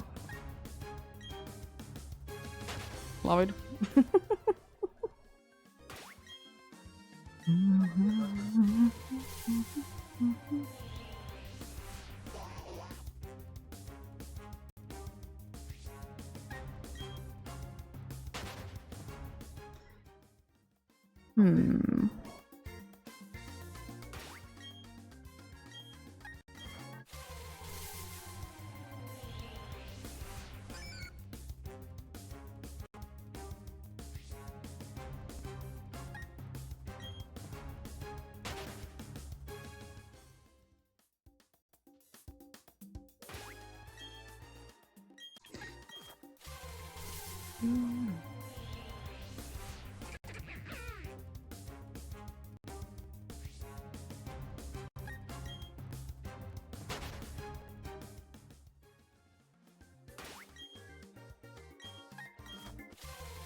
Oh, I just remembered one thing, even though I absolutely hate how the online thing works in Pokemon's, in Scarlet and Violet as well.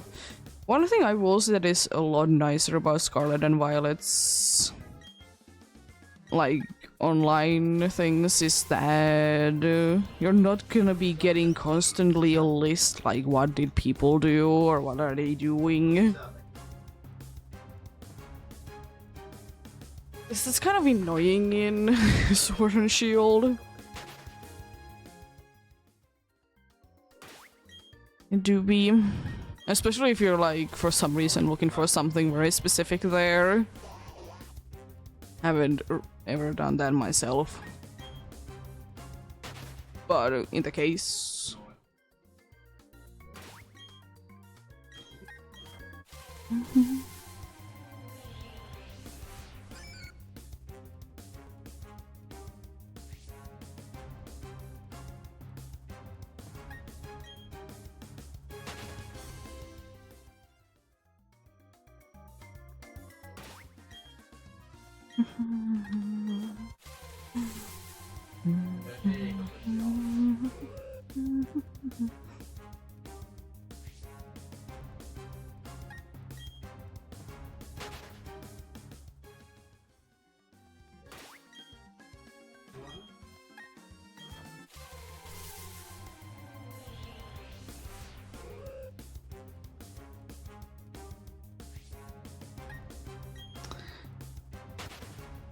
I really need to remember to do one thing before I go ahead and back to do random encounters in Sword and Shield. I really need to be getting smoke balls. I did, like, you know, catch few when I did get in the other shiny stuff or when I was doing the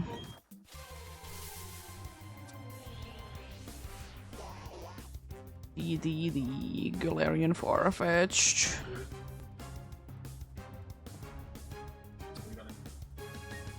I need to be getting a little bit more.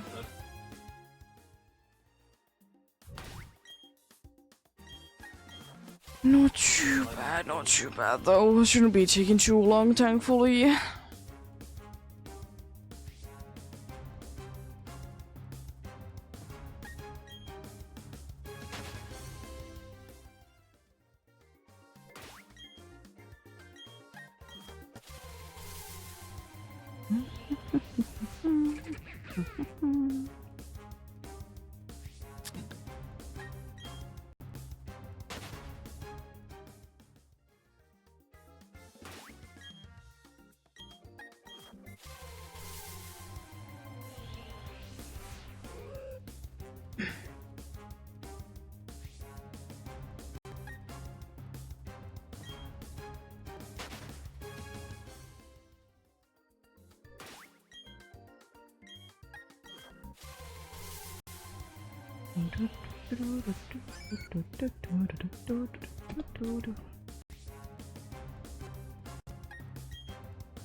Didn't even get into any menu in there, excuse me, I was pressing the buttons definitely, but sure.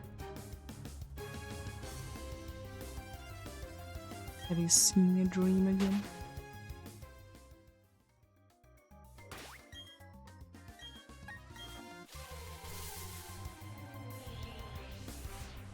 Honestly, Kat has been seeing quite a good amount of dreams lately. Sometimes she goes for quite a while that she doesn't have any dreams, but recently she has been having a lot of dreams.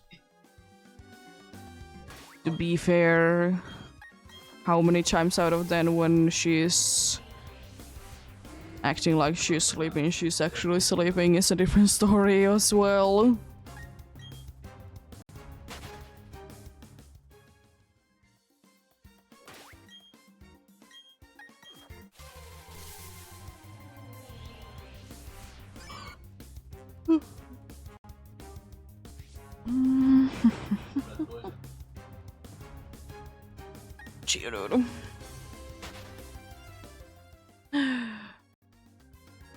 I just realized I'm gonna be hitting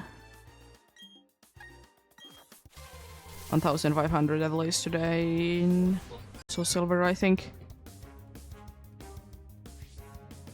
I mean, it makes sense because, you know, I did hit yesterday already 5,000. I did yesterday hit 5,000. Yeah, 500 for the new one. Yeah. But it is nice to, you know, realize things like that. It do be. Silly things, silly things.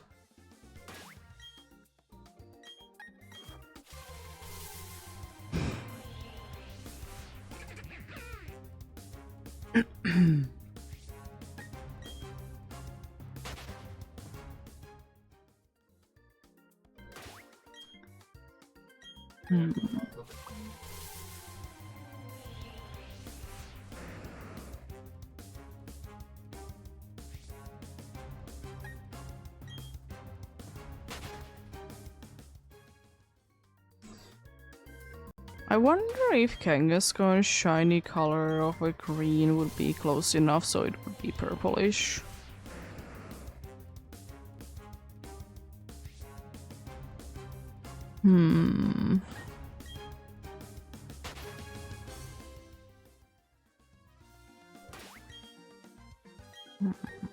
Would it be?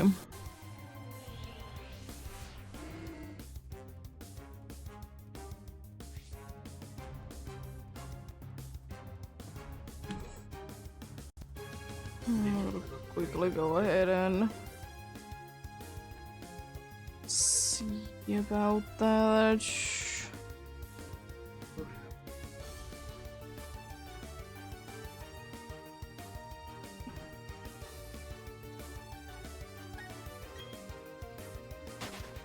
Yes, contemporary Pokemon. What a surprise that is its category. Super duper surprised. Why did I forget that it's available in Sword and Shield? Why did I forget that it's available in Sword and Shield? Oh, it's only in... It's there as a Wanderer? What? Oh, I have seen... Oh, yeah. Now I remember. I was like, have I never seen that? Yeah, I have seen Kangaskhan as a Wanderer. I know that it's a weird thing again. I know that it's available in Dynamax Adventures, but then I'm like, it's not available in the game.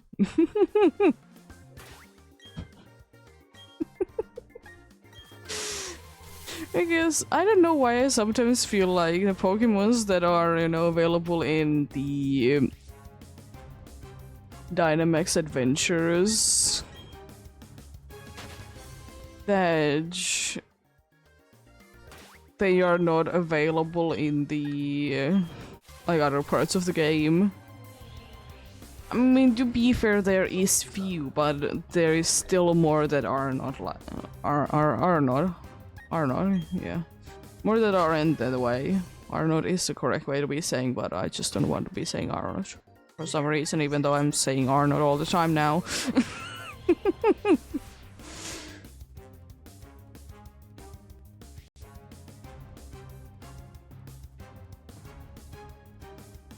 Check out though, the thing that I was meaning to be looking for anyways.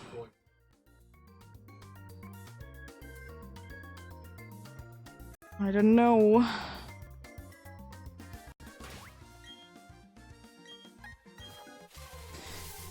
Kangaskhan, you're a little bit here and there. Would it be green enough to be switching to purple when it's inverted?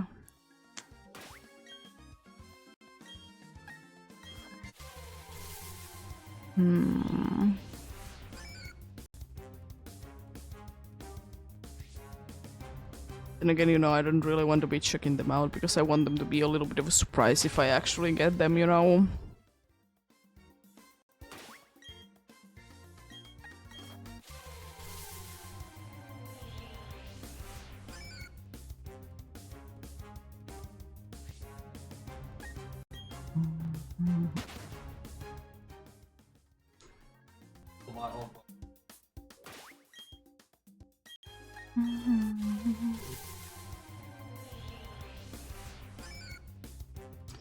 Yeah, I don't know. Is there anything specific that I would like to be going surfing for in the Alola that I have access to?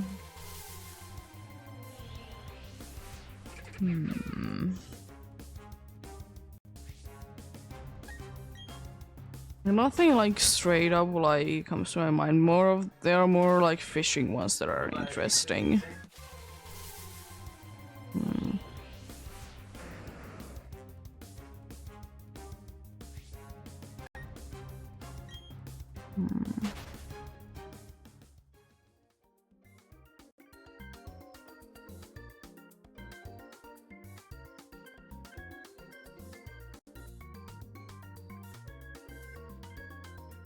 I'm pressing run. At least it really like the food. Nice. Hello, Azuriel. I haven't seen an Azurian Brilliant Diamond in a while.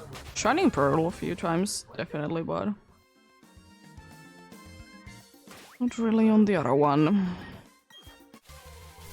For whatever reason.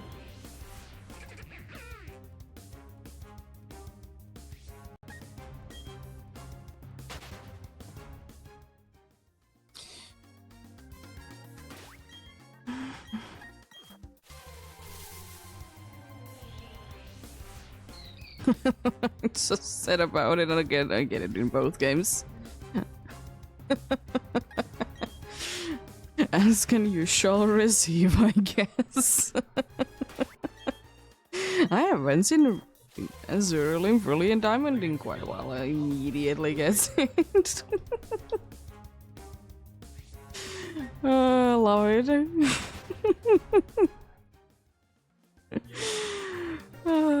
This game is silly. It still doesn't have a Pokeross, I see.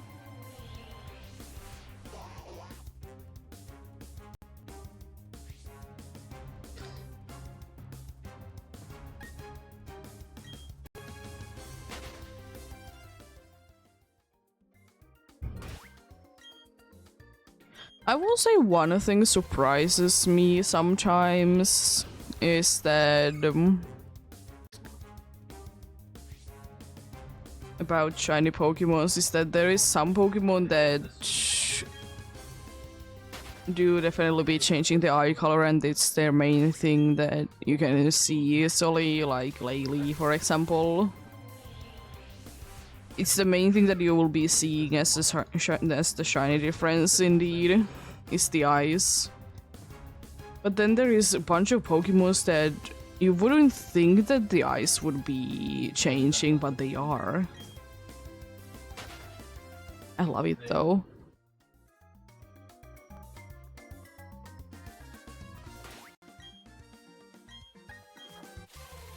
There's anyways like quite a good amount of Pokemons that have like random, seemingly random changes to their shiny. But I love it. Like, yeah, surely it doesn't need to be there, but it is.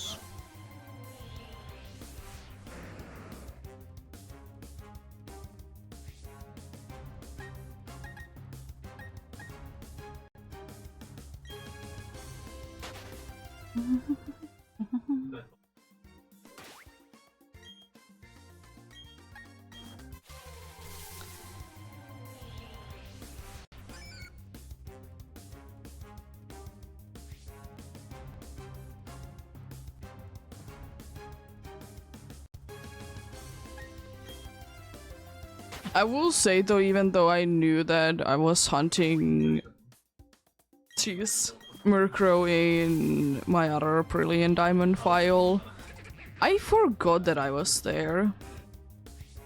Specifically, I forgot that I was riding the bike.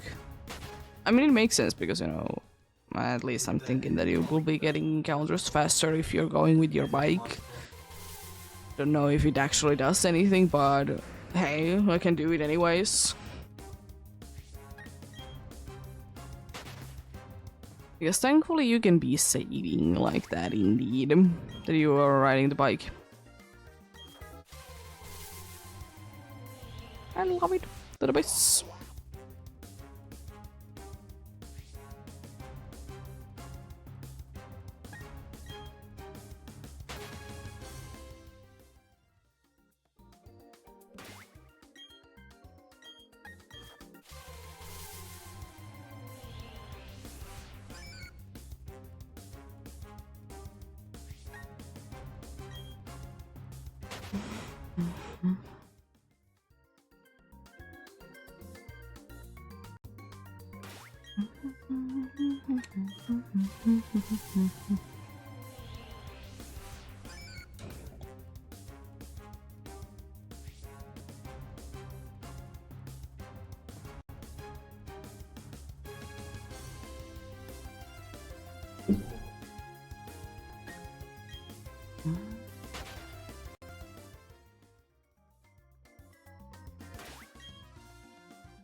What notification did I get? Nothing important. I like it, but I absolutely hate at the same time, by the way, the Google's like, or whatever place it is, like, 5 years ago today you did do this. I mean, surely, like, nice, I guess, to be getting reminded what happened 5 years ago, but at the same time, half of the time I don't care.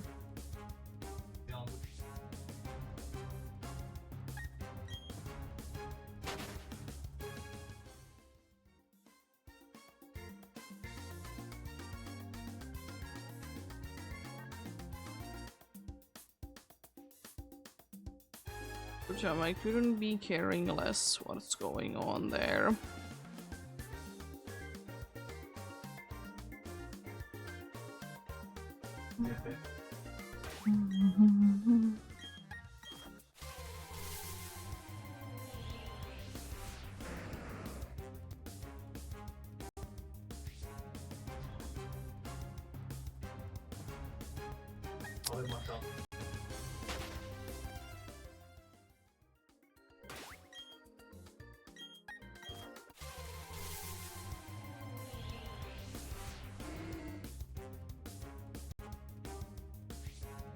I still feel like that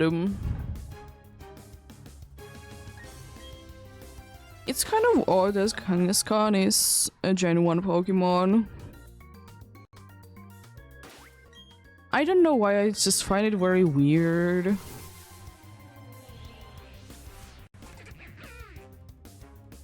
Considering that it seemed like Gen 1 was pretty safe options and stuff like that. And Kangaskhan just seems like kind of a weird choice. You know, one that could, like, it would be done at some point, but not in the first generation. Still.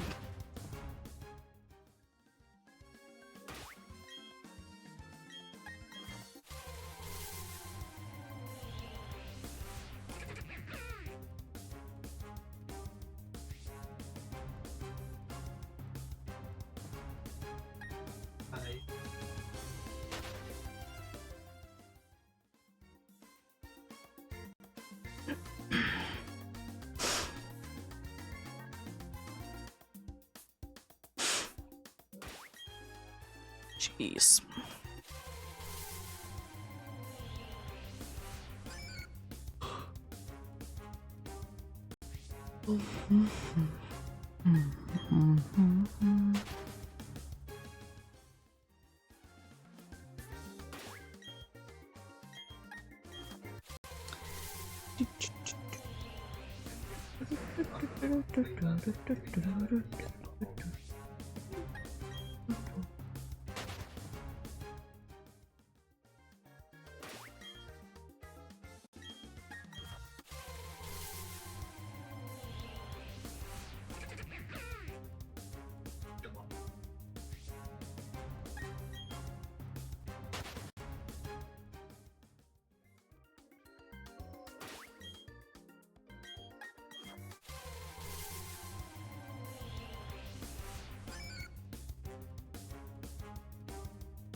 Also, there's one thing that I'm a little bit interested on.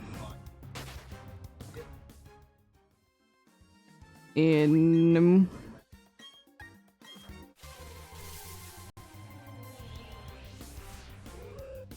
also silver. I'm gonna actually check it out. I was thinking about Milotic.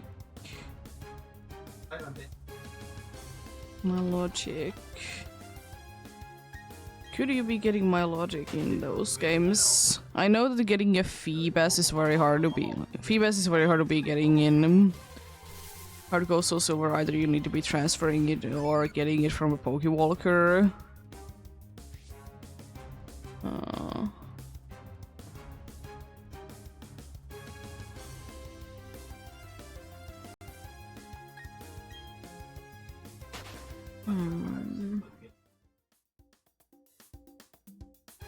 It is apparently possible to be evolving it. Is it by then giving it a bunch of haircuts? How to evolve Feebas in Soul Silver?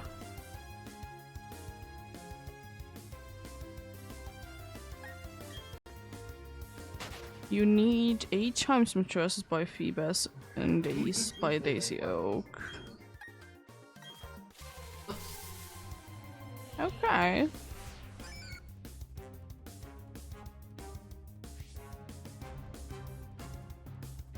Seems interesting. Seems very interesting indeed.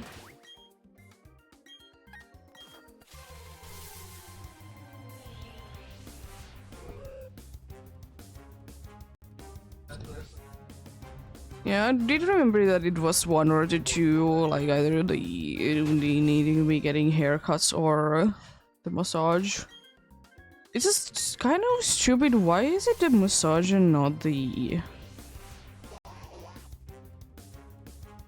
Why is it not the thing called... Need a haircut. Anyways.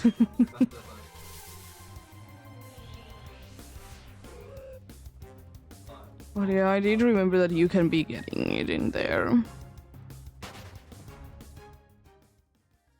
It just is interesting, you know. It's not even that bad, to be fair.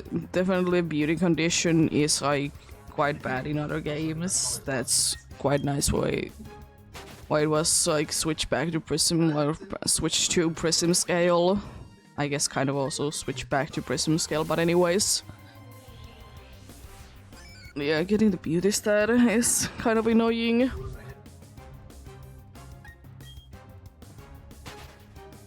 But I guess it isn't that bad in Hard Gold Soul Silver.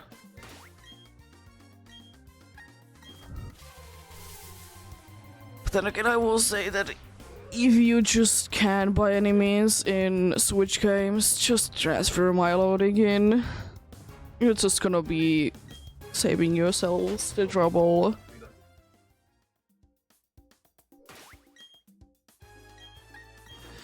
I remember that it was such a pain, by the way, because I was trying to be getting all the gender variants. You know, Milotic to be having a gender variant in... Indeed. Quite a subtle one, but it is there. I was trying to be getting it and it was kind of annoying. Because it seems like, at least with my luck, that the daily spawning Milotics, they are male. I don't know why. But I did try so many times and I didn't find them to be female, so I thought it was impossible.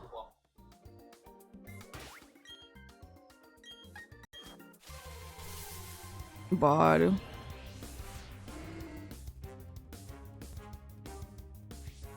But yeah, indeed.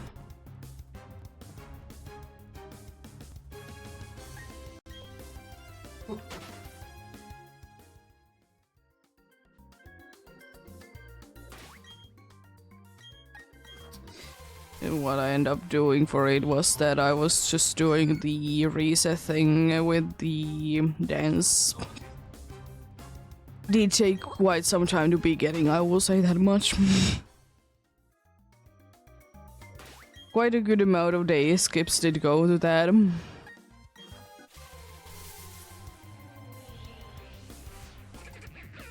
But I did eventually get it, so nice.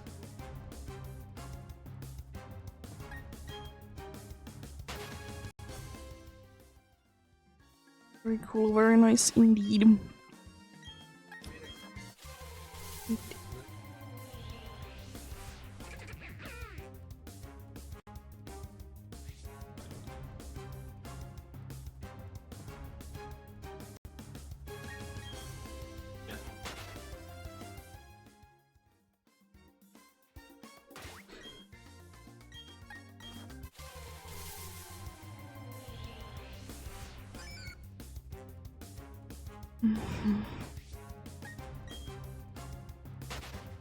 I kind of want to be trying again now. I'm guessing that I might be just getting unlucky. Because, you know, the Gyarados can be both male and female, for example. I'm gonna test it out then. I'm again like weirdly curious about things, so might as well be checking it, you know.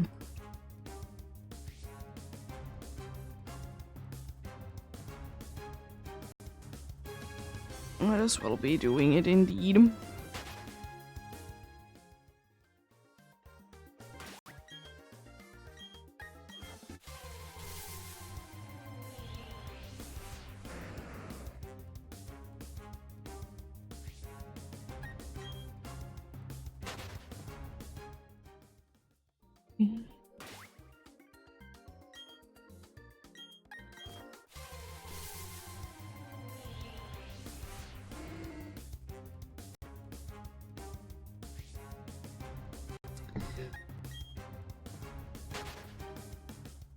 But yeah, indeed, soon there's gonna be an ad break, even though for whatever reason it seems like there was 2 ads playing at the same time.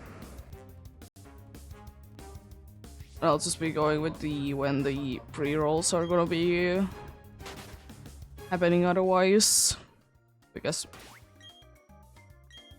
I want there to be the least amount of pre-rolls happening, because I don't want you guys to be missing out on things. That's why, indeed, you know, every single time that there is an ad break, I'm not gonna really be doing anything. Mostly, maybe, you know, talking a little bit. And then, in the case that it's a DA day, then, you know, be doing the search for the DAs.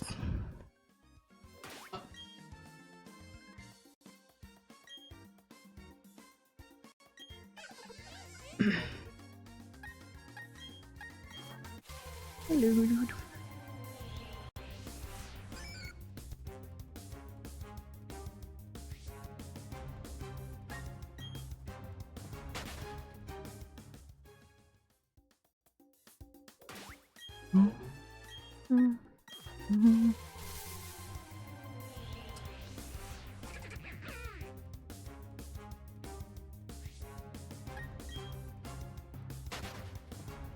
Yep.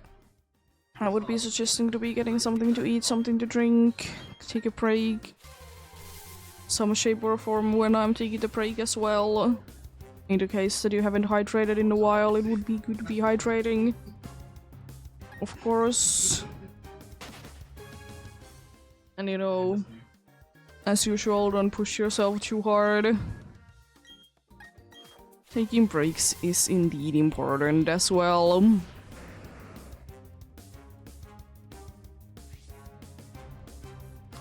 Taking breaks is indeed important. I also will be doing one more thing when the ad break is on. I'm gonna be double checking that my counters are correct. I'm pretty sure that they are, but might as well, you know, check. It doesn't hurt. Doesn't hurt one bit indeed. I'm also gonna be checking, like, in actuality how many encounters I've done today. Because I will say that if I can, you know, read correctly, we are quite a bit of ahead of the 500-ish in an hour. Which is of course a nice thing. Better to be ahead than, you know, behind. Better indeed. Gonna do 2 more encounters, then we're gonna be having indeed ads coming in.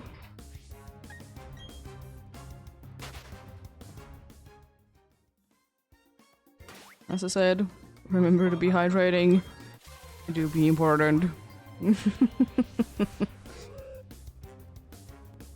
Seems to be quite regular kind in here. Yeah.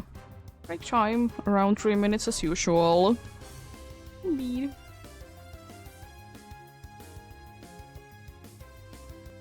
Let's see then. Let's see, that 3035 was the Magmore, then add 702 for the barrel. So far seems to be quite okay. And the current ones. Yeah, exactly correct.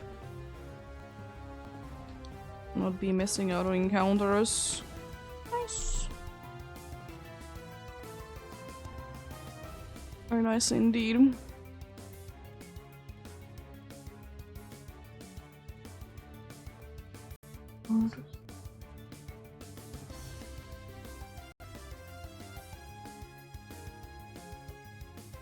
Jeez. I mean, we're not as far ahead as I thought we could be. But we are almost 100 ahead of the... like 500 in an hour. If I divide that by 5... in average, I'm right now getting 519 in an hour. Not too bad. Not too bad at all.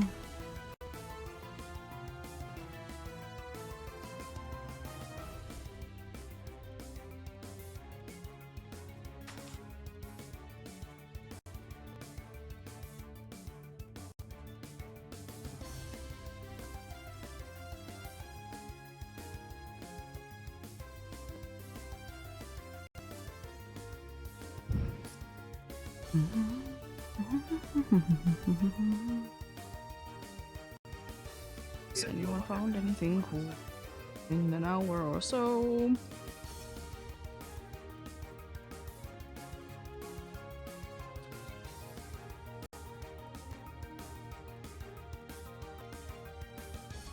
Someone found a Standler, and there is an Executor.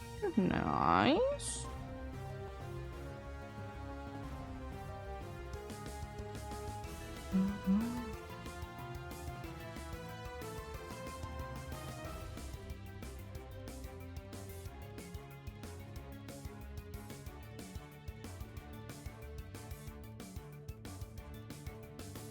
I found a layer on a magnetron. Interesting. Very interesting.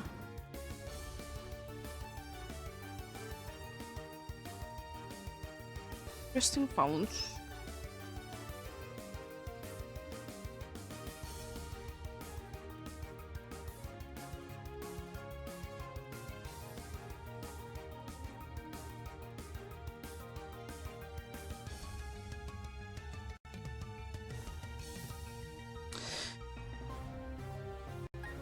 Let's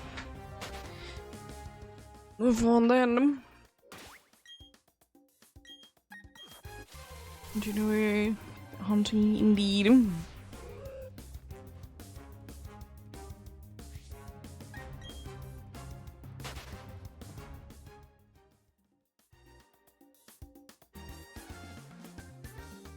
I'm hoping that the ad thing is gonna be fixed tomorrow.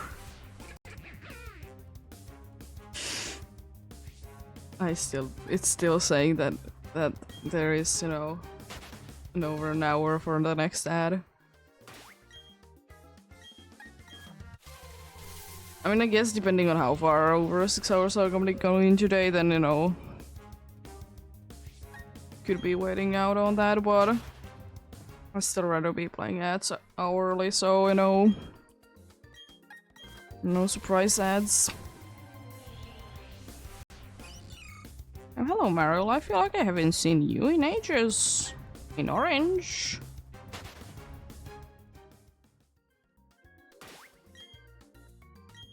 Feel like I haven't seen you in ages, indeed.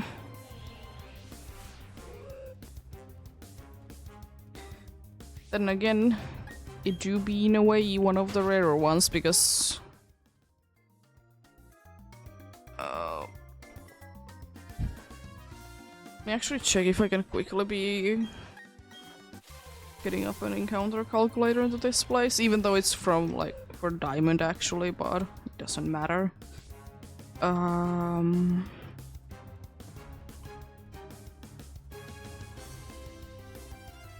No, I can't be finding it like that, so I'm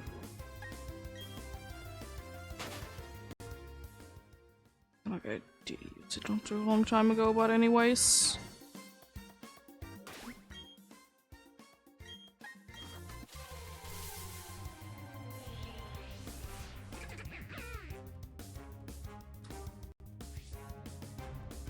No, a fetch. An encounter calculator. I did press it, so I hate when you're like not minimizing but putting the windows like down and it just shows. It just still doesn't go away.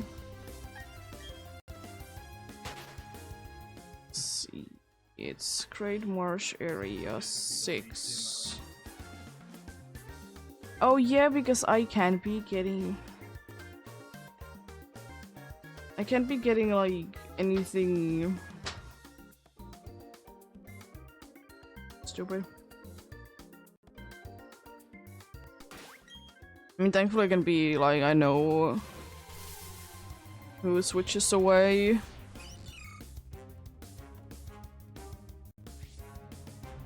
Oh no, Azuriel's bright in some older games. It looks so sad.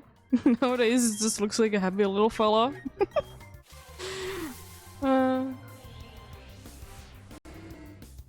It's 20%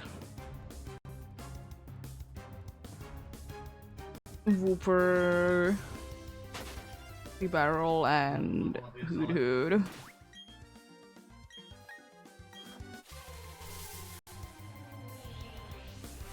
Then it's 10% Marill, Quagsire, and the daily Pokemon. Jeez. 8% Psyduck and 1% for Bidoof and Azuriel. I find it so stupid, by the way, that there is the Pokemon Encounter Calculator app that you can be downloading. Not sponsored, even though it's sounded like that. But anyways, that like it has everything, but why can't you set up like why can't you select like what is the daily Pokemon there, or like Great Marsh? Considering the fact that I think that would be easier to be doing than like the place has also like encounter, like if you do Hardcore or Silver Safari Zone, you can be saying how many of a certain block you have there and how many days for. I feel like that is more complicated, but anyways, it just doesn't have for whatever reason it for. I just don't understand why you couldn't be having in the encounter calculator, why can't it be having like the daily Pokemon indeed? It just doesn't make sense. Because they did exist in Diamond and Pearl as well, because if they wouldn't, they probably wouldn't be existing in Brilliant Diamond Shining Pearl.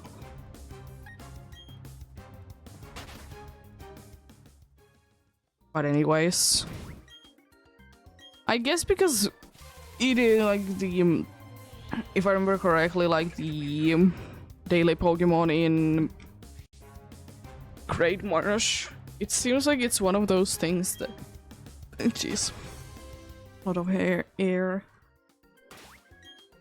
That it's one of those things that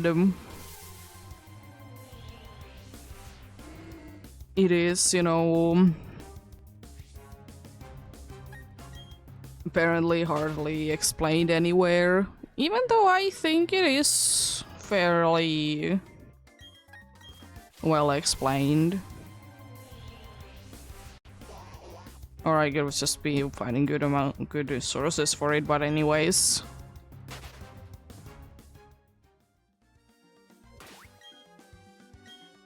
Because thankfully most of the time you can be saying that if things work in a certain way in PDSP, they work that way in the original games as well.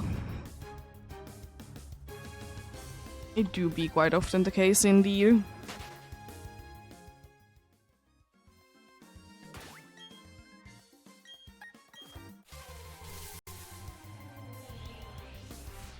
But anyways. It is what it is. I guess I have to just live with it.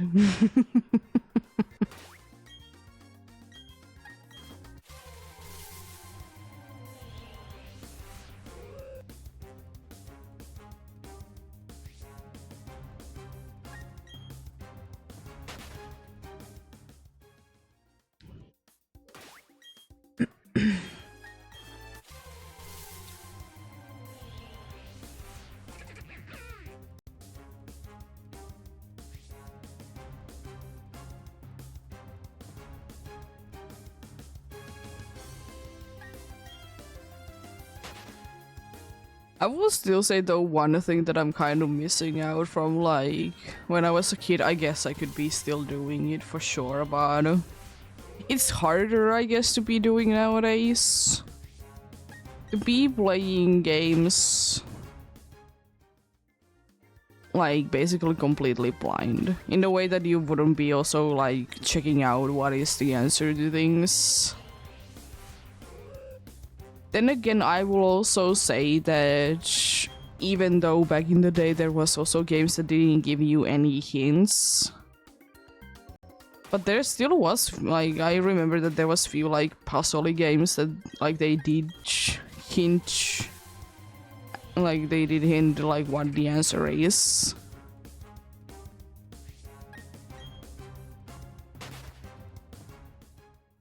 But do be what it do be, I suppose.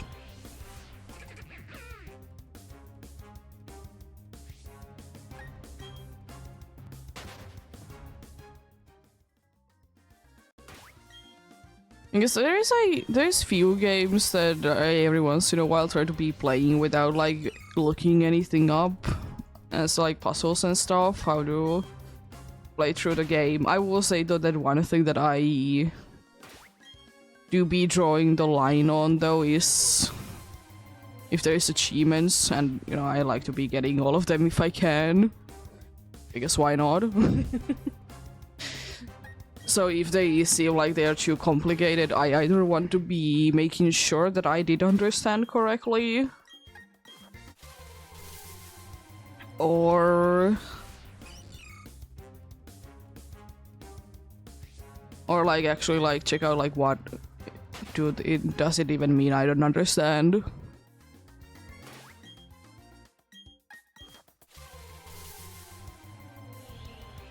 Stomach starts to act up, I don't know why.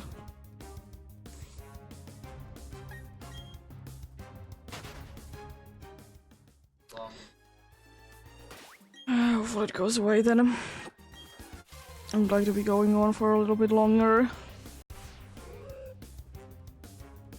At least, you know, 6 hours. But if it seems like it's gonna be acting up a little too much, then, you know, gonna be ending out then sooner.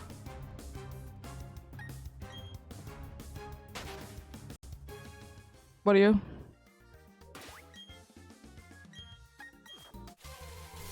Completely going blind to a game. As I said, it is, in my opinion, a little bit harder to do in like nowadays. I do say that even though I didn't personally use any of them, but I still find like guidebooks to games very cool.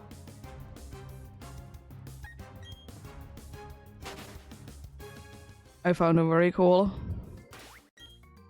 Because usually in those, if there is like hints to the story, they're not like straight away telling you what you need to be doing. You kind of need to still partially figure it out yourself.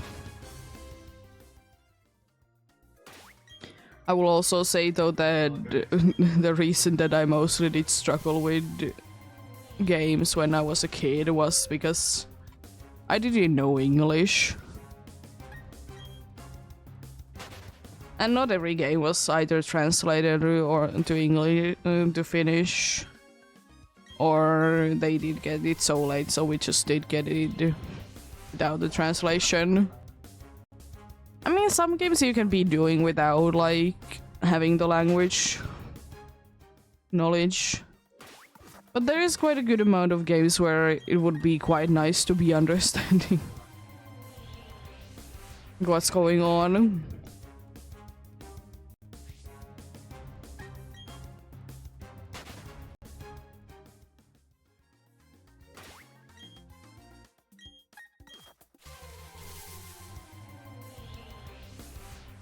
Like, I think that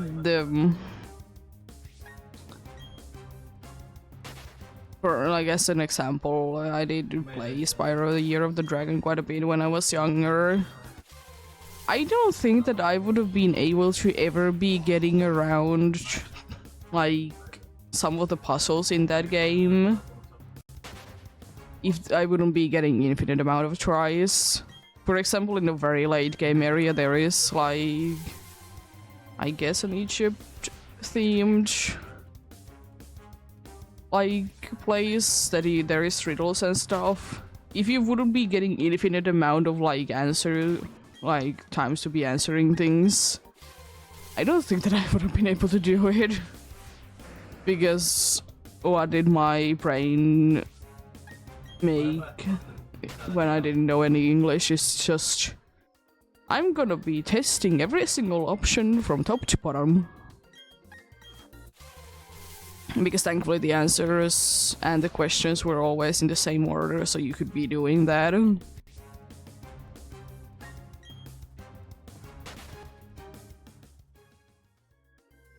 It's definitely a lot nicer, you know, playing games when you understand what's going on.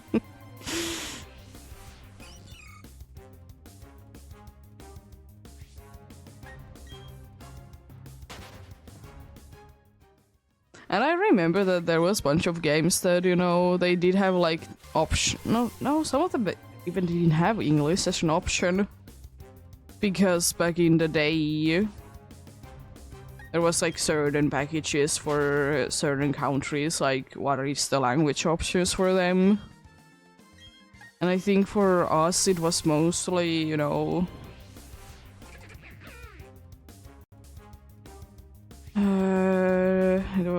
there is countries there was an option because I remember by the flag and I can't be bothered to be saying the language. Was all in all the countries that I remember there to be there was Sweden, Norway, Finland, of course. I weirdly remember Denmark and Iceland as well. It could be that it was meant for like the Nordic countries, I guess. something like that, or the northern countries anyways.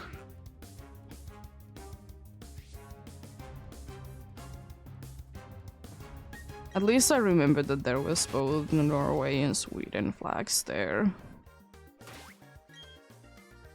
Maybe there was 5 options definitely, but I don't think that English was one of them. I'm pretty sure it wasn't.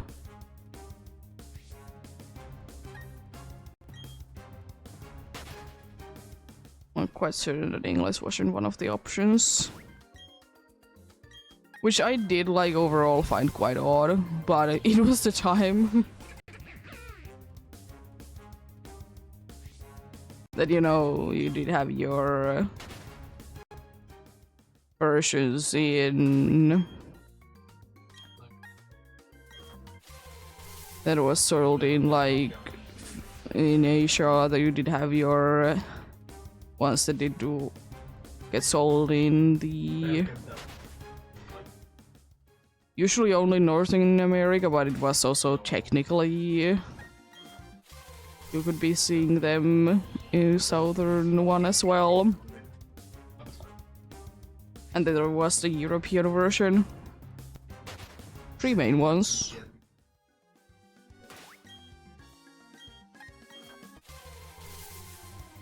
I guess if it was more of a kids game, you'd be getting like Finnish as an option. Most of the time it was indeed the one that was sold all around Europe. And again, to be fair, it's not like it's too needed nowadays anyways, because, you know, everything is sold as one piece online and there isn't really language differences. Which is nice.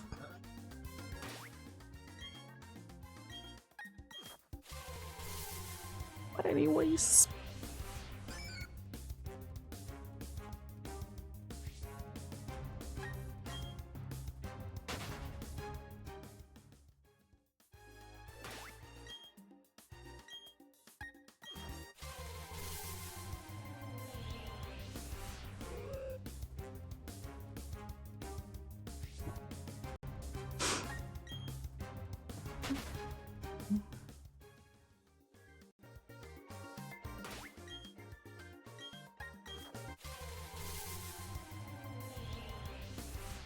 But then there's, you know, a bunch of games that, indeed, as I said, it doesn't really matter what language you play it in, because it's more about the experience. And you can, like, just kind of figure it out yourself.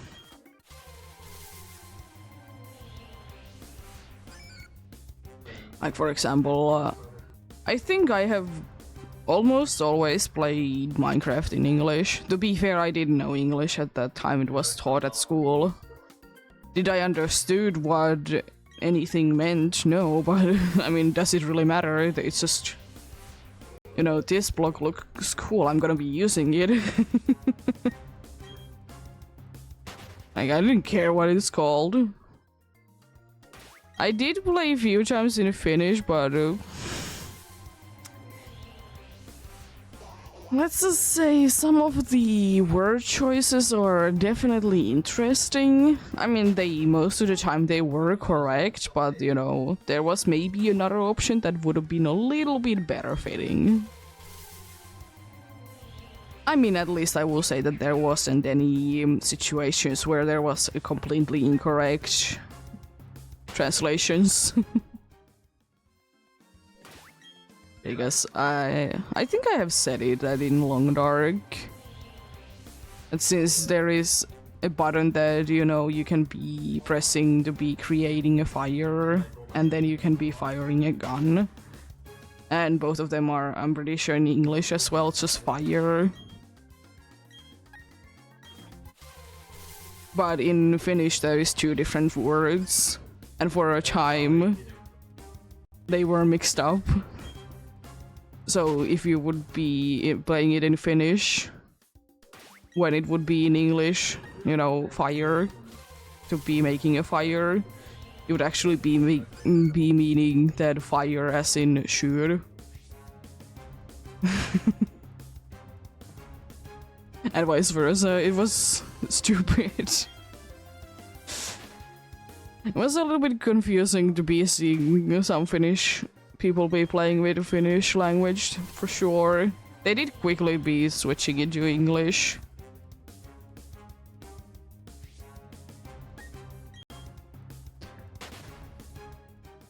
I guess because, you know, nowadays we do be learning, you know, and we learn and use a lot of English in everyday life. As I said before, Finnish as a language is kind of dying because of that, but it's always going to be there, but, you know, it's not as needed, especially in games.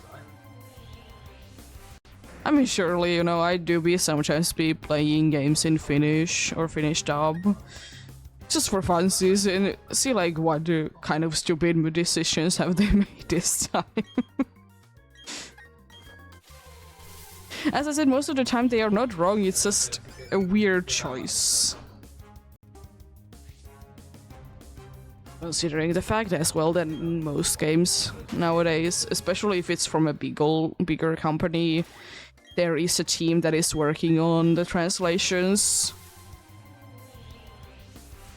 On the indie games that, you know, they most likely are just gonna be using like a program to be translating it to different languages then.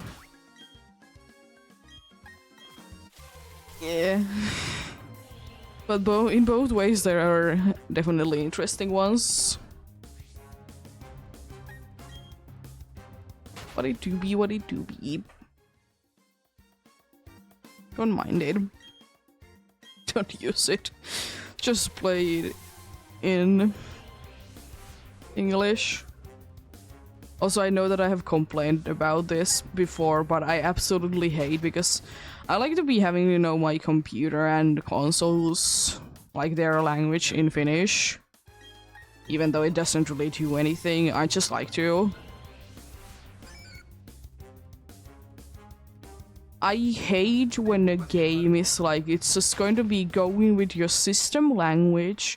You can by any means by like switch it up. It's so stupid and annoying. Like, I don't mind that, you know, your default option would be to be going ahead and using the system's language. But there definitely should be an option that don't do it, please. Because for some games I have needed to be switching my system's language, and it is kind of annoying.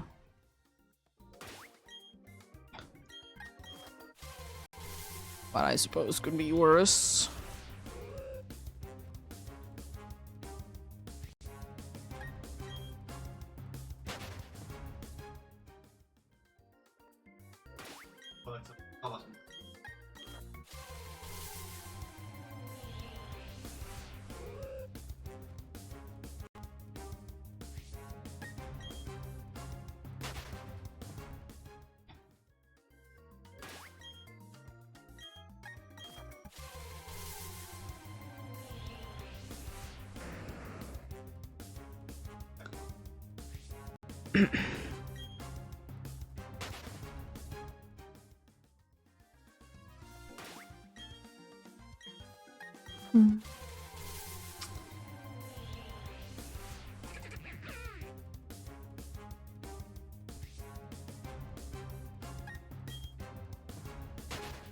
You know, at times it is kind of tempting to be learning like quite obscure language.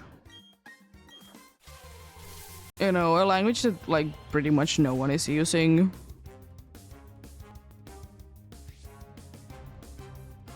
Would I really do anything with that? No.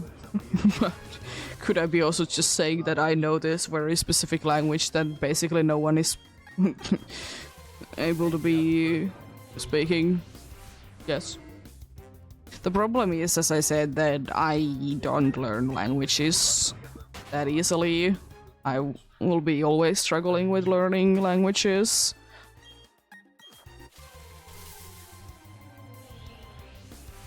Like, apart from that, I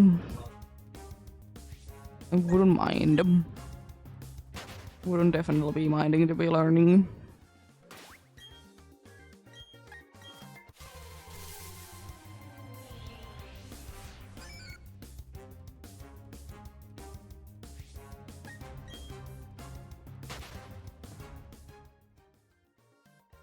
As I said before, it's also unfortunate to be seeing languages indeed be dying, but it is unfortunately how it happens. And you know, some languages are only used in very few places, and then you know, when the people do be just getting so few that learn it or know it, that they can be really learning it. They can be literally teaching it to anyone. So you don't know when it's gonna be learning it again. I mean, usually there is still like small places that know like very obscure languages, but they kind of goes nowhere from there.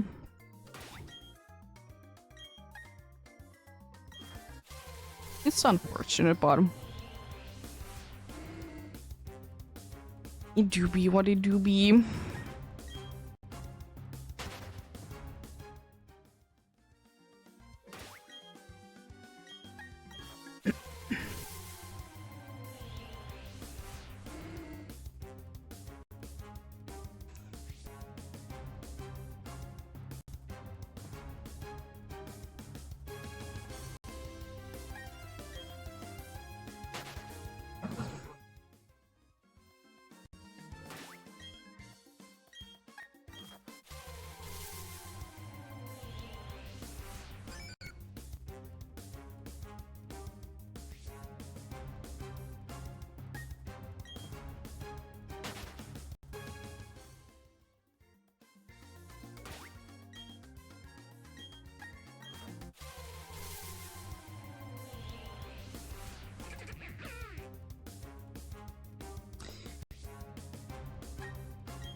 I got curious about one Pokemon, or two Pokemon technically, but one Pokemon probably gives me good enough answers anyways.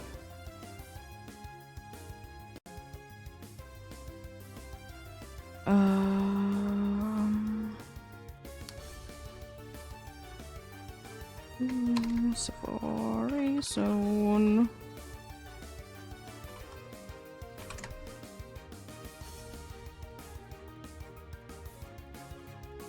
Excuse me, I know you have Safari Zone. Specifically in Shoto, because I know that you could be getting a little bit an Illumise. I was just wondering, like, is it on a night time? Peach. I think will need to be having. I can read this correctly. 10 planes, 1 planes, blocks.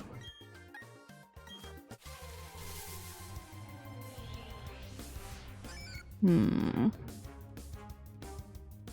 it is at any time of day. It's specifically on the mountain. Is Illumise where then? The wasteland.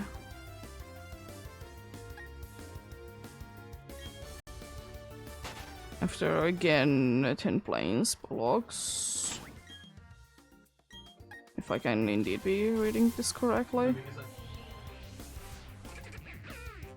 Interesting that they are not like exclusive to either nighttime, you know? Find it very interesting.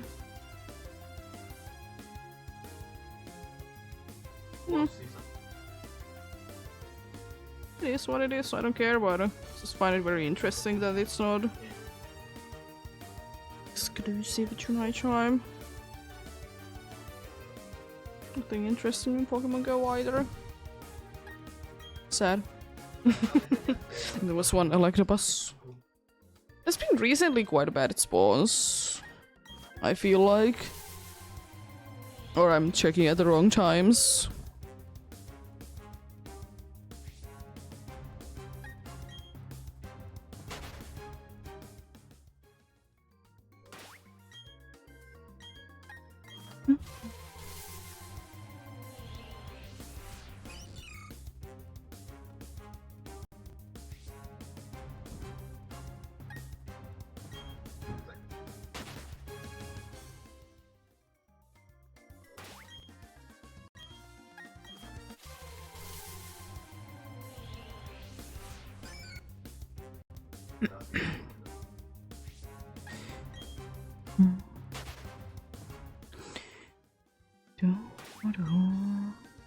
It is interesting though that Dynamo is having a community day. I mean, I will still say one thing though. It's easier to be spotting it in Pokemon Go than in Scarlet and Violet, most likely, because you need to be clicking on the Pokemon anyways, it's gonna be sparkling. And I'm pretty sure there is also a little symbol that tells you that it's shiny. Because I don't know if I would ever be doing a shiny Dynamo hunt in Scarlet and Violet. Maybe in the caves. Those are a maybe, because they are not as bad as in the water.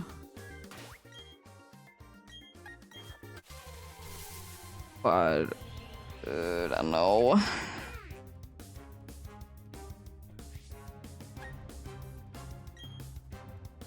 Because I feel like the place that I would like to be hunting Dynamo in would be in Gen 5. I will say though that one thing that I definitely want to be doing, because I'm pretty sure that you can be finding Electros specifically in Island Scan. You know, fully wild Pokemon in the wild. I love it. I will say the one thing I don't understand about the Island Scan though is that why is it the case that some starter Pokemon are fully evolved and some aren't? I get it that some were found in like the earlier areas than others. It just doesn't make sense. I don't even know, can you unlock Island Scan before you have been completing the game? Just feels interesting.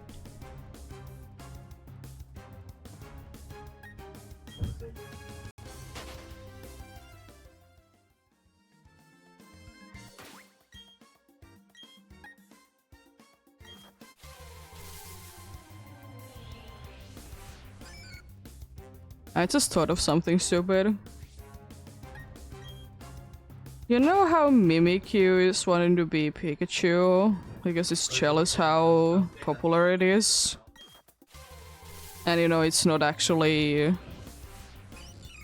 the Pokemon, like the Pokemon is underneath the clothes. What if it's same for Wobbuffet, but it wants to be like Quagsire?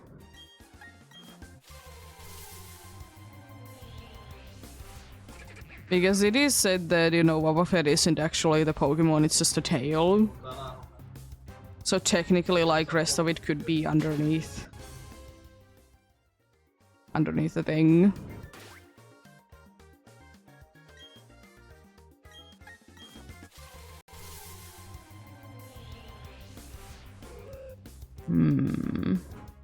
What if?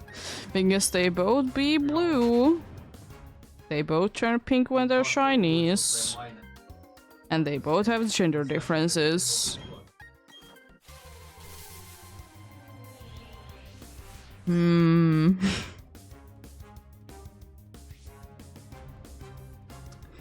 Wobbuffet is wanting to be a Quagsire.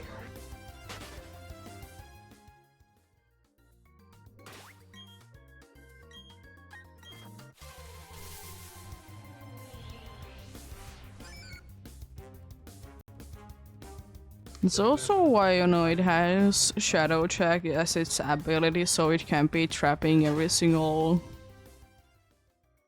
Quagsire that it runs into an infinite battle, you know? Or in the battle anyways, that it can be escaping from.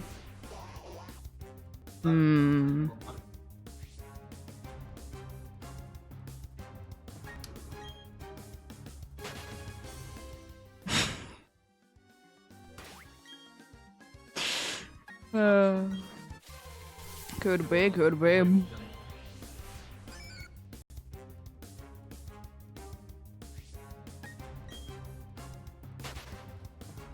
And also technically Boba Fett has a type advantage over Paldean Wooper.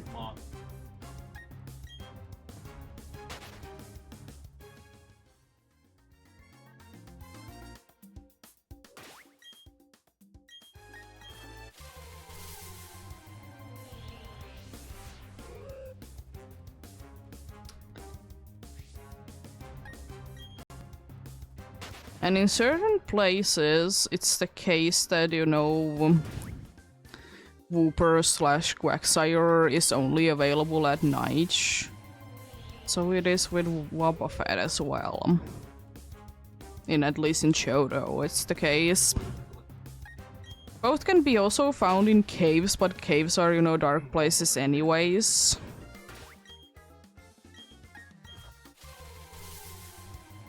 Boba Fett, you know, hiding its shadow tag ability in the shadows, and Wooper and Quagsire, they do be preferring damp places, so maybe there is always a Boba Fett behind a Quagsire.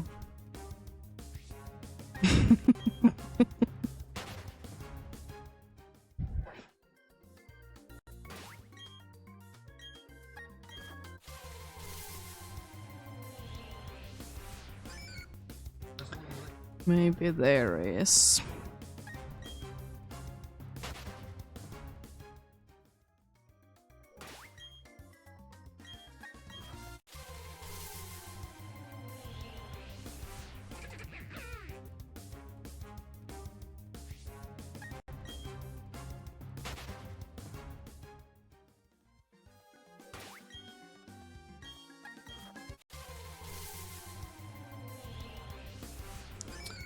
Anyways. And I guess also they do be having the same amount of Pokemons in their evolutionary line as well, you know, why not be there? Why not you be there indeed as well?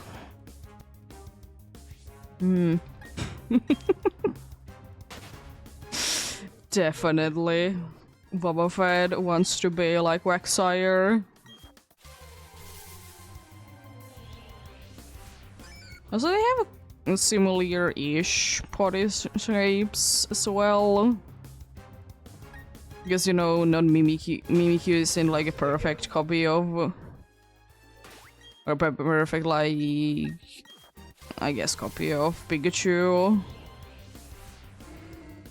Someone to perfectly replicating it.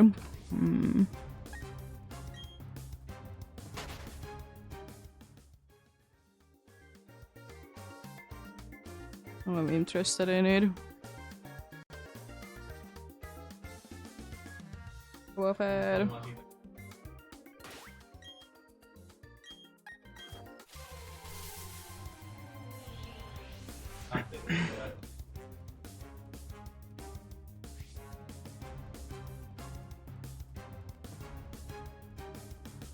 Max up here.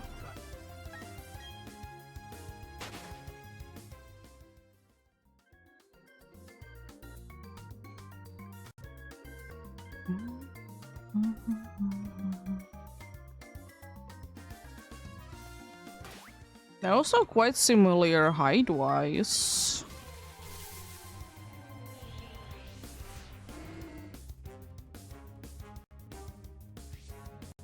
Boba Fett being... I'm gonna be using meters because I'm not gonna be mixing up my feet and inches situation. Foot and feet, inches.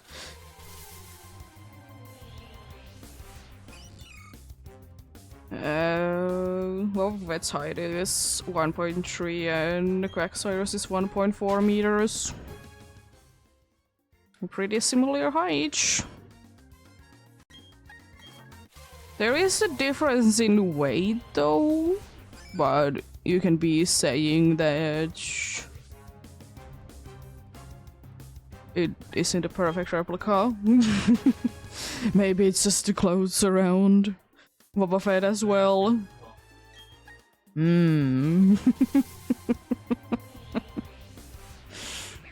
What if, what if?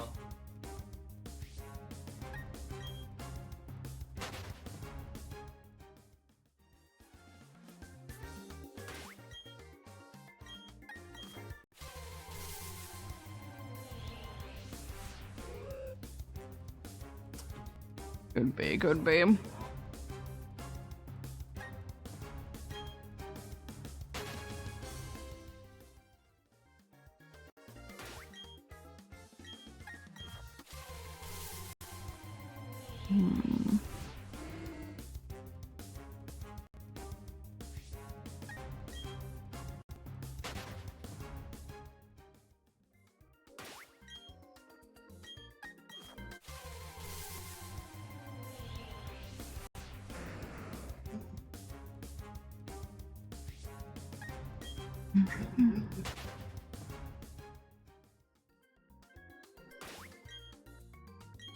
But anyway, we're gonna be switching soon away from the inverted indeed.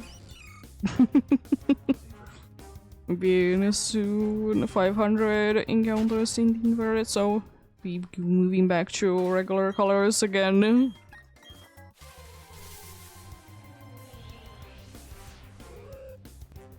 Be doing that indeed.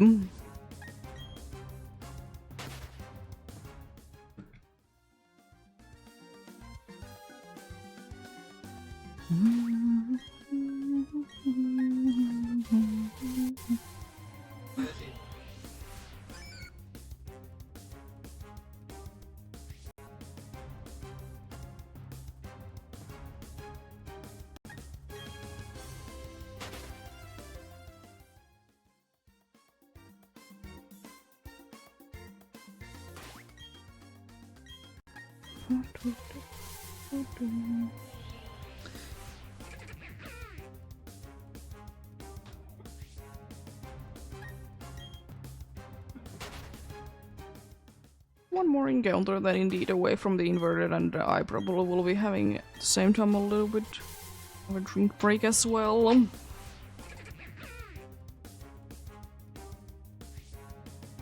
You know what?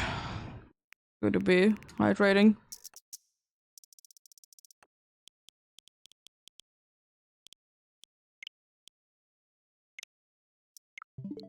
Jeez, did it take a long time? Be switching back.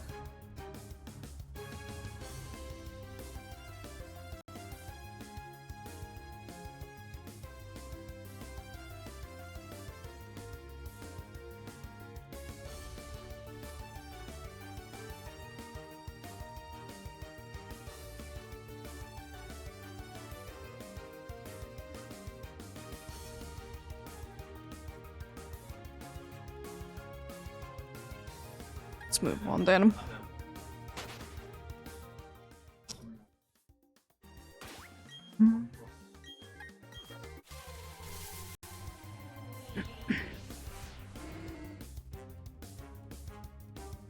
It's still kind of one of the goals would be, by the way, with the inverted colors, like when you switch back or into the inverted colors, that you'll be getting a shiny like the next encounter. Then you're like, huh? Would love that.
I will say though, one thing is still about our new oven that is literally a week old at this point. And one thing is a little unfortunate about it still is that it's still smelling as, you know, the new things. It definitely has gone down. But of course, you know, it is an oven, it needs to be, you know, consumable. Basically anything that can accidentally be touching your food needs to be, you know, somewhat consumable. I mean, I wouldn't be suggesting eating like half of the things, but technically, you know. Because if you're washing things, you know, either in the dishwasher or in, like, manually with hands, there ain't no way that you can be for sure, like, every single bit of them is away from those cleaning products. Can never be 100% sure.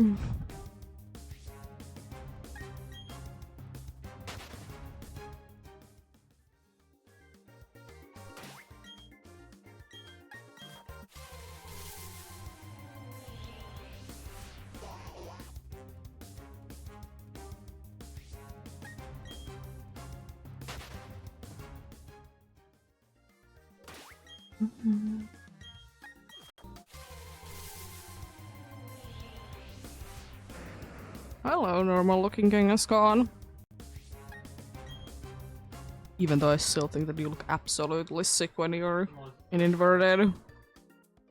I love it. I was wondering that if I would be finding something shiny when I have inverted colors. But could I somehow be able to make it on the screen as will be looking like it's inverted? I could try. Definitely a possibility.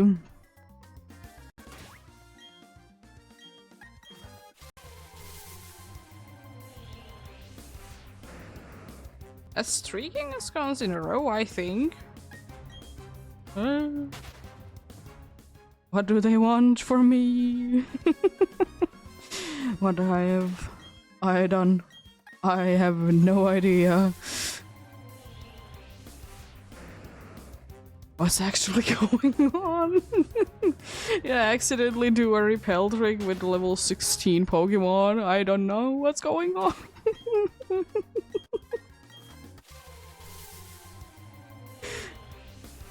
Thankfully something else. I mean, it's rarer, but still, it's still not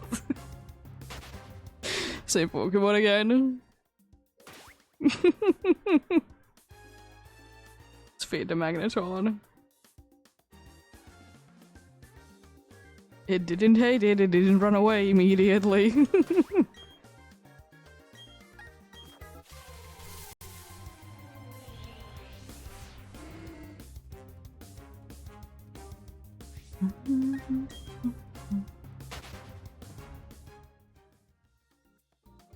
Oh no, the Wooper is angry. It's really careful. I mean, to be fair, I will say that still I think that there should be different reactions from different Pokemons to things. Like, why wouldn't Wooper and Quagsire like the you throw mud at them even though it's very mean? Well, they are, you know, ground type. Also, one thing I don't really understand as well in the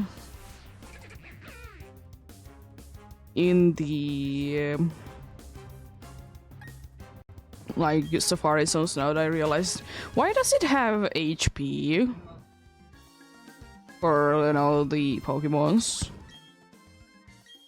It's not like it can be going down. I mean, of course, like, you know, why, like, it would be too much work to be removing it, but in actuality, why do they even have it in the first place? They don't need you.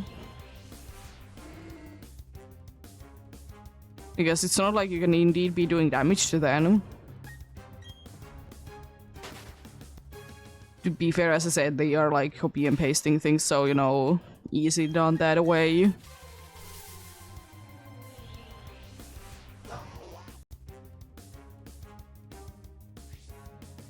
But technically, they don't need you. They don't need you indeed.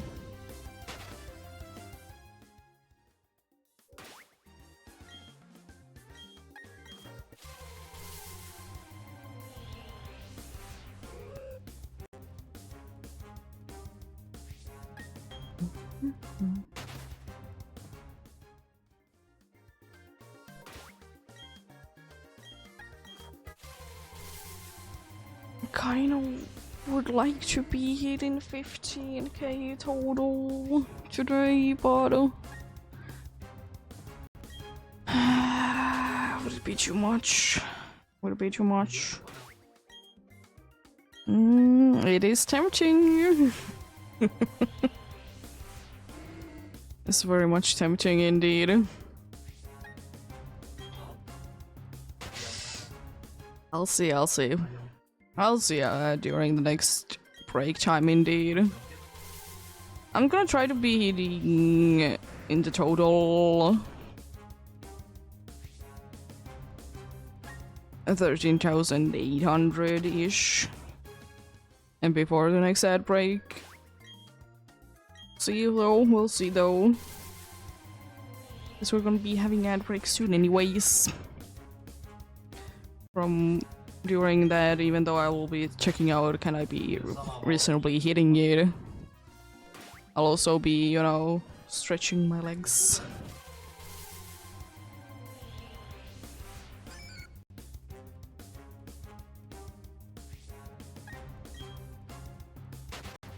I'll stretch them a little bit over the course of the day. You know. Better to be doing it more than not.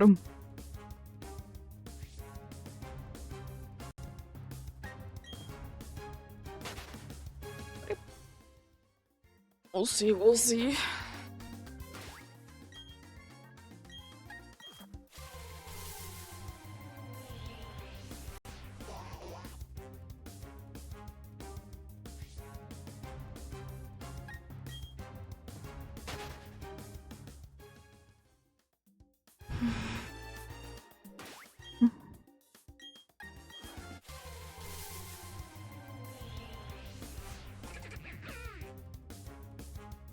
Also, one thing I will be checking out real quickly.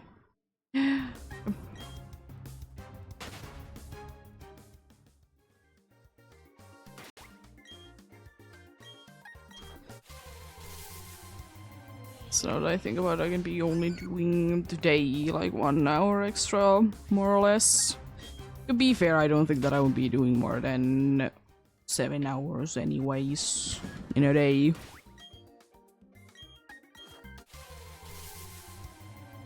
Or I guess I will be running blind the next day or something like that. See? It is in the end of the world, of course, if does the daily Pokemon be switching. I mean, it's not ideal either, but not the end of the world.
Oh.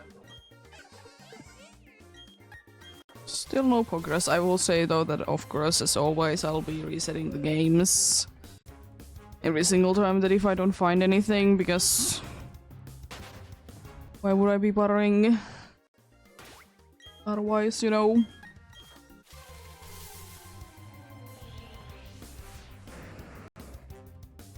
Kano, what are you doing? What are you doing in here? Could you be showing yourself with the cool green hat? It would be kind of cool if that would be the case.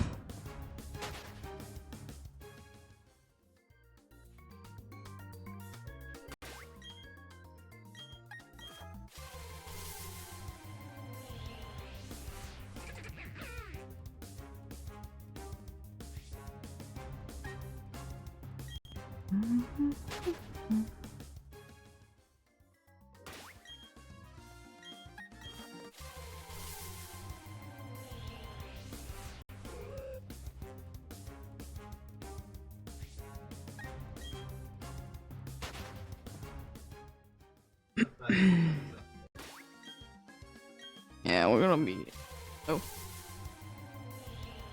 soon-ish hitting the number indeed.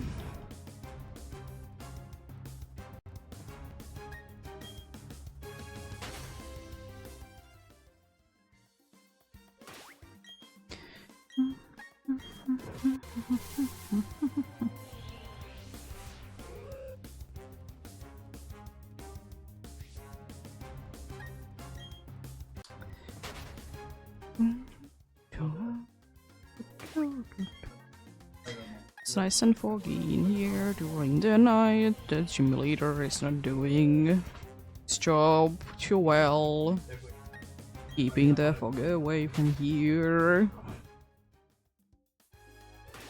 I mean, to be fair, usually at nighttime or in the early mornings, there's usually quite a good amount of extra fog anyways, especially like near water. It should be tending to be like that indeed.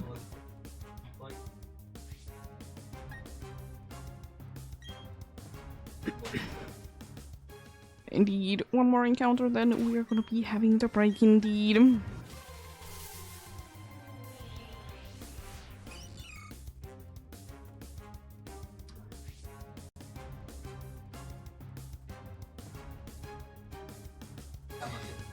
Let's check out then.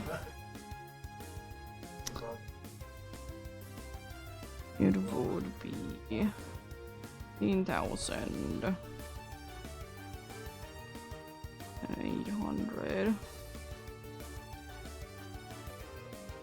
I mean, it is only 1,200.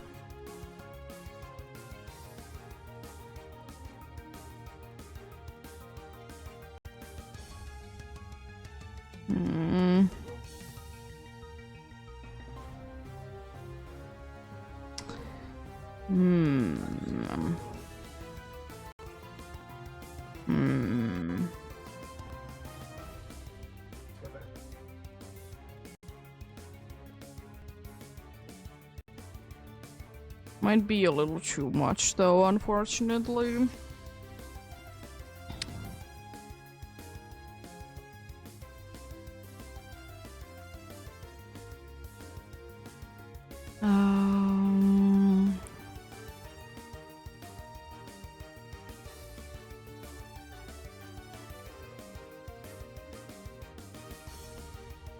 $14,100 would be the next. Next one indeed.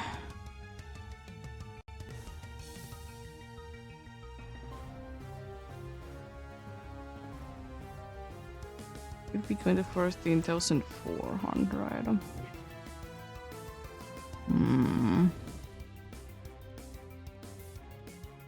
We'll see, we'll see.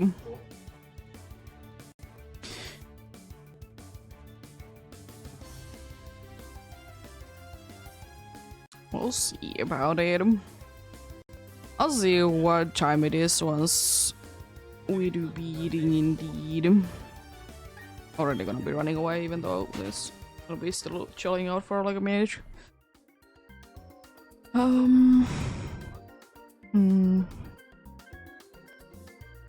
Because if I would be going to 14,400, it would be about an hour.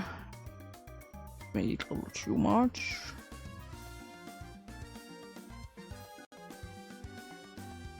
But I see what number, what time it is when I hit 14,100. But 14k is gonna be today for sure. If you know, sudden power outage doesn't happen, of course, but apart from that, then definitely gonna be going there.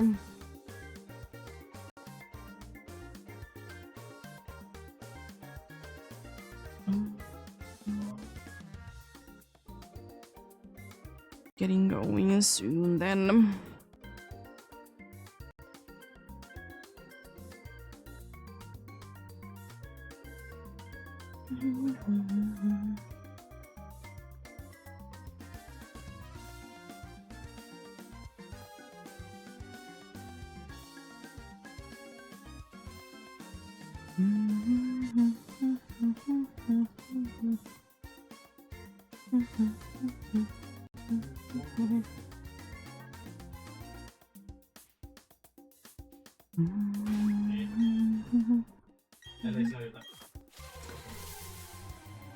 There we go.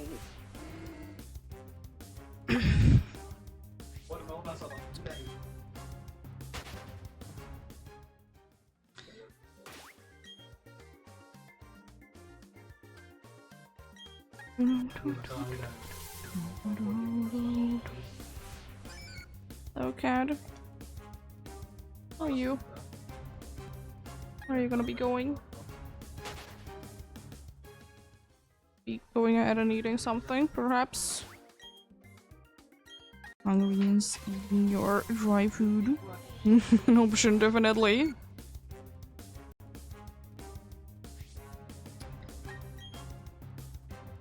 Yeah, nice again, like a little bit over 6 hours is gonna be done today, maybe closer to 6.5.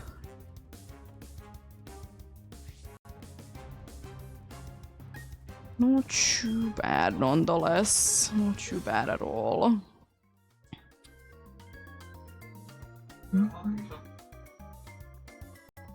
This one away from you.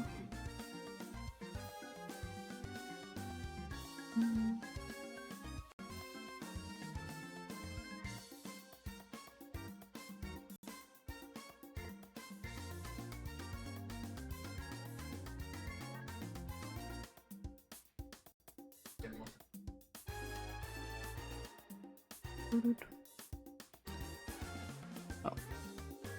What's going on? Why did you do that? Why did you do that? Doesn't make any sense.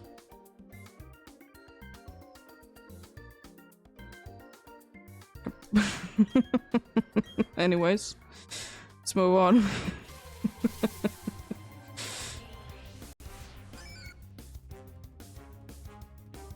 But pretty decent progress indeed today.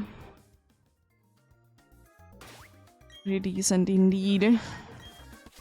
I'll soon do a quick math thing as well. Because I just want to be knowing like what is today's then. I would be Because I wouldn't be wanting to be going to 14,000 exactly, but you know, I can be going there. Sadly. 14,100. And today I did start with 10,000.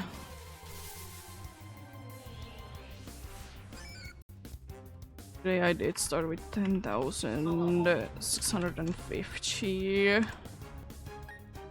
It would be almost 3.5k.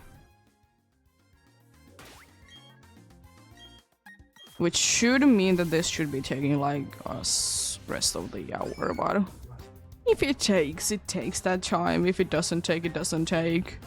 I don't have places thankfully to be today, apart from my stomach acting up for whatever reason. But thankfully it's not that bad, I can handle it.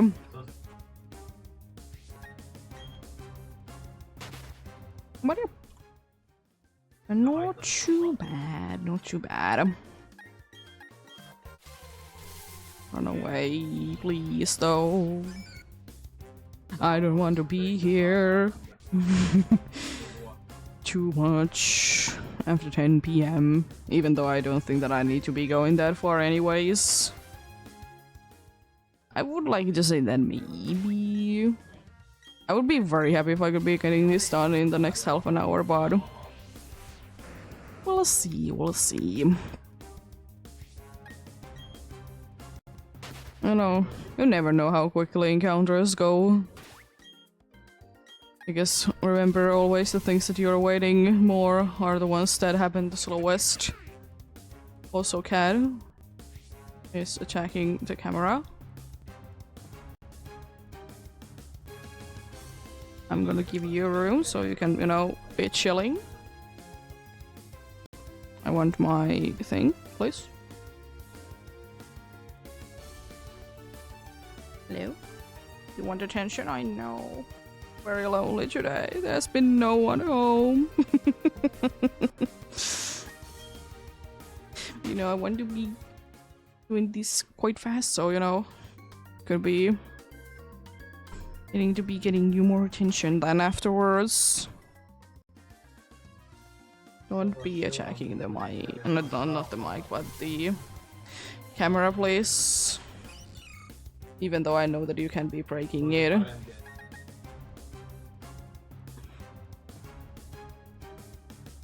No. No one gives you any attention ever. Sad life of the cat, indeed.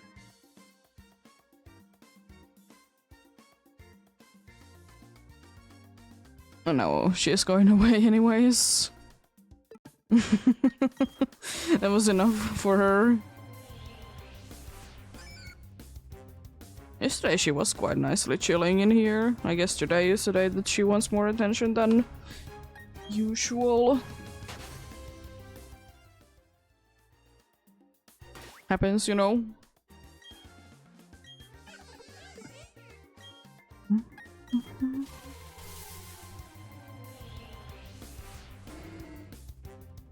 But yeah. Still, I will say that decent progress today, no matter what. Do I get to the 40,000? I'm just, I guess, wanting to just remove 1 0 from everything. Make myself feel like I'm not that far in.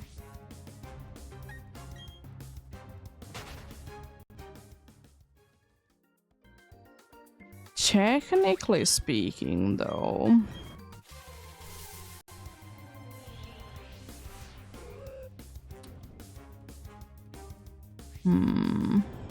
No, it's not possible. At least during the Safari week, that number isn't possible. I was thinking that 30k. But no, it's not possible during the Safari week. If I do be continuing the...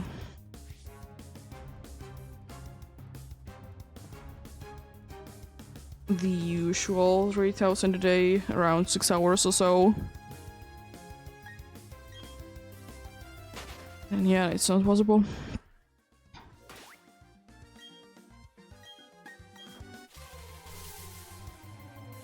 It's fine. Overtime though.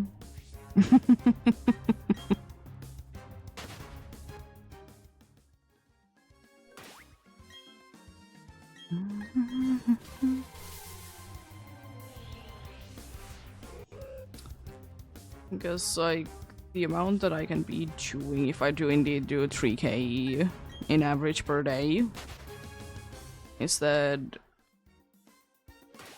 I'll be hunting, you know, tomorrow, on Friday,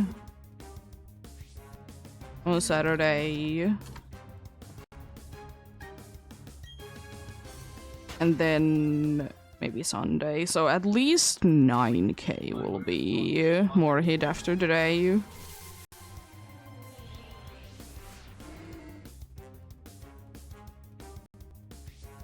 Maybe at least 12k, depending on do I do this on Sunday as well, and then, you know, after that we see how much overtime, if any, we're gonna be going. I will say that most likely if I will be finding a shiny on... if I will be finding a shiny on what is it?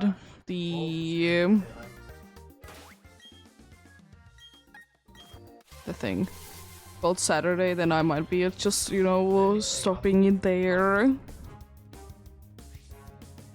Depending on what game I found, indeed. Like, if I find a shiny in Soul Silver, I might be taking Soul Silver away. If I find a shiny in PDSP, then, you know, I put PDSP away.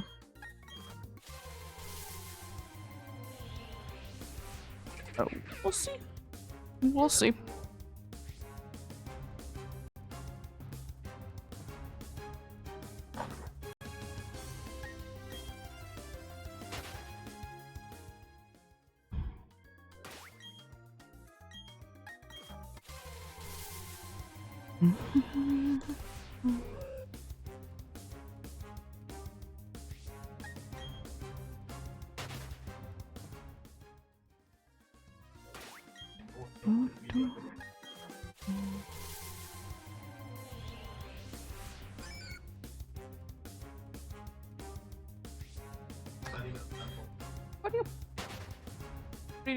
Pretty decent indeed.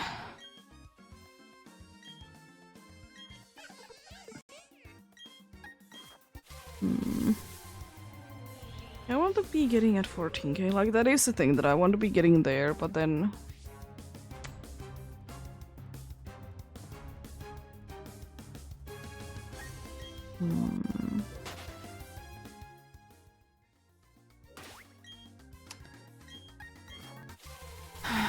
Well... Yeah. It is what it is. I'm gonna be going there, you know. Decided it. You know... I want you. As I said, 15k would be so nice, but it's so far away. Be like... after like this point even it would be still like most likely 2 hours more, and it's too late. I, you know, want to be getting something to eat anyways. So, you know, it's too much for that, about 14,100. Dude. I'm really hoping, by the way, that whatever Brilliant Diamond and Brilliant Diamond or Shining Pearl is cooking, that I'm able to find it and, you know, catch it. Because unfortunately, we could be going, for me, the longest safari phase. Especially if we don't find anything in PDSP tomorrow, because video did take indeed like 10k. Don't know exactly, but I feel like it was on the... I feel like it would be like achievable today, I mean tomorrow. So that's certainly something. I don't know, it's certainly something that I'm too happy about, but it should be something. I mean, technically, you could be adding, I think, 351 to the current phase number in PDSB combined. Oh, actually, no, it's too complicated. Cut that whatever number it is on, cut that half and add 351, then that is actually how many encounters I have gone in Brilliant Diamond without a shiny in Safari Zone specifically.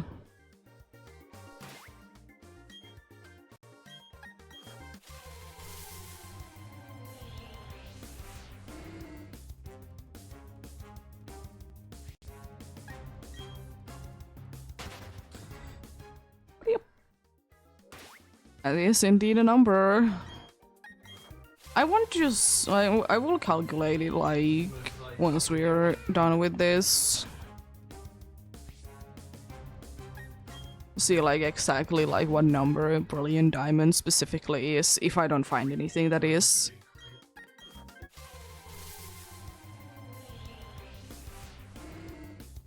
So I'm kind of curious to be keeping that in count as well.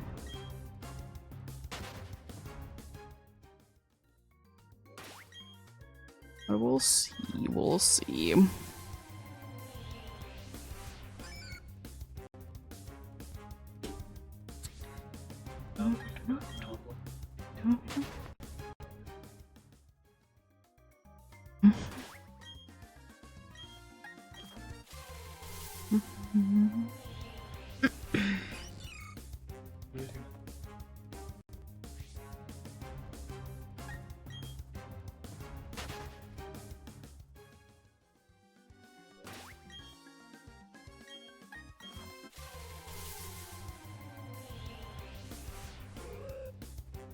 Also, one thing why even though I would like to, but I'm a little bit afraid of buying like all the, you know, used Pokemon games.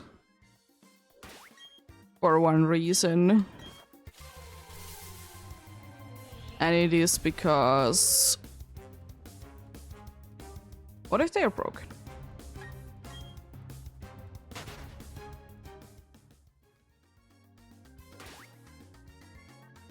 There's always that risk. I mean, most of the time you can be getting, you know, a refund, of course, but... you know, still... I mean, I guess if I would ever be buying a, like, an old Pokemon game... that would be, you know, used, I would like them to be showing that it's working. And I think it's reasonable to be asking for pretty much anything. To be asking like could you be showing that it's working? Because it is a little...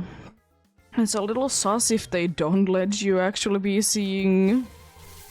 does it work? Because then, like, is it broken?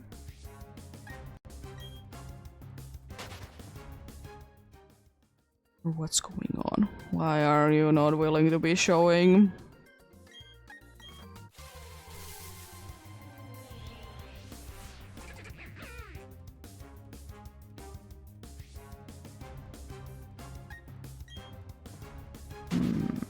Are you not willing to be showing me? Is it working or not, you know?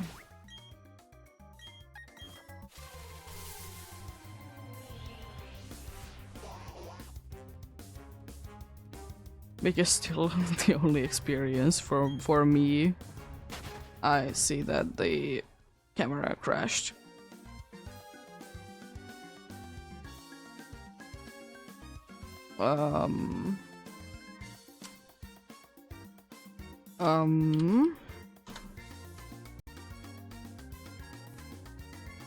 It's not hard to be fixing, I just want to be seeing, like, in what way is it broken? To be fair, it has been 6.5 hours that it has been on there, so, you know, fair enough for it to be crashing. My preview. It's kind of weird because in that screen that it's like in the middle of encounter when I did open up the app. It's black screen. Let me reblock then. Before I do anything, I'm gonna be exiting out of that. Oh, is that also gonna be just that fix? If I just, you know, reopen the app. Otherwise I need to reblock.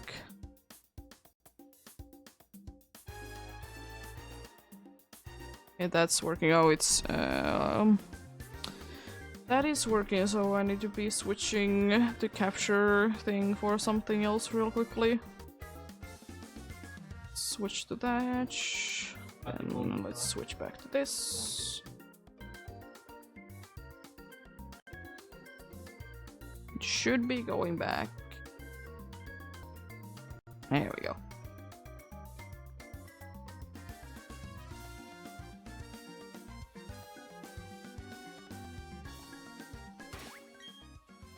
But yeah, back to the story of it wasn't me buying it, but like we did buy like a used copy of a game, or what was sold as a used copy of the game. But it was indeed very much a brand new Ultra Moon. I have talked about this before that we did get a brand new Ultra Moon at the price of a used one. And it's probably still one of the most hilarious things ever. I mean, of course, like, I don't mind it, that, you know, it's a brand new one, but it's just like... Huh. Interesting. How did you, you know, manage to do that, a situation?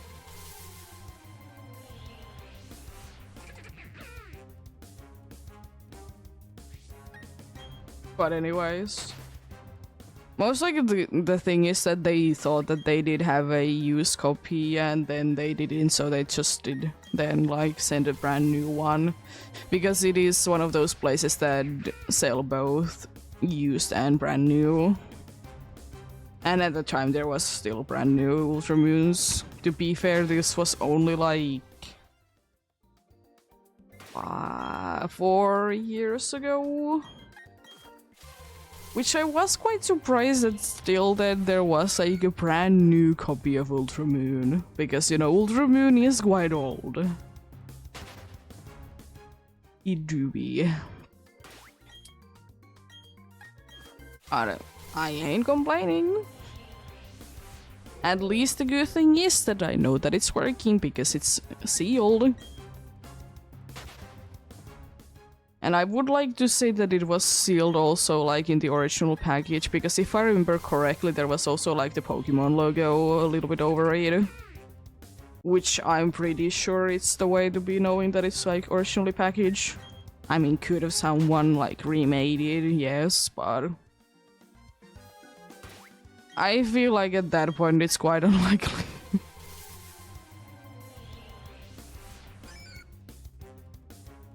And you know, there wasn't any scratches or anything, because even though, like, how much of a good work you could be doing, it's kind of impossible to be getting rid of some scratches on the cartridge.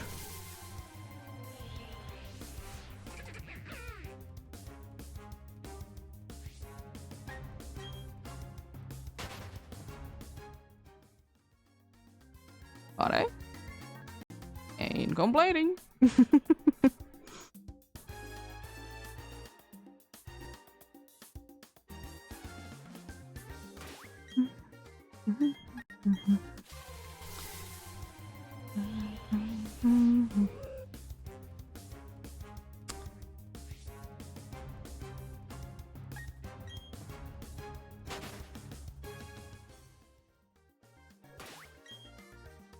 I also feel like that my encounters are wrong, so I kind of want to soon check it. that are they correct or not. I'm gonna be doing it now because otherwise it's gonna be bothering me.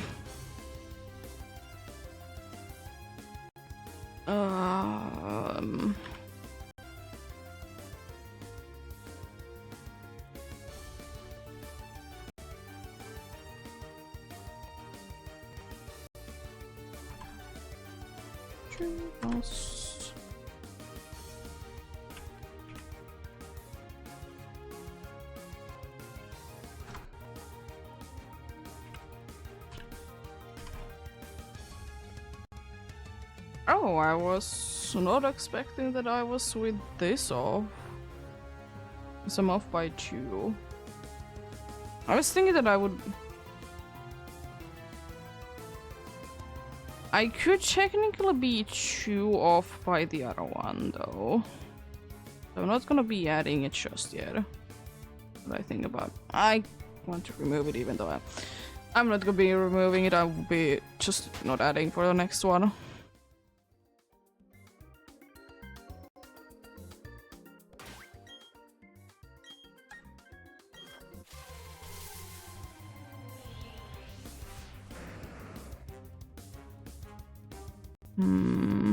I did add it anyways.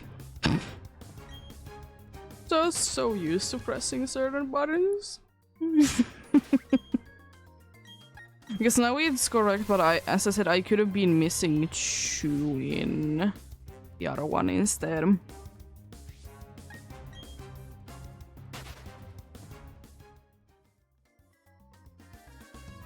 Well, I guess we'll actually be seeing it when we, you know, be completely done with today's encounters, because at that point I know for sure, like, which one is off.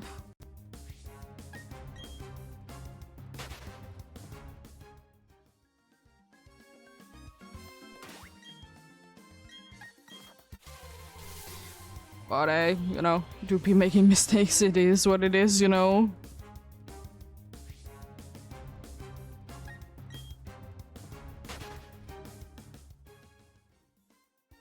It is what it is. People do be making mistakes. And I think it's quite a nice thing and a good thing.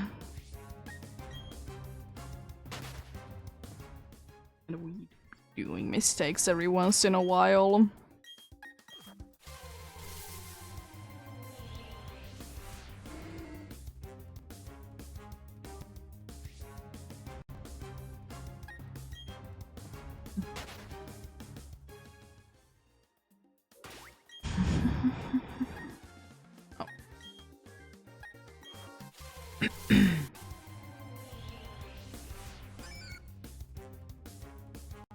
I could be done in the half an hour that I wanted to be getting done. It's gonna be a little bit squishing in, but not that big of a deal though. By any means.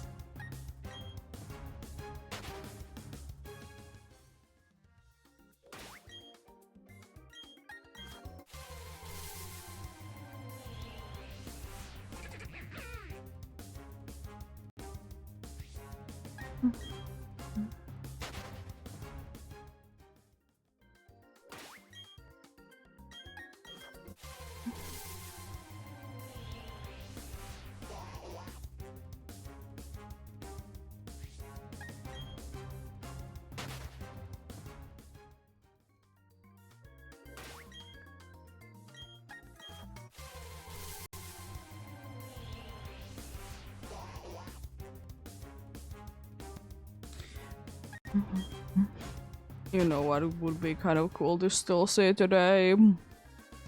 Double 1%. That would be kind of cool to be seeing, indeed.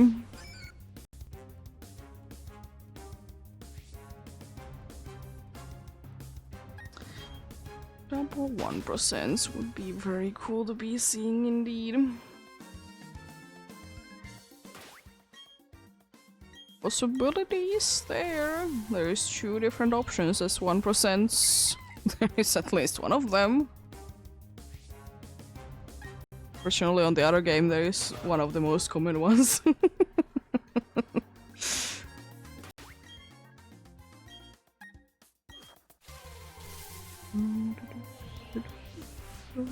I mean, double barrel, that's so cool.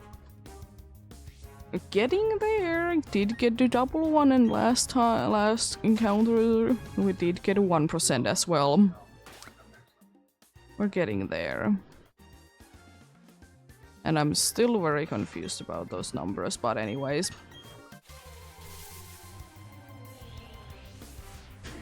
It's bothering me so much. Especially if I will be getting a shiny, because then I don't know which one it actually is of. I would like to know.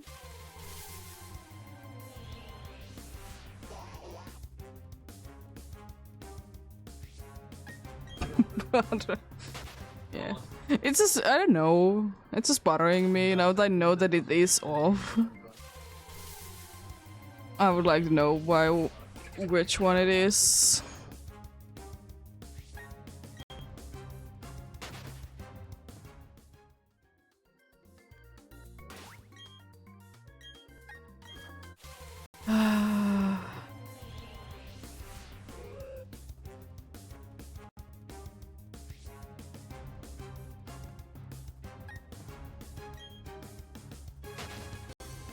I'm just gonna try to be figuring out if there would be anywhere that I could be for sure before. I know if there will be.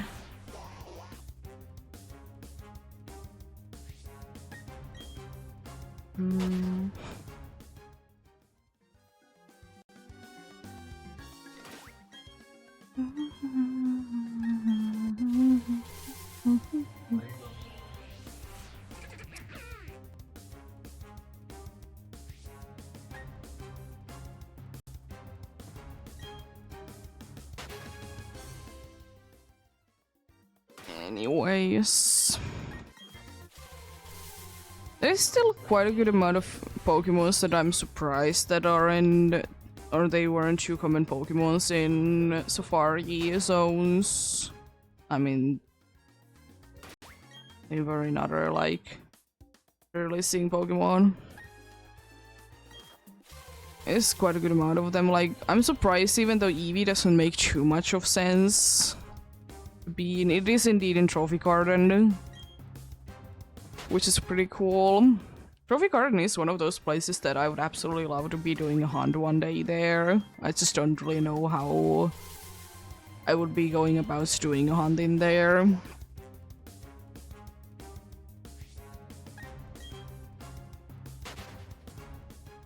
Like how I would be physically doing a hunt in there. I have no idea.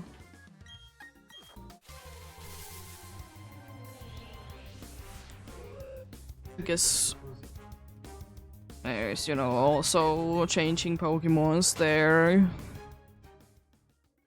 This can be, you know, causing issues.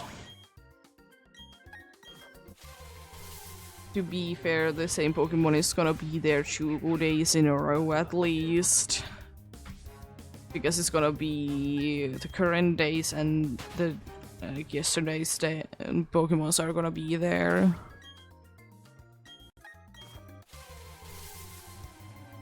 I don't know. It's an interesting one for sure. It's definitely cool Pokemons there that, you know, you can't really be getting easily anywhere else in PDSP. Some can and some can't. Like, you know, Eevee, for example. Eevee there indeed. That's one of them.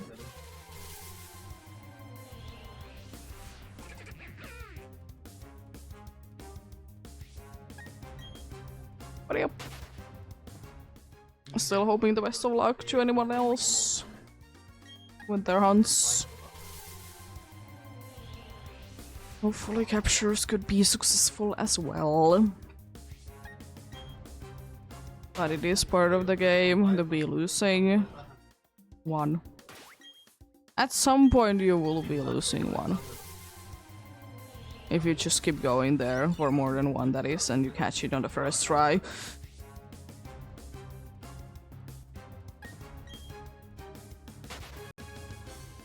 At some point you'll be failing one. Because it's not up to you, unfortunately. It would be so nice if you could be knowing what's going on. But unfortunately, luck to be there that you need to be battling against, indeed.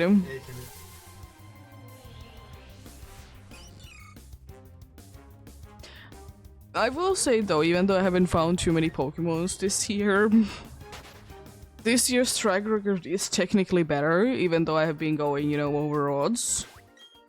But I don't care about that.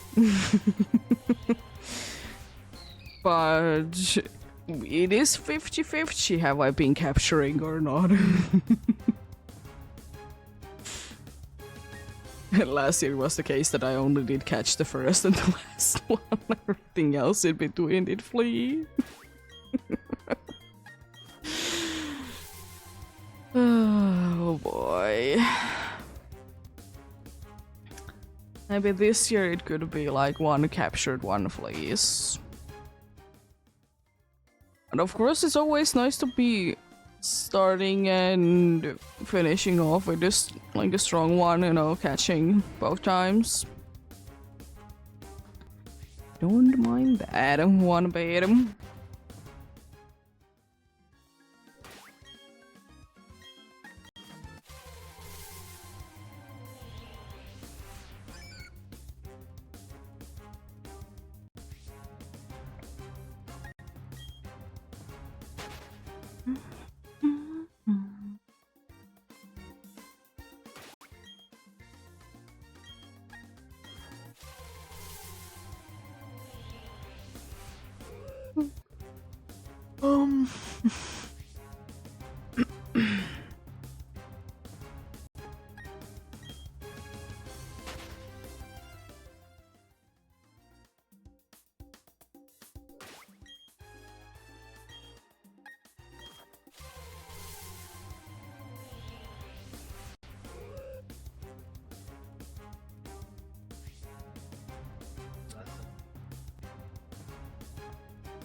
The thing is that I have only 3 encounters to go.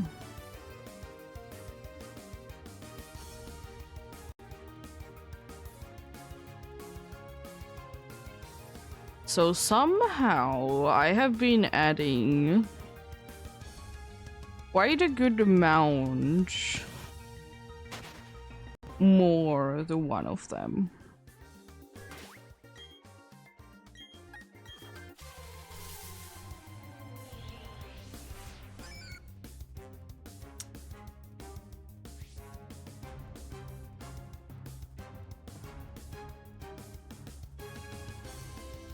Because it kind of be...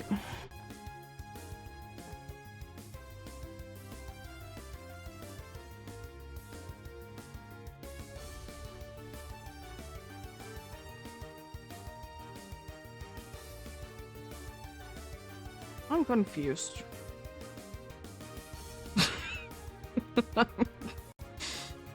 I'm confused.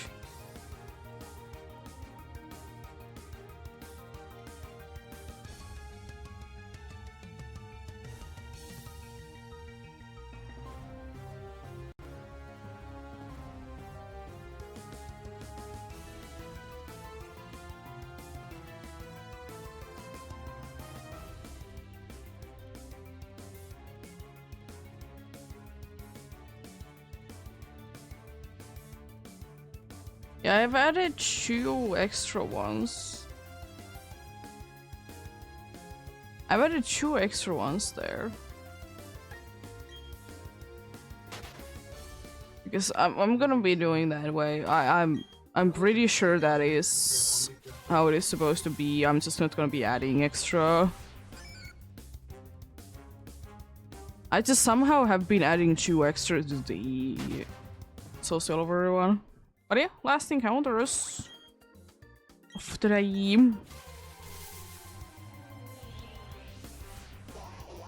It's a hoot hoot and a Psyduck.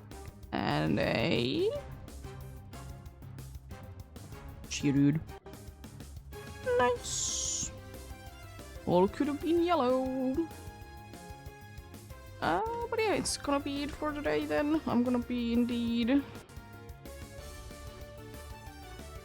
quickly be here.